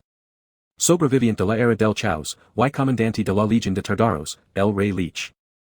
Hell's Kaiser, claro, que lo más probable es que nos haya movido directamente, y cargorcia a quien este cargo como miserio, al mismo tiempo que la barrera fue puesta, por las hadas para proteger algo muy importante de esos depredadores, y al ver su expresión pensativa runia lo pregunta que descubrió pero, antes de que Leo pueda responder, la advierte que tenga cuidado, porque algo así aproxima. Y por un momento, pareciera que se trataba de algún nuestro, hasta que si algo se acerca, y resulta ser Ruada, quien de forma relajada, les pregunta si se encontrarán con algún no muerto, y allí también se presenta oficialmente con el prota, y lo de la mano, permitiendo que Leo pueda confirmar los que ya te mía, hay algo muy raro, con el anillo de ese tipo, lo peor es que a su vez, Ruada empieza a decir que lo del caballero de la muerte seguro fue su imaginación, desestimando todas sus preocupations, en este que quizás pueda ver alguno, pero como necesita un suministro constante. Demanda de un hygromant, probablemente desapareció, y eso implicaría que hubo algún demonio por esa zona. Sin embargo les dice que es imposible, porque la ciudad de Berkia, está protegida por un hechizo que impide que los demonios entren, y antes de que pueda decir nada más el prota, lo interrumpe aclarando que no todos los hygromantes son demonios, existen otras razas que pueden usar el poder de la oscuridad, como por ejemplo los elfos, a lo que Ruada lo de la razón, eso sería posible, si no fuera porque los elfos son demasiado orgullosos, para caer en la oscuridad, y el final lo dice que seguirán investigando un rato más, y mientras Leo pueda ver que Ruada está buscando algo, y ruinas. Sabe que Leo no está diciendo, y a la noche los chicos se reúnen, y aunque ninguno de ellos de nada, che él se confía ciegamente en el prota, quien por cierto comienza su propia misión. Escondido se va alojamiento de la academia, donde confirma que Ruada está en su habitación. Sin embargo lo más importante es que encuentra un mapa, con la entrada a la tierra de las hadas. Confirmación suficiente que se trae algo entre manos, eso es interrumpido por Runia. La cual ha estado siguiendo y antes de que pueda montar un alboroto, Leo lo explica todo. Insistiendo el hecho de que su superior oculta algo, y lamentablemente escuchan unas voces en el pasillo, así que tienen que saltar por la ventana, y lo que ninguno de ellos sabe es que son vistos por Alan, quien no sospecha nada raro, pero se empieza a imaginarse un montón de escenarios de romances secretos, entre ambos, y en cuanto a estos dos el prota decide salir en busca de Ruada. Mientras y ruinas, los sigu solo para demostrar y que se equivocan, y sus espaldas Alan también. Los sigu, solo para reclamarles que las relaciones entre estudiantes están completamente prohibidas. Y según ella esta y para impedir que sigan recorriendo el camino del pecado, y la China Siria.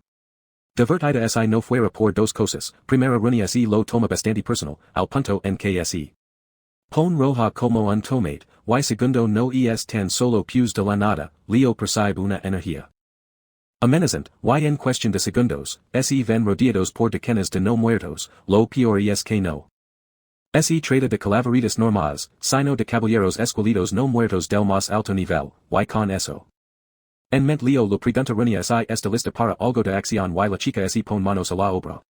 Desatando su habilidad, tormenta de fuego, con la que convierte el bosque congelado en uncompleto.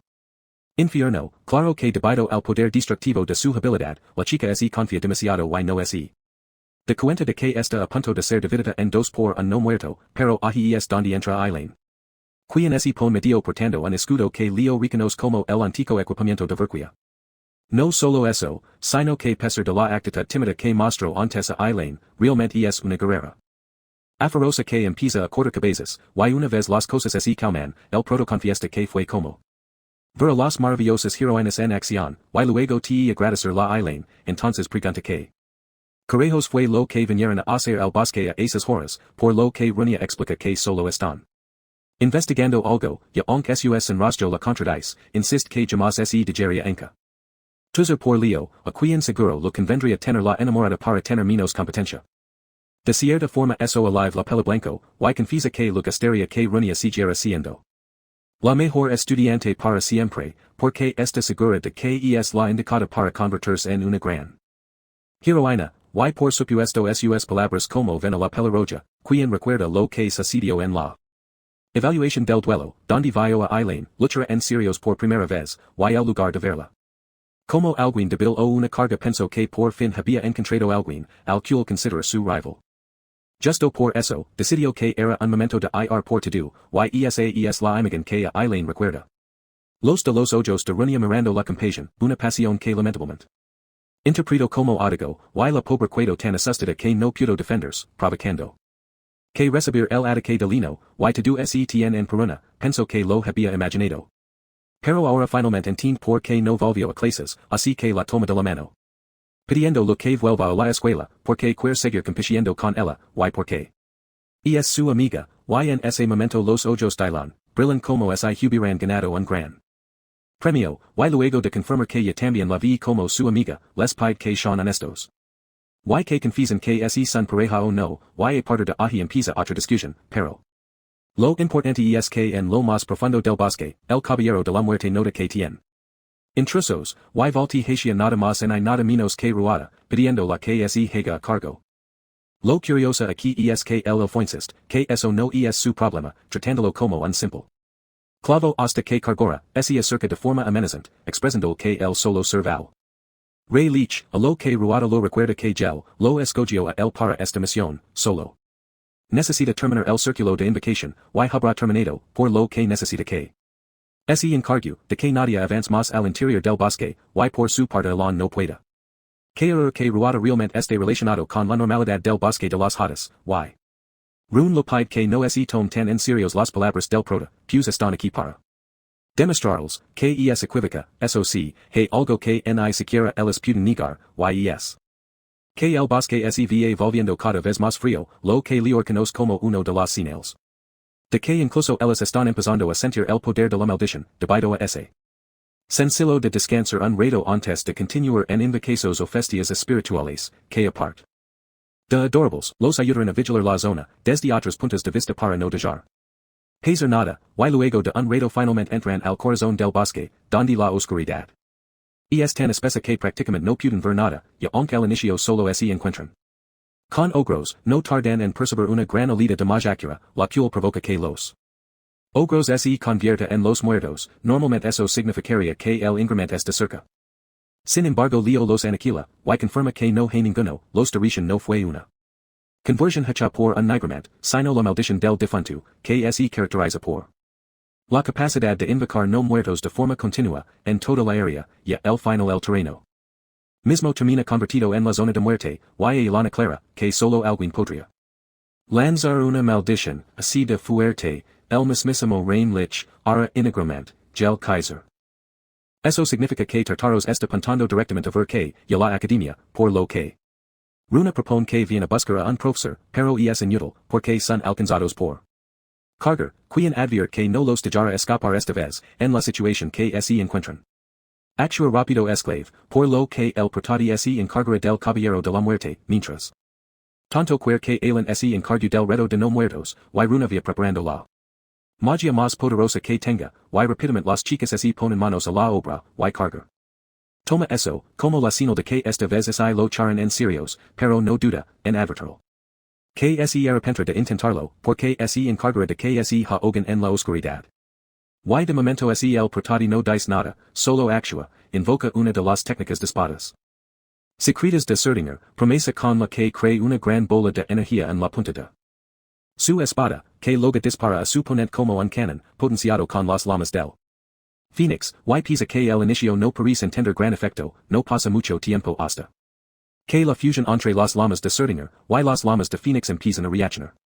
Entre sí, derritiendo la espada del caballero de la muerte, y si eso no fuera suficiente. Leo finaliza con un corte que lo parten dos obligando, la tomar algo de distancia para volver a armarse, por lo que el no muerto reconoce para sí mismo que ese no es un estudiante.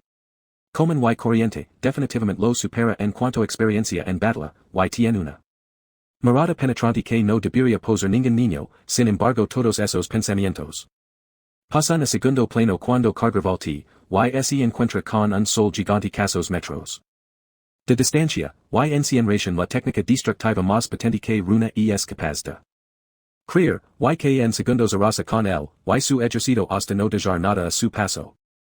Y al final incluso el bosque termina medio destruido, y que no puede creer que una elfa puede ser así de violenta, el problema es que la pesadilla no ha terminado, y Leo tomar la espada, porque ahora incluso puede ver la maldición de los muertos, manifestándose antes sus propios ojos, y en eso una voz pregunta, quien les pidió permiso para entrar al bosque. Se hace mediantes horas, y al voltir ven que se rada de ruada, quien los observa con ojos vacíos y oscuros, sin siquiera molestarse en disimular que está detrás de todo eso. A unas serenas, sigu en negación, y lo pregunta que hace el ali, insistiendo que tienen que salir de ese lugar, pues hay una maldición activa que los pondrá en peligro. Si pasa más tiempo, lo raro es que el dice que no nota nada, y eso ya enciende las alarmas de la chica, quien estaba a punto de decir algo más cuando lo empieza a explicar cómo. Las últimas semanas, dos alumnos de Lumin, estuvieron en contacto con objetos malditos. Pertenecientes a Tartaros, al principio, estos usaron el poder de las sombras, y se volvieron potencialmente más poderosos, pero esa fuerza tiene un costo, que queda todavía más claro cuando ilumina la zona del bosque, en la que Ruada está parado, revelando decenas de animals asesinados que el chico viaja abusando, como catalizador para enigromancia. Y eso, obvio que diferencia de lo demás lsi es plenamente, consciente de lo que hace. Y al verse contra la cuerda se lo elfo empieza a contar todo, explicando que lo es tan simple. Como Leo lo hace ver, no está colaborando con Tartaros porque quiera, sino porque ese lugar se encuentra, el registro de years de la señora Luna, y está usando los malos para recuperar lo que a los elfos lo pertenece, a simple vista no es una tan mal, pero ella, besos reals, intentions, el hecho de que seguramente solo quiere cuidarse el registro. Para él, y aunque Runia se prepara para luchar, el portal spide que pelin con intentions de matarlo, porque pueden tener, por seguro que él, ahora lo mismo, y como si fueran en especie. De confirmación, Ruada, solta un ataque tan poderoso que Leo se ve obligado a bloquear rápidamente. Y este reconoce que eso fue en Mage de Estrellas, por lo que la pregunta es quién es realmente. No solo así de cuenta de que Leo es más fuerte, de lo que parece, sino que es alien y Runia.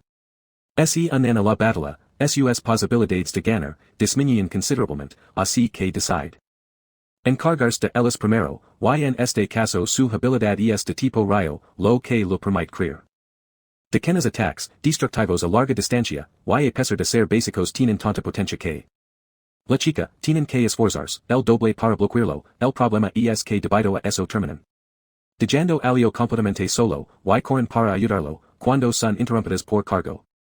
Quien está de vuelta a la batalla, y eso, yo que tendrán que encargarse de el salas. Así que se preparan para atacar, al mismo tiempo que Leo se ve acorralado por el elfo, o bueno. Eso es lo que parecía, pues no está solo, y Mascarano, quien se encarga de derribarlo. Y Leo uno detiene un segundo en corto de la cabeza, y ahora solo tiene que unirse a las chicas. Y salir de ahi sin embargo no es tan fácil, porque Carano es alcanzado por uno de los reyes de antes. Y fuera de todo pronóstico, Ruada se levanta, y vuelve a poner la cabeza en su lugar. Como si nada hubiera pasado, y en ese momento, señala que tiene muchos trucos, bajo la manga. Para hacer un simple estudiante de primero, pero no paris asestado porque él también tiene los hoyos, el poder del rey de los muertos, lo ha venido a la meredilla, y su plan es mezclar el poder del una para poner bajos o pies a todos, los arrogantes que se lo confían en su talento. En pocas palabras un loco resentido, y Leo nota que ya comenzado a ser devorado por la energía demoníaca, así que se pone en guardia, recibiéndolo bloqueando el siguiente ataque de reyes. Y sorprendentemente se la hace más fácil de lo que esperaba, lo que significa que todavía no está tan avanzado, ya aprovecha para cortar uno de sus frasos de forma que el anillo maldito cae el suelo, mientras lo dice que los que se hacen más fuertes a través de trajes nunca ganarán, y puede regenerarse todo lo que quiera, porque se encargará de cortarlo una y otra vez. Y viendo que se encuentran aprietos, una voz oscura, les uso su relojido que se concentra en completa rápido, el círculo de invocación y encuentra el poder oculto en ese lugar. Así que la mano mutilada empieza a moverse con ese único objetivo, lamentablemente el Pretano se de cuenta, pues está más concentrado en ver como las chicas aguantan contra el caballero de la muerte, y piensan acabar con Roada lo más rápido o posible, hasta que quieren se de cuenta de que la mano acaba de completar el círculo, y por supuesto eso significa que es demasiado tarde para detenerlo, y de la nada, toda la energía mágica del elfos se disipa hacia el círculo mágico. Pero vocando que el suelo bajo de esto, se sacuda y luego, algo salga desde el interior, ese algo es un mano, pero no una mano cualquiera, sino a la del rey escogido, uno de los no muertos más poderosos de todos, y sobre este se encuentra el elfos, y enciende una gran energía rebasando dentro de él, y se pregunta si ese es el poder del primer ancestro, sin embargo el pretano sabe que es algo completamente diferente, ya que al completar el círculo, lo que ha hecho es aceptar la magia negra al 100% y no hay forma de que algo tan sucio si el poder de luna, y salta lo más alto que tiene para intentar reducirlo, la distancia entre él y quien sigue siendo el real objetivo. A derrotar Roada, y después de todo, es el negro manto, así que la única opción es matarlo. Pero el problema es que el gigante se interpone en su camino, desestabilizándolo en pleno air y prácticamente mandando-lo directo al suelo, y encima el desgraciado se regocija, y insistiendo que no lo importa si es el poder del rey de los muertos, o del mismo demonio, ese poder suyo, y aunque quieren considera que ese es la señal que debe escapar, lo insiste que la situación es tan grave como París, resulta que si el pendejo hizo encontrado con el gel Kaiser y invocó su forma física, no lo hizo bien, porque apenas logró cumplir las condiciones necesarias, lo que significa que no podrá mantenerlo por mucho tiempo, Decker, solo tienen que resistir los suficientes, hasta que se agota la energía mágica, que mantiene de pie ese montón de huesos, lo que debería suster más pronto, que tarde. Y con eso aumenta la pie de la edad, que lo cubra lo mejor que pueda, y quieren lo dice que sus deseos son ordenes, creando una especie de escudo predictor mágico, alrededor del pro también, tras esta toca con poderosos reyes de magia de estrellas, lamentablemente no pareciera que lo hayan hecho mucho Dano, y lo peor es que el rey es que letra responde con un simple movimiento de su ápida que divida a su tamaño, se traduce en una balanza que confirma la absurda diferencia de nivel entre ambos. Y de forma ágil esquiva el golpe, pero la sombra liga cuando Roada, aprovecha eso para atacar. Tomándolo por sorpresa al punto en que Runia se tiene que meter en medio, deteniendo los reyes. Crua una fuerte y amareda, y este lo dice que se concentra en el rey escogido, mientras el se encarga de Saloco y en cuanto a Ilana, la asegura que está bien, puesto amiga pidió enfrentarse. Este uno a uno, y por su parte, el caballero de la muerte vuelve a lanzar otro fuerte golpe contra la Elfa, tocándola de arrogant al creer, que podría solo contra alguien como él, y de forma ágil. La pone contra las cortas, y en él. En ese momento, la misma Elon se pregunta si en serio será capaz de algo así, sin embargo. Esa duda no lo dura ni un segundo porque sabe que si no lo logra, sus amigos estarán en peligro, así que para con la defensiva y se lanza al ofensivo, levando sus patas en el pecho del enemigo, lamentablemente esta aprovecha, a la poca distancia para darlo un golpe que la pone rota contra el suelo, y camarlaslo, mientras lo dice que comparado con esos dosos, no es más que una cosa inexperta, y el desgraciado incluso rompe. Pero aunque, Ahiludan sabe que sus amigos están destinados a convertirse en grandes Eroes, y ella no, también sabe que los grandes héroes de los libros siempre estuvieron acompañados por discípulos fieles y confiables, ese es el camino que siguió su antecesora. Verquia, quien juró que jamás dudaría de esos compañeros, así que ya tampoco dudará de los suyos, y con confianza, activo una técnica ancestral heredada de generación en generación. Un poder que olenta la muerte, y con el que lo atraviesa a la mitad y justo con el caballero de la muerte no se esperaba termina siendo derrotado, de un solo golpe, pronamos cosa que desde el inicio, subestimó hasta que fue demasiado tarde, y ahora no conforme con haberlo derrotado, todavía junto las pocas fuerzas que lo quedan para ayudar a los chicos, pero termina cayendo desmayada, y en cuanto a Rhoda, también cree que tiene toda la ventaja. Hasta que lanzó un poderoso ataque de reyes destinado a acabar con Runia, pero se encuentra con algo muy diferente, un poderoso cascarón que provoca que el hechizo rebote directo hacia el y que lo atraviesa de la manera más miserable posible, de cortija de la tortuga de fuego, una bestia y lazoria defensiva que acompaña a la chica con una sonrisa, mientras esta lo pregunta, en serios pensaba que se iba a quedar recibiendo los ataques como una tonta, sin embargo sus trucos no acaban ahí, ya que aprovecha que esta débil y lanza una bola de fuego tan abrumadora, que cae el suelo con quemaduras de tercer grado.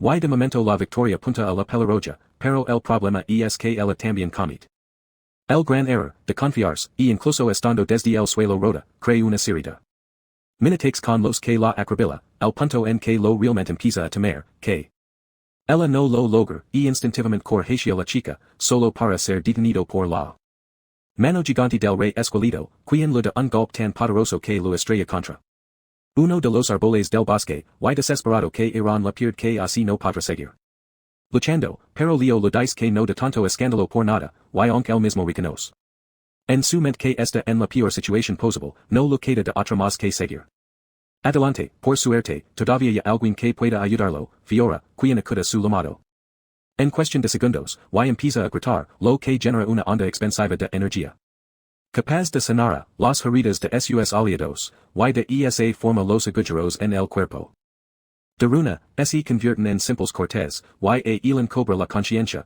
y Leo acumula el mana suficient para recurrir a otro truco con el Phoenix, manifestación física con la que recupera la espada y lamas, y salta sobre el enemigo de una forma en la que ruina, queda completamente sin palabras, no parece un estudiante, sino un real hero. Uno ha sido una pica de duda o miedo en sus movimientos, y por supuesto eso la recuerda. Que ella